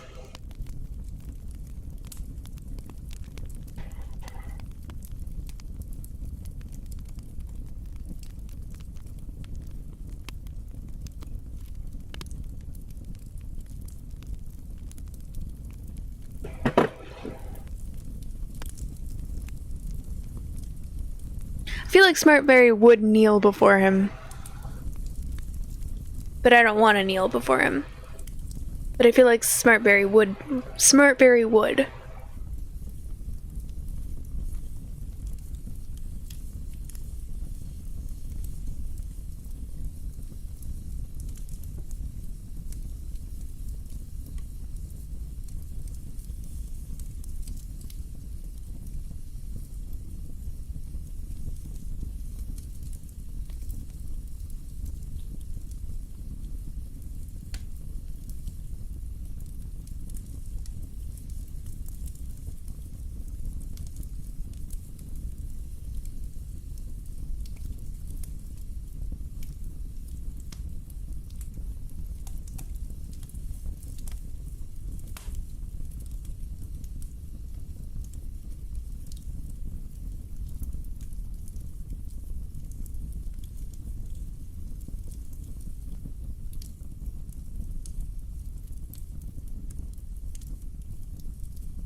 Okay. I see one person who said don't kneel and one person who said do kneel. We did lose some voters. That's okay, though. People can sleep if they want. Since it's tied... Oh, okay. So we're gonna kneel before the god of time. Don't worry, you'll have more opportunities. You could also save here if you'd like. So we could come back. Despite what Araka said, I decide not to risk everyone's safety for the sake of my pride, and I kneel before the god of time, just like Melindra. If you want to see me kneeling, then I hope you've brought a chair, Darren tells the god of time, because you're going to be waiting for a while. Just as Darren has done talking, we see his heart being ripped straight out of his chest and right through his plate armor by an invisible force, as blood begins to spatter all around him. Oh. Did Darren just die, Alameo? Wow. Love the sympathy. I can tell you really care about him. We see his heart being ripped straight out of his chest and right through his plate armor by an invisible force, as blood begins to spatter all out of him. Oh no, Hadrick says, as the rest of us watch Darren, too shocked to speak. When Darren is almost about to fall to the ground, I hear Hadrick starting to talk in reverse, and then I see Darren's heart going back inside his chest by itself, while all of the blood on the ground and on his armor gets cleaned up instantly. As soon as the time reversal spell is over, Darren begins to breathe very loudly and rapidly, while sweating all over as if he'd just woken up from a terrible nightmare. Araka laughs when she sees the look on his face. I guess I forgot that he can also reverse time as long as he has control over the Time Weaver. Araka says, my bad. I will not repeat myself again. The god of time says, kneel.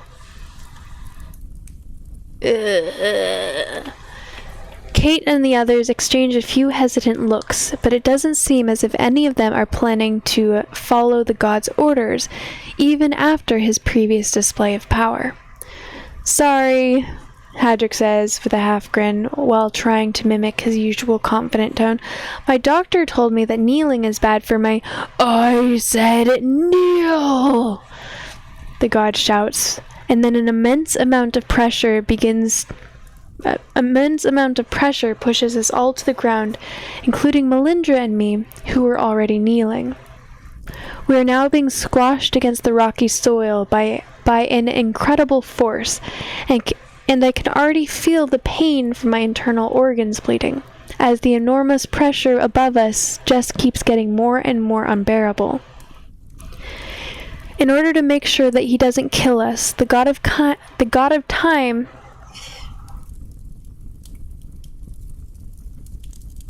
I think my hair keeps getting caught in, like, the makeup on my nose. It's so itchy.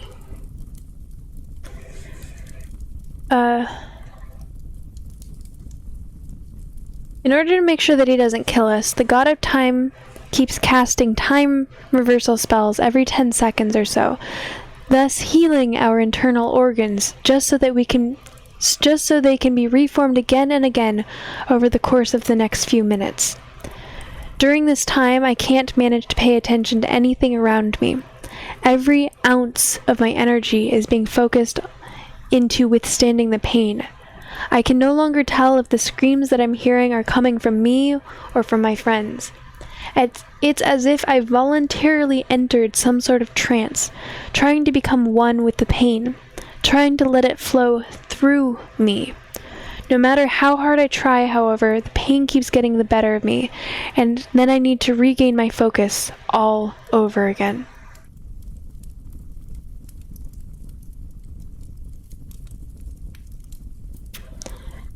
Can you stop with the time reversal spell already? Araka says, exasperated after a while. You're making me dizzy. This is really the god of time, or a punk with the time turner. Not a punk with the time turner, but he is a punk with the time weaver. Sort of. He is a very, very, very, very powerful spell, or powerful spirit from the magical plane who has taken upon the mantle of God of Time. Meaning that he is able to gather, I mean, this is all explained in a little bit. He's able to gather power from the mortal plane of people if mortals worship him or if other things happen. But he's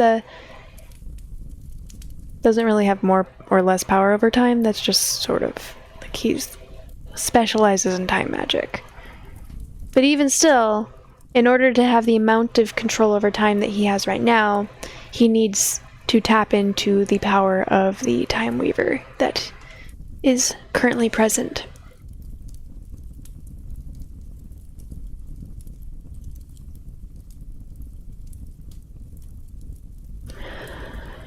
Upon hearing Areka's words, the god of time casts one last time reversal spell, and then he lowers the amount of pressure in the air above us, making sure that he is no longer hurting us, but still keeping us pressed to the ground.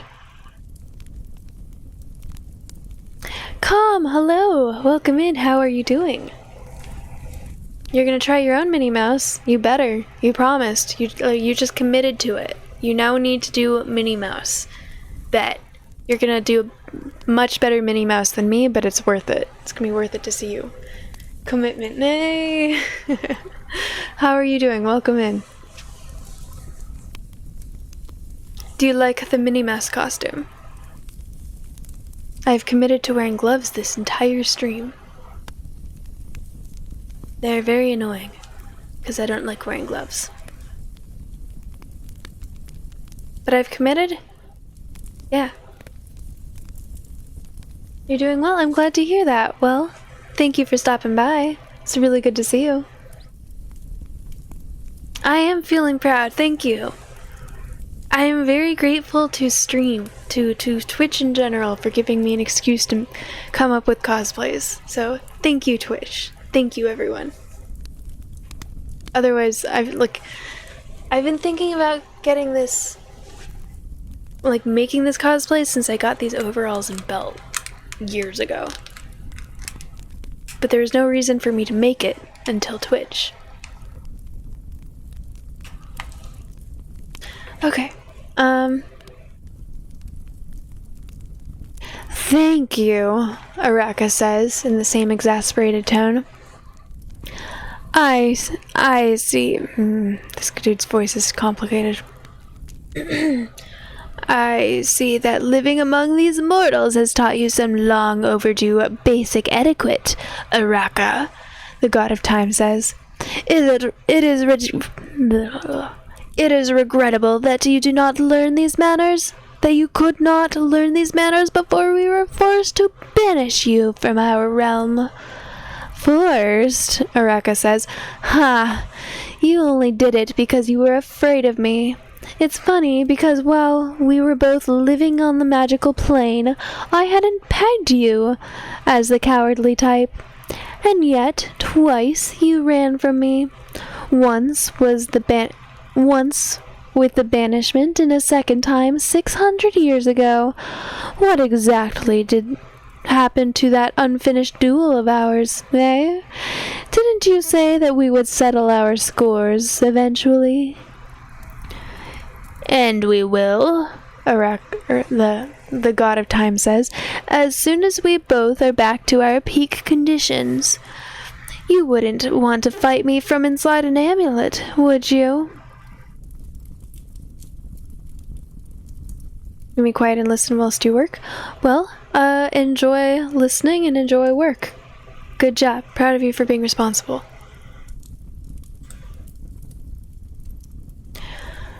Well, if you could just destroy this amulet for me, we could, Araka starts to say, but she is interrupted by the god of time. You will receive no help from me, the god of time says. Don't think that I've forgotten about the many spirits you killed and absorbed all those thousands of years ago. Some of them were my friends, you know.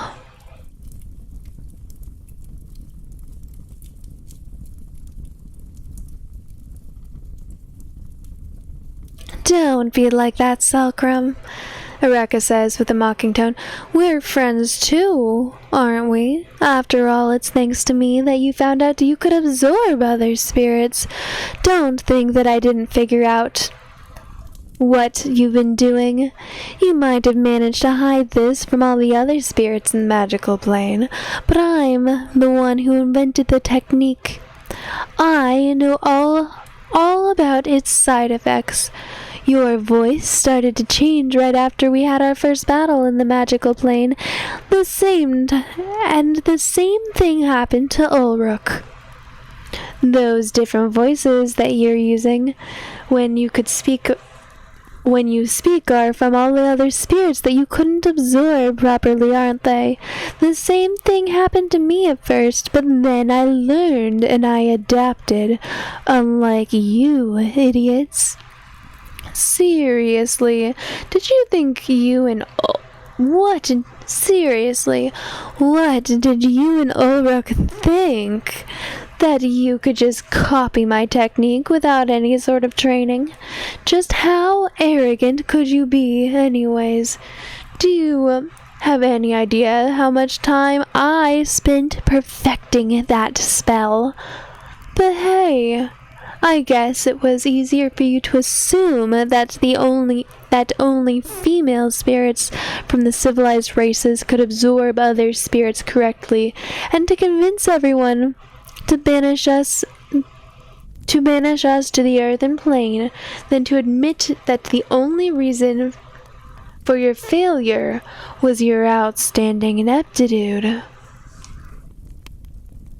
I will not stand here to listen to you mocking, the god of time starts to say, but Arak cuts him off. Hey, you both should have listened to Memphir, Areka says. He is the only one with a brain out of all of you gods. I bet he tried to stop you from absorbing the spirits, didn't he? I've never heard him use different voices when he spoke. How is Memphir, by the way?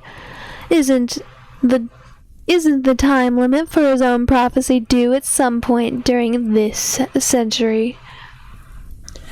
The god of fate and his prophecy are none of your business, the god of time starts to say, but he gets cut off yet again. Yeah, it was this century, wasn't it? Areka says, as she is now ignoring the god of time completely while getting lost in her own thoughts. And the prophecy was pretty specific about his death, too. It said that he would get killed by a member of the civilized races from the earthen plane who would originate from a region called Varathia. I remember. Ooh. I'm just realizing something now. I remember how Memphir kept rechecking that prophecy again and again in hopes that something would change, even if he always got the exact same result. He was becoming completely obsessed with it. I bet he must have really freaked out when Eden named this continent Varathia. Huh. And now that the time limit is drawing closer, the so-called God of Fate even went as far as forming a temporary alliance with the God of Death, saying that he'd help him with his indiscriminate murders as long as they were being focused on Varathia. I honestly don't get what's going through Memphir's head. If I were in his place, I'd just reduce this entire continent to a pile of ashes in one day and be done with it. The god of fate is aiming to destroy this continent too? Just how could the situation get any worse? Araka, if you don't keep quiet, I'm going to... Selkram, the god of time, says. You're going to what? Araka says in a provocative tone. Destroy my amulet. I could also throw you very far from here, in the middle of an ocean where no one will ever find you again, the god says. I'd like to see you try, Araka says.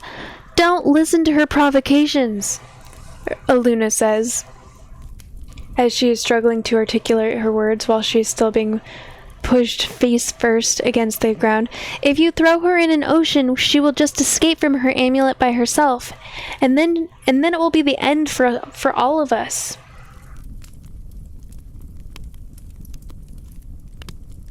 Oh, the god of time says. So you're just her captor then? Or maybe just her jailer. I suppose this is only fitting for a banshee to be the one overseeing such a task, given how much your kind has had to suffer because of her arrogance. And because of yours, Flower shouts all of a sudden. It's your fault that Petal has to live like this. She never wanted this life. She never wanted to kill anyone. And neither did any of the other banshees. I will never forgive you for what you've done. You will never forgive me, the god of time says, sounding genuinely puzzled. You must have a very short memory if you can afford to talk to me like this after all that has happened. Allow me to refresh that short memory of yours a little.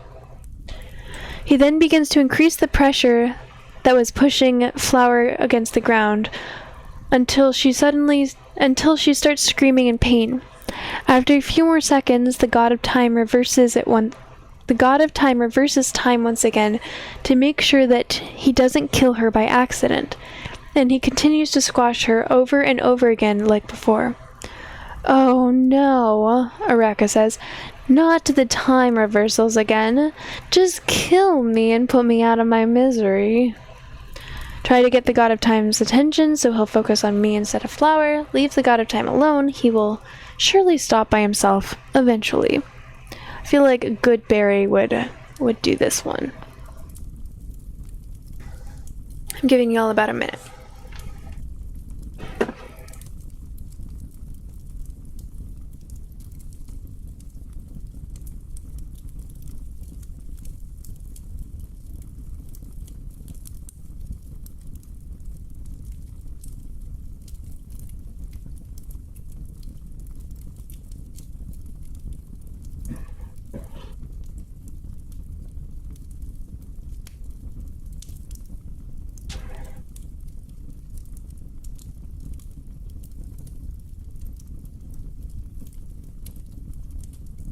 Alright, so it looks like a unanimous get his attention. Glad we're all on the same page.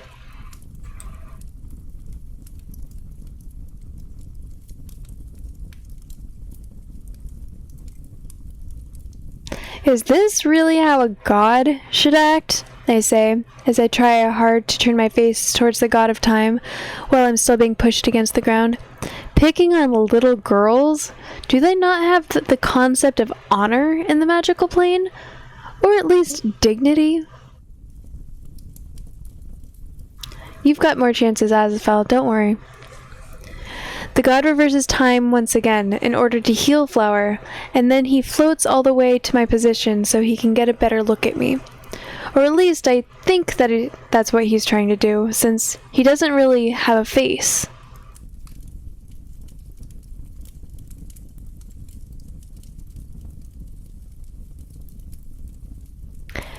How curious, the god of time says.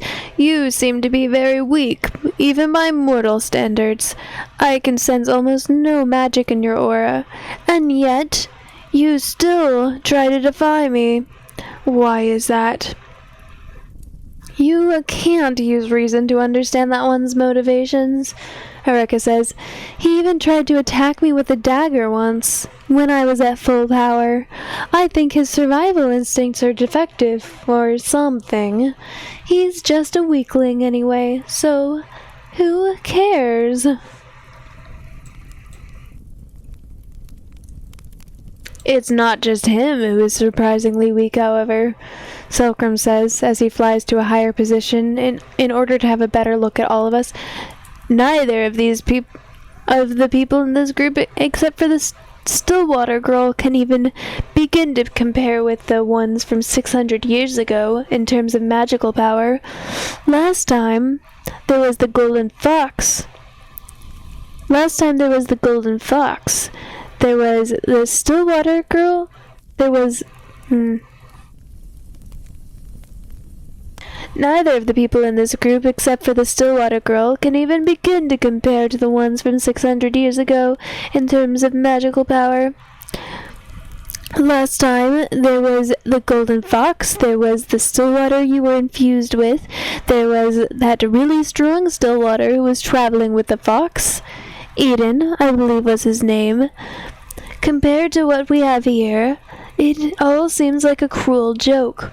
Why even bother to send the Time Weaver to any of these people? They will probably just get killed off within the next couple of days, if they are lucky enough to even survive that long.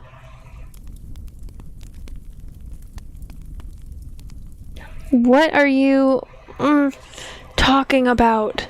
I say, as I'm having a little trouble speaking properly due to my face being constantly pushed into the dirt. Aren't you the one who sent the Time Weaver here? Huh. Eureka says, Selkram wishes he could just control Time Weavers whenever he wants. The Magium is the one who sent the Time Weaver here. Not this sad excuse for a god. The Magium? I say, too shocked to be able to do anything other than repeat her words. Eureka says. It is somewhat of a tradition for the Magium to send a Time Weaver on the earthen plane every time there is the potential for a great number of lives to be lost in a short period of time. Especially when it comes to this continent. When the Time Weaver's powers finally awaken, the person who was gifted with these powers will enter some kind of trance. They will freeze time, and then they will walk patiently towards several groups of people, delivering the prophecy to them one by one. That is how it's always been. But then, what does the God of Time have to do with all of this? I ask. Oh, Selkram is just hijacking the signal, so to speak, Eureka says. He found a way, long ago, to take advantage of a Time Weaver's trance to temporarily link himself directly to the Magium, and he is using this connection to insert a ritual of his own into the mix. You know how other gods get their power through large numbers of followers. Well, Selkram doesn't have any followers. He's going for quality over quantity. Basically, since the group visited by the Time Weavers have the potential to affect the lives of hundreds of thousands of people, he decided to channel all of his efforts into exploiting people like you, instead of begging for adoration. Instead of begging for the adoration of a bunch of sheep, like all the other gods are doing. What kind of ritual are you talking about? I ask Eureka, a little apprehensively. Well, I don't know all the details, Eureka says, since these rituals of his always change, but there should almost certainly be some time traveling involved in at least one of the stages. When's the ritual starting anyway? As soon as every preparation is in place, the God of Time says, but This does not mean that you should be spending the remaining time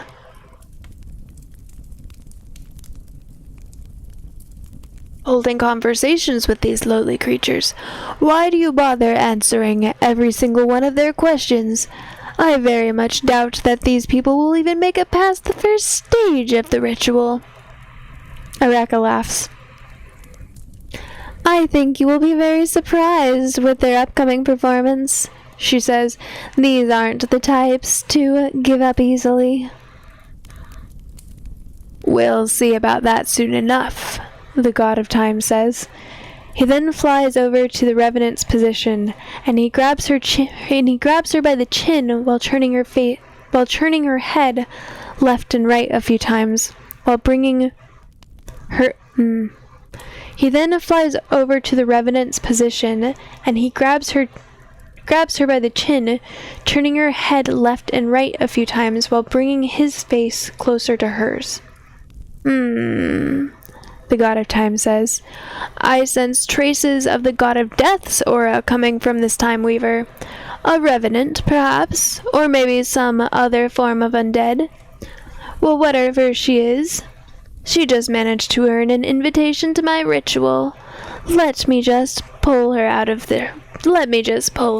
her trance. After he stops talking, the god of time releases the revenant from his grasp, and then he waves his hand in front of her face, which causes the bright light to fade from her eyes. After she regains her senses, the revenant looks around her with calm, emotionless gaze, and then she addresses the god of time directly. I see that you have removed me from my trance, the revenant says. Should I take it that you're going to force me to participate in your ritual? How very astute of you, the god of time says. It seems that Ulrich has instructed you well. There was no need for him to instruct me, the revenant says. The spell that brought me into this world implanted me with a lot of the god of death's knowledge into my mind, including the details about your rituals and about your personality. Taking these factors into account, it wasn't hard for me to predict that your first reaction when finding out about me would be to try and punish the god of death for meddling in your affairs. And what better way to punish him than through me, his loyal follower?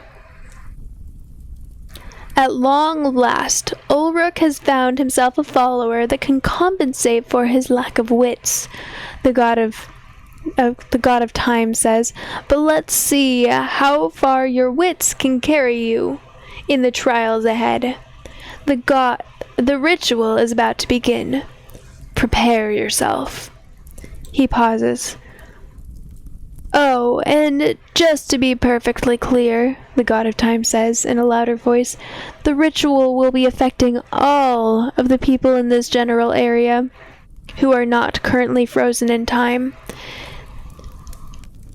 This also includes those that may be hiding behind an invisibility spell, watching us from a distance. Ha! Araka said. I knew it. Let the ritual commence, the god says, and then a blinding white light fills our entire area, making it impossible to see any further than my own hands.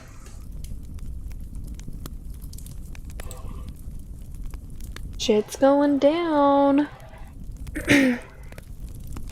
I don't like talking. I need to come up with an easier voice for him, because that's hurting my throat.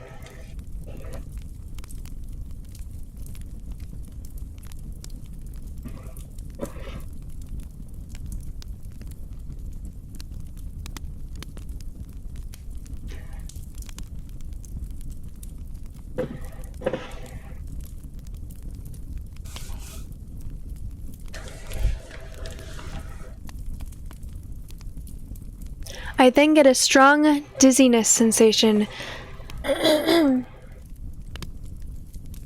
while it feels as if my mind is being pulled straight out of my body. As soon as the light disappears, I can see around me again. As soon as the light disappears and I can see around me again, I notice that I am still lying on the ground, but everyone else is gone. Wait, no, that isn't right. It's not that everyone else is gone, it's that I've been transported to an entirely different place. I'm still in the middle of a forest somewhere, but this forest seems awfully familiar, as if I've been here before in my distant past. I then decide to get up and explore a bit. I am momentarily frozen in shock as I realize that my height is now considerably lower than it was before. And it's not only my height that's different either. My arms are also much shorter than my hands. My arms are also much shorter, my hands are smaller, and I'm no longer wearing the same clothes.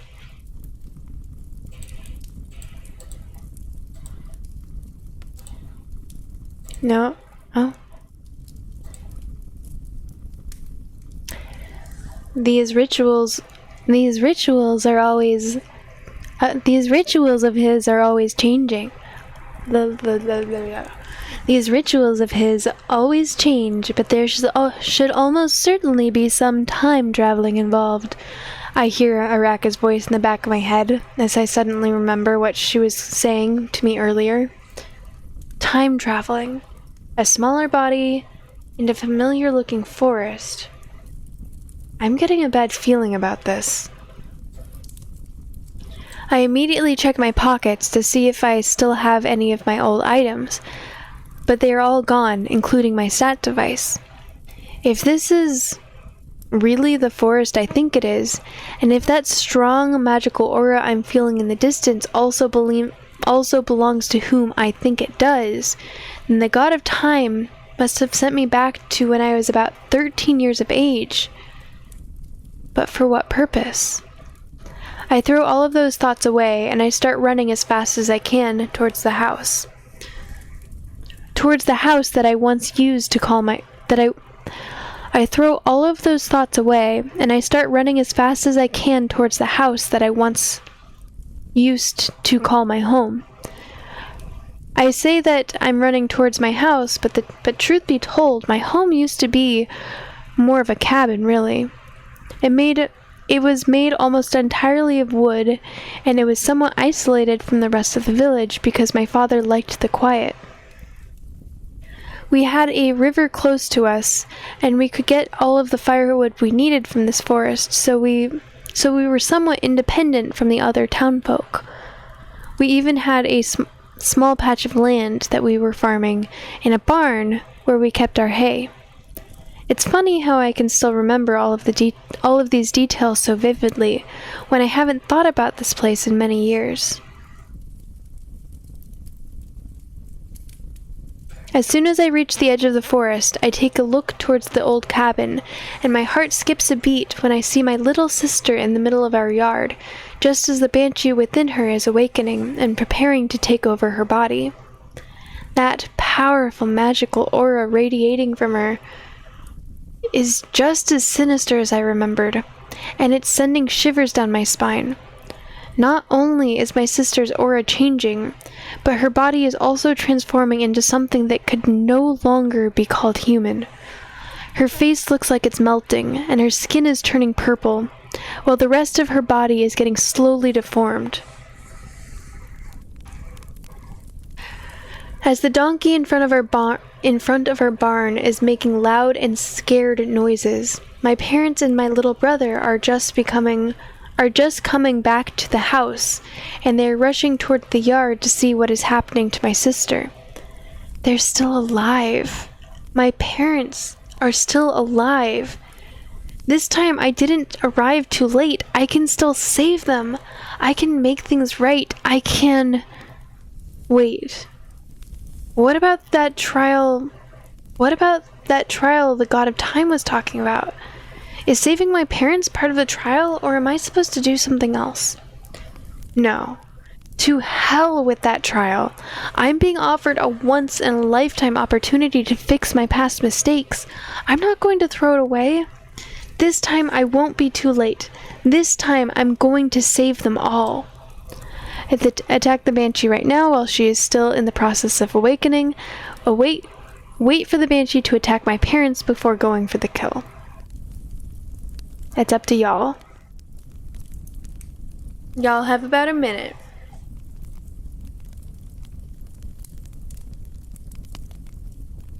For the people who need context, Barry's parents were killed by a banshee that inhabited his little sister. And he was able to kill the banshee after they killed the parents because she was still weak since she just awoke.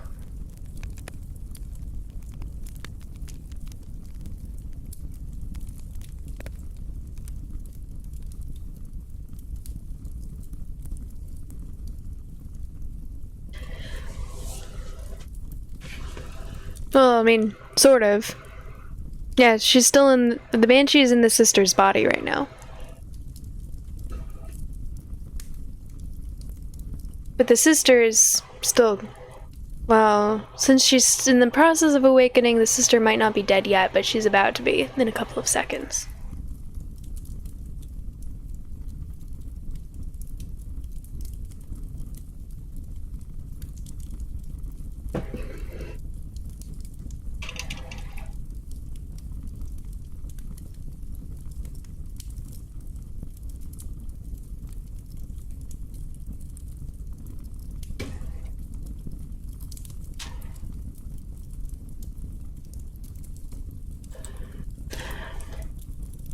I couldn't ask for a better moment to attack the Banshee.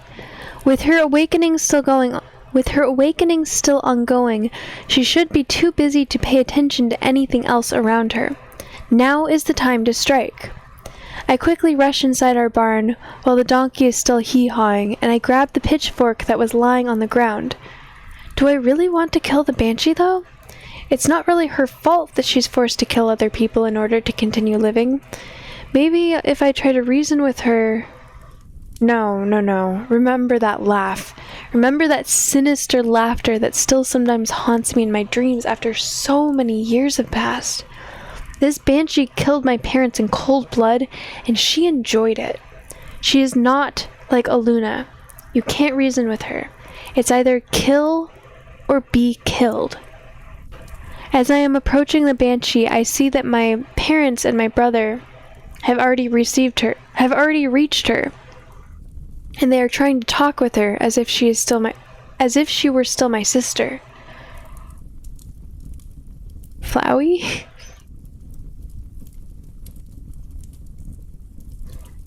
Claire, my mother says, dear gods, what happened to you?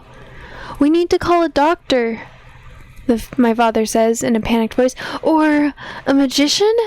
The kind that Barry is always talking about. A mage. That's what they're called.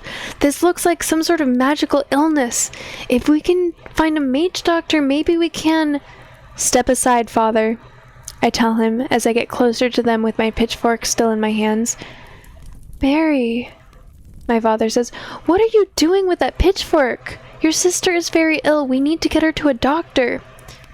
What she has is not curable, I tell him. I need to kill her before she kills us all. Barry, what are you saying? My mother says, shocked. There has to be a way to save her. You can't just kill her like this. She is your sister. What you see is no longer my sister, I say. She is a banshee. Let me pass.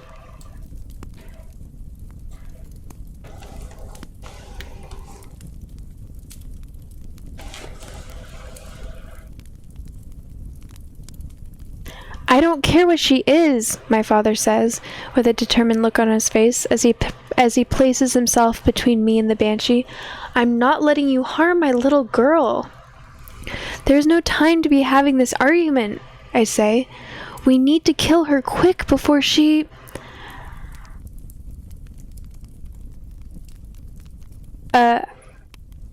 Oh shit, I didn't realize you could die here. I totally forgot. Shit. I don't get to... We need to kill her quick before she... I don't get to finish my sentence because the Banshee has just completed her awakening, and she made full use of our distraction to run her hand through my father's chest from behind, impaling him as if she'd used a spear. No! I shout as my father falls to the ground, gurgling blood. I then tried to dash towards the Banshee with my pitchfork, but she was waiting for me. All she needed to do was conjure a sharp lance made of stone out of thin air, and she sent it flying straight through my skull, killing me before I even had the chance to reach her.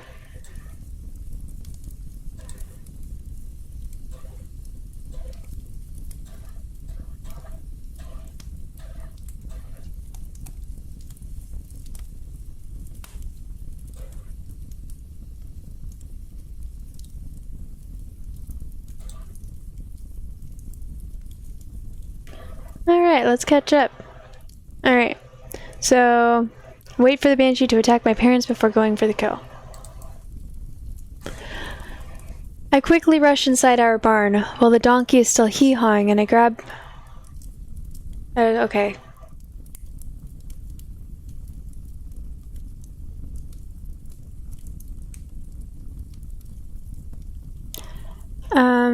Claire, my mother says, "Dear gods, what happened to you?" "We need to call a doctor," my father says in a panicked voice. "Or a magician. The kind that Barry is always talking about. A mage. That's what they're called. This looks like some sort of magical illness. If we can find a mage doctor, maybe we can cure her. There has to be a mage in one of the neighboring villages. Barry, there you are. Come quick, your sister is very ill. Do you know of any mage doctors in our area?" There are no white mages in any of the villages around our area, I tell him as I slowly approach with the pitchfork in my hand. And even if there were, it would be too late for her. "What are you saying?" my father says.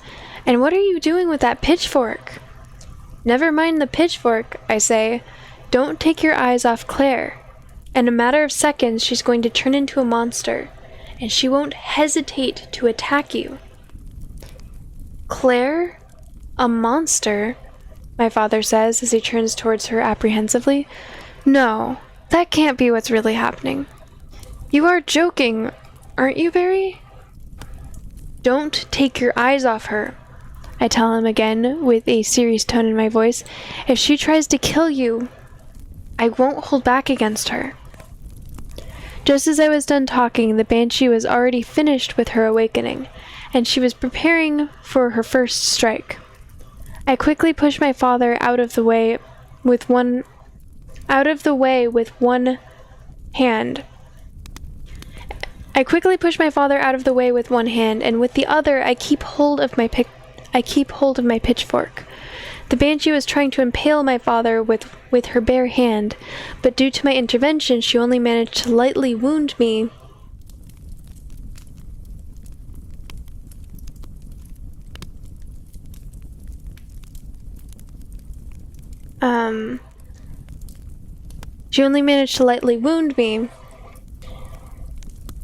In the left side of my abdomen instead.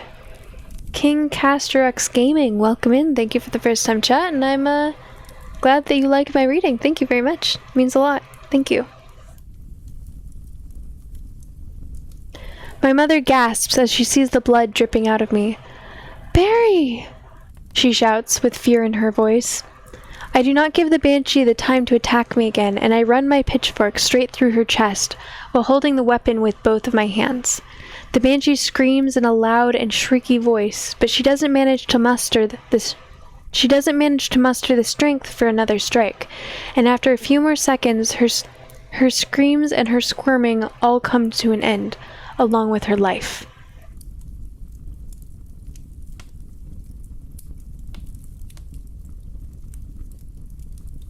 You were having your wife teach you to read? I mean, you're typing pretty well. Seems like you're doing okay. And thank you. Thank you. It was a sub goal reward. So thank you guys.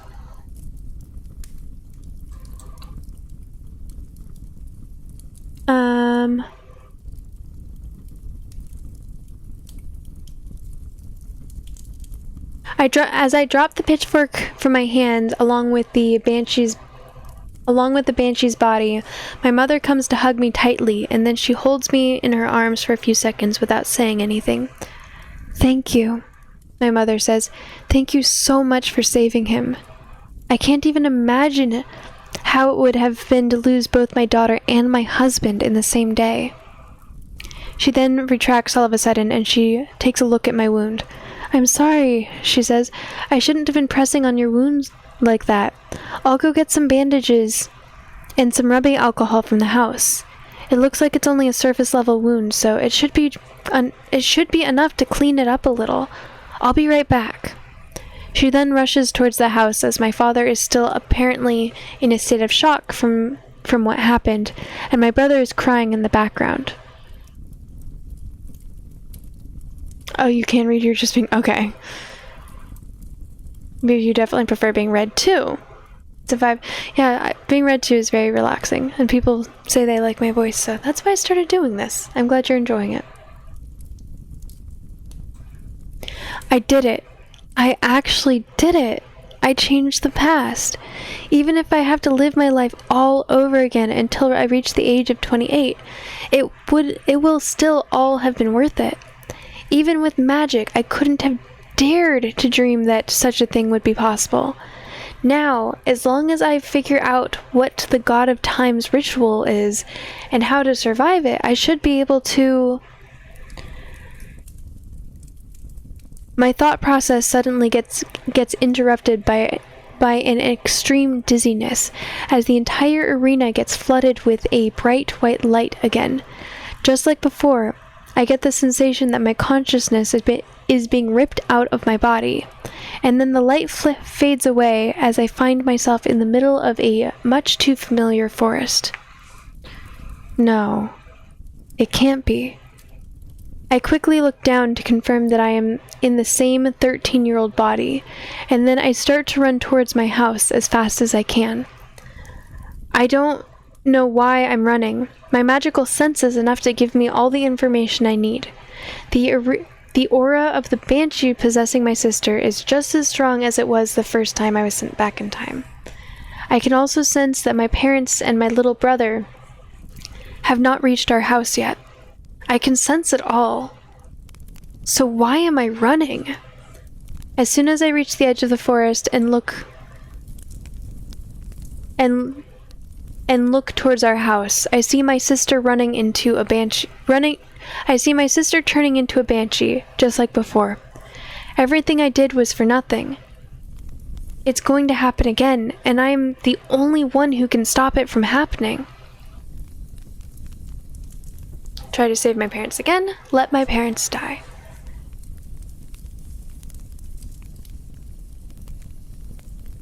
What do y'all want to do? Y'all have about a minute. I'm inclined to do let the parents die again, just because, you know, information gathering. Oh yeah, save parents again, that's what I meant. Oba Sarangha, or Sarange, welcome in, how you doing?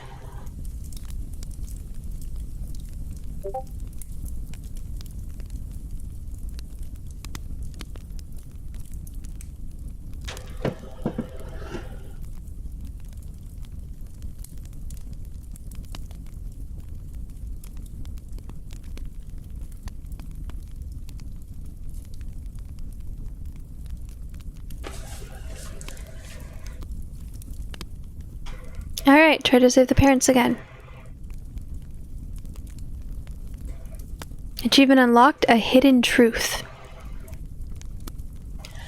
As I run as fast as I can towards the barn, I grab the pitchfork from the ground just like last time. Without even thinking, I make a sprint towards the banshee. And before my parents and brother can reach her, I impale her through the chest.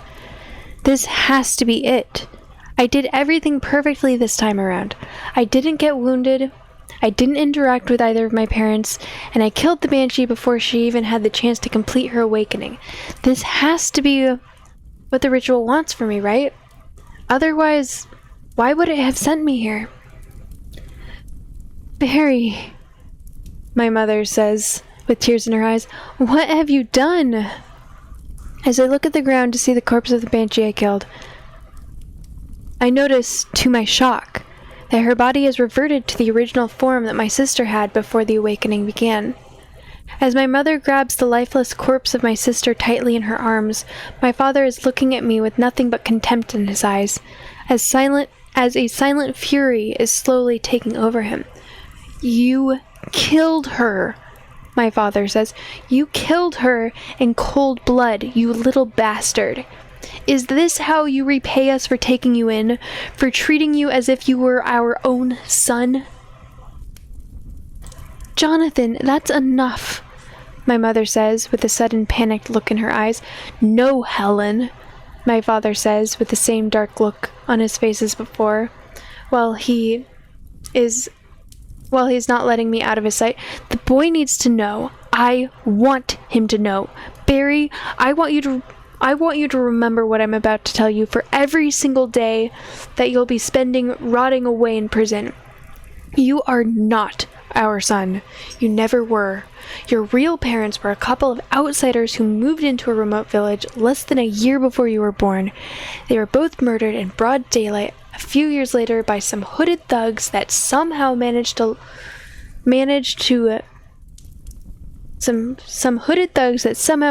then vanish without a trace. And since there was no one left to care for you, Helen and I decided to take you in. But we only did it out of pity because nobody else wanted you. Do you understand?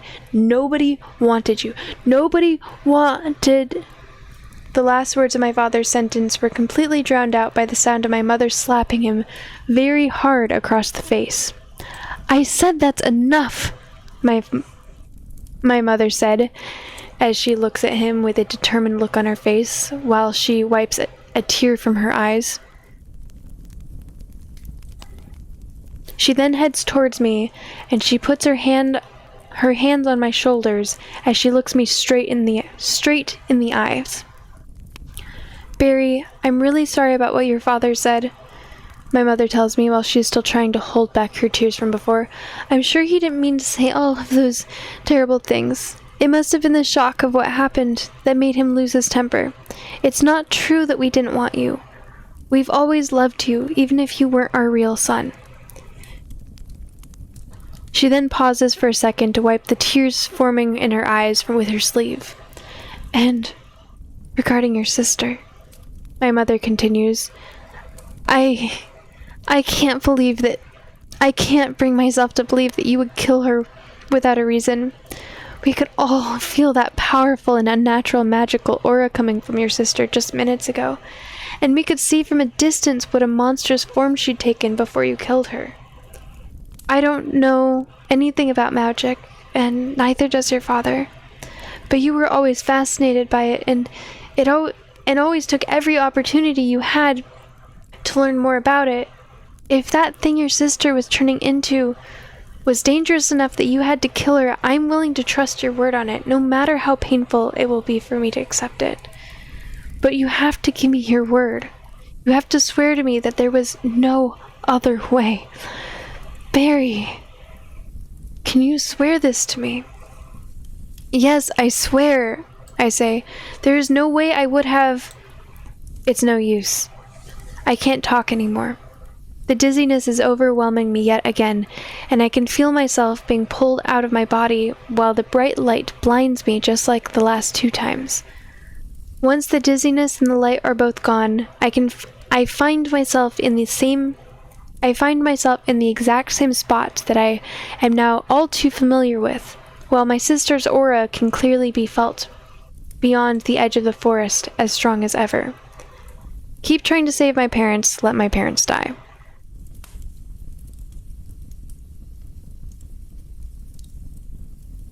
What do you guys want to do?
I feel like Smartberry would realize at this point that there might be a different goal. But also, he's pretty fucking emotional right now, so that curse word felt unnecessary. I apologize.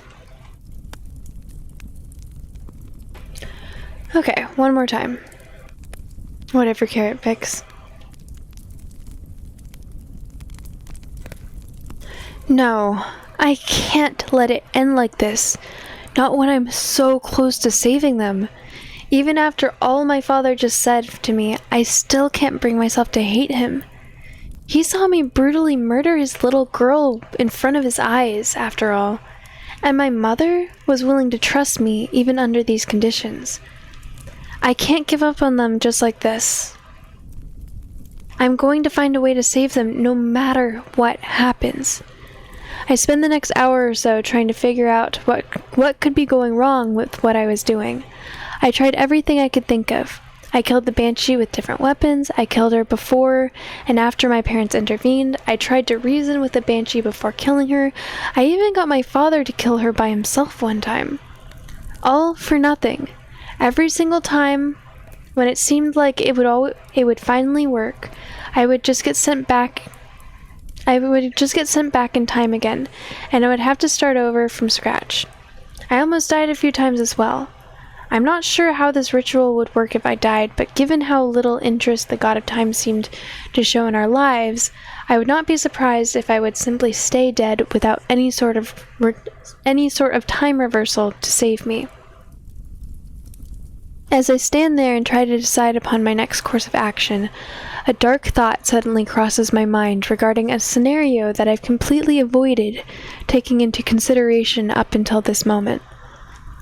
What if this ritual isn't about me saving my parents? What if the only reason why the God of Time sent me here was to force me to relive my past mistakes and show me how powerless I am to change them? Araka did mention that these rituals are meant to exploit us for the God's own benefit, and after all the God of Time has done to us, it just wouldn't make sense for him to help us change our past out of the kindness of his heart. The more I think about it, the more it makes sense. It's not like God of Time is an actual god. He didn't create time. He doesn't have any control over it. The only way to undo something that has already happened is through a time reversal spell. If my parents' deaths have not been undone through magic, then my presence here is irrelevant. I will just be forced to repeat the same events over and over until I take the exact same actions I took when I was 13 years of age. There was never any other option. I was a fool to think otherwise. I slowly begin to advance towards my old house while I am trying hard to maintain my calm. There is no other way. I only need to get through this one more time, and then it will be over. As I walk through the forest, I make sure that I don't arrive at the cabin too early, so that I am not spotted by my parents or by the Banshee. I need to do everything just like I did 15 years ago. I need to arrive late. When I reach the edge of the forest, I can hear the screams of my parents as they are being murdered one by one by my sister. There is nothing I can do to help them. I need to stay strong. As soon as I stop hearing the voices, I rush out of the forest as fast as I can and into the barn to grab the pitchfork. My brother is now running away from the banshee, just like I remembered he did. All those years ago. While she is busy chasing my brother, the banshee is an easy target. I quickly circle around her, and I run the pitchfork through her stomach from behind. The banshee tries to turn around to attack me, but she's too weakened due to her awakening. Eventually, she stops moving, and she drops to the ground as I let go of my pitchfork, so it can fall along with her. As I look towards my parents' corpses, lying close to the banshee, I cannot help but feel a sharp pain in my chest, around my heart, although it passes soon afterwards. This is the second time I've failed to save them. No, I can't think like this. My parents were already dead. This is no different from a dream, a terrible dream that is now finally over. A bright light suddenly engulfs me, and my consciousness is yet again being transferred to a different body. When the light and dizziness fade away, I once more find myself in the same forest, while my sister's aura can be felt very clearly in the distance. No. How can this be? I didn't do anything different from 15 years ago. I let both my parents die. I saved my brother. I used the same pitchfork. I even made sure to arrive too late, so there wouldn't be any doubt that I did exactly. No. That's not right. That's not at all what happened. That's just the story that I've been telling everyone for the past 15 years. I've been telling it for so long that I've even managed to fool myself into believing it was real. But the reality of these events was in fact far different from what I remembered. Now I understand what this ritual wants from me. Now I finally get what I need to do.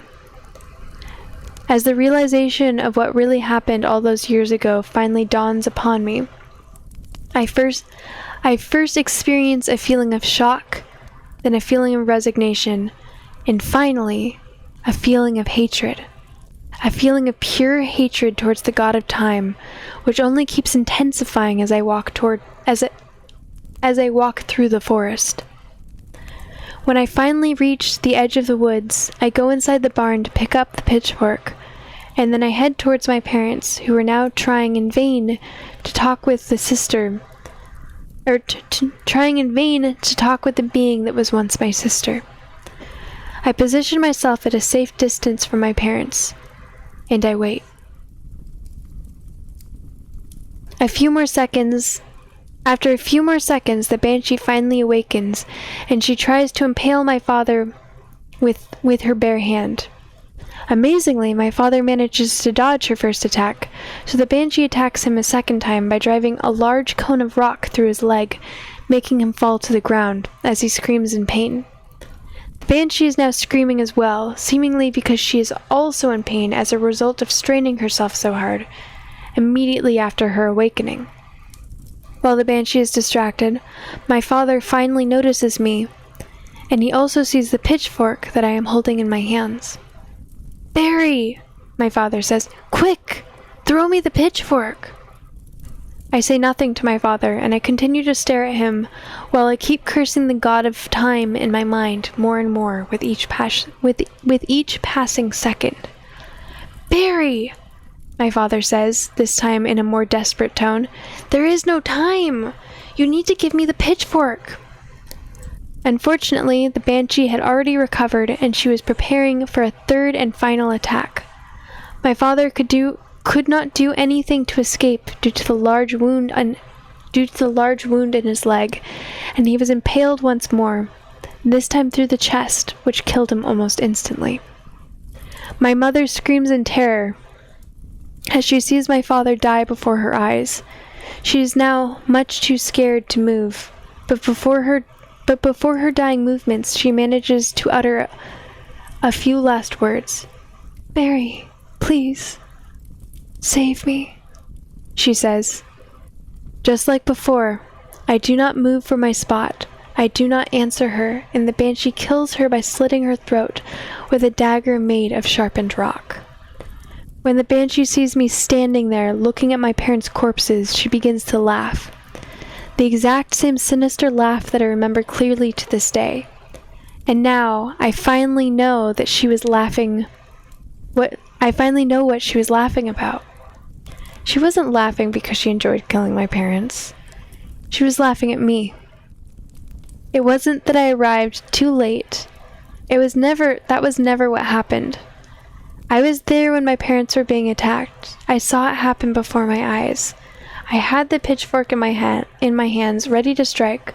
But when I got close to the banshee and saw her monstrous figure staring at me with that vicious look in her eyes, I simply froze. I completely froze in fear, and I couldn't even hear my father and mother begging me to help them. It was only when my little brother was almost about to be killed by the banshee as well that I finally mustered up the courage to attack her. That's what really happened 15 years ago, and what I've completely blocked from my mind for more than half of my life. This was the one and only time I ever froze up from fear. In fact, if I come to think of it, what happened after this incident was that I developed an almost suicidal tendency to completely ignore danger, no matter how dire the situation was. It's almost as if my desire for something like this to never happen again was so strong that it fried my brain and eliminated my instinct of self-preservation. So many things are starting to make sense now. I can't believe that I've been keeping this memory repressed for so long. I suppose I have the god of time to thank for this stunning revelation. I would shake his hand, but with the amount of rage that I'm feeling towards him right now, I'm afraid that I might crush it by mistake. The banshee is now starting to chase after my brother. I waste no time, and I dash towards her, impaling her through the back with my pitchfork, without giving her any chance to retaliate. As the banshee slowly dies before my eyes, a white light once again fills the area, and I get transported through time once more. This time, however, I'm not worried. I already know that I have passed this. This time, however, I'm not worried. I already know that I have passed this stage of the ritual.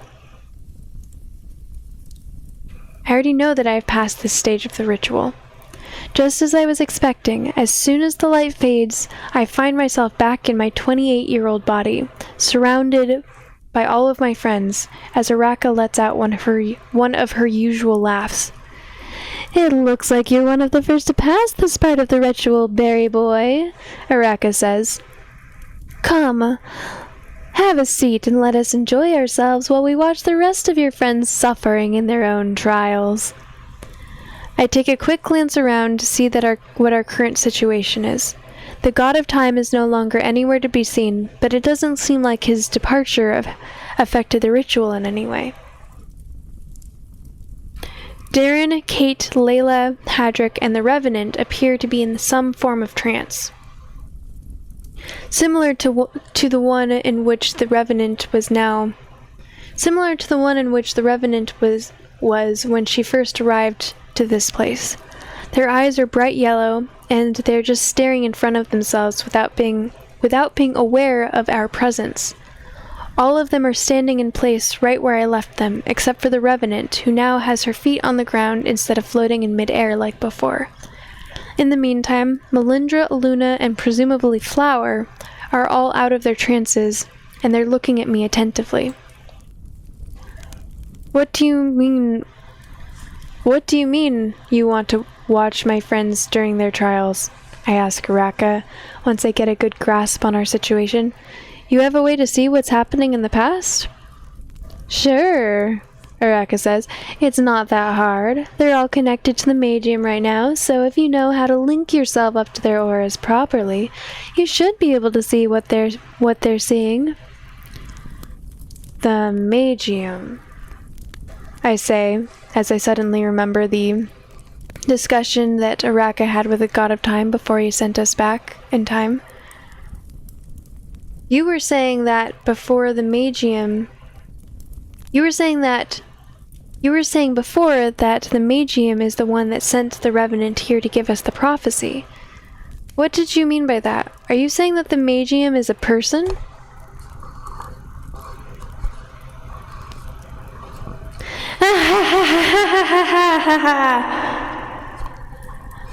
Araka laughs. Oh, Luna, did you hear that? He asked me... He asked me if the medium is a person. I heard him, Luna says in a tritone, as Araka continues to laugh in the background. Of course you wouldn't answer my question, I say as I look towards Araka's amulet. Never mind the Magium, then. What can you tell me about the others' rituals? Which ones are you talking about? Araka says. The ones that are already past, or the ones still inside the trance? Both, I guess. The ones that are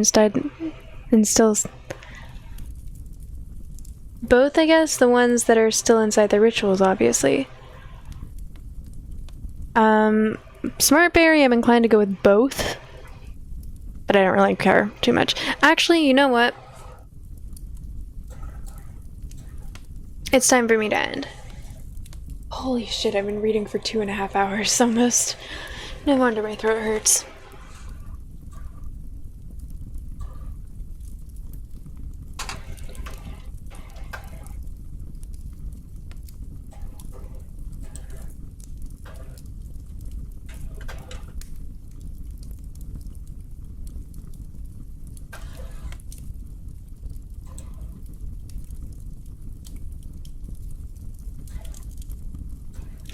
Okay.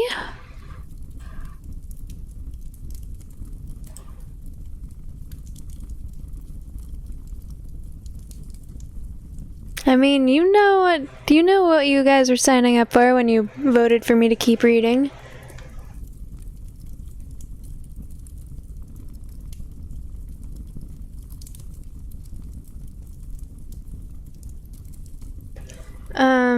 Transfer checkpoint.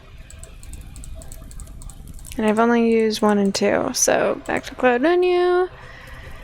Back. Quick game. Goodbye. Alright, well, thank you very much for hanging out, everyone. It's lovely having... I really enjoy having you guys help participate. It makes it a lot more fun. I love seeing your guys' choices throughout the game.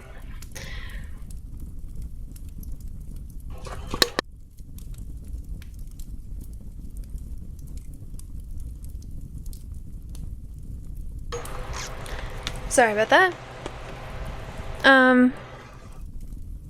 But it is time for me to end. Laughs and mic reverb. I mean, it makes it better. I really need to figure out how to fake laugh. Should, like, look up videos on YouTube or something, learning how to fake laugh. Okay, so, I'm gonna stop the recording now. But not the stream yet. Okay. So, my next streaming day, today is Monday, or was Monday, so I should be streaming tomorrow. I will be streaming Skyrim. Have I read Homestuck? No, I never got into Homestuck, but it was like a huge thing when I was in high school. Is it still around?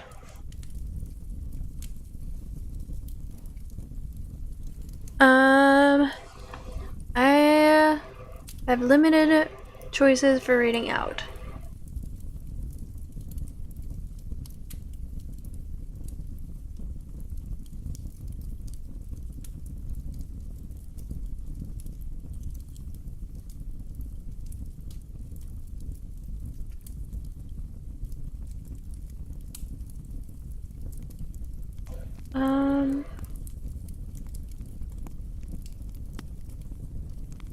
probably do the animal sanctuary. That seems like a relaxing place to raid out. Because I can't do anything that's like loud.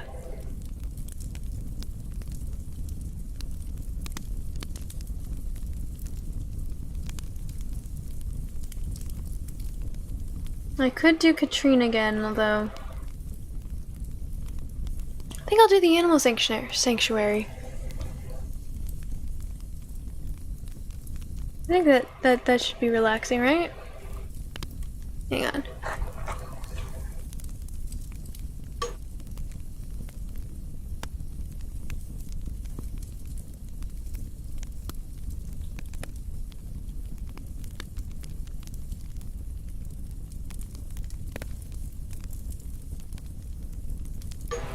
Yeah, that's what we're gonna do.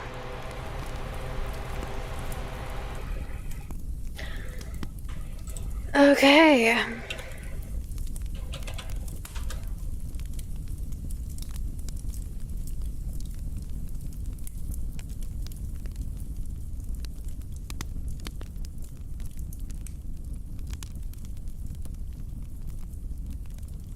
Raid. What's the name of it again?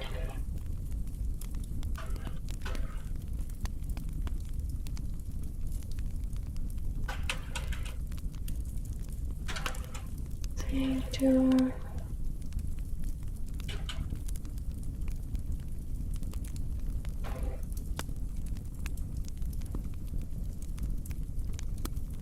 Okay, so I hope you all have a really lovely rest of your day or night or whatever it is wherever you are. You all are absolutely wonderful. I appreciate you guys so much.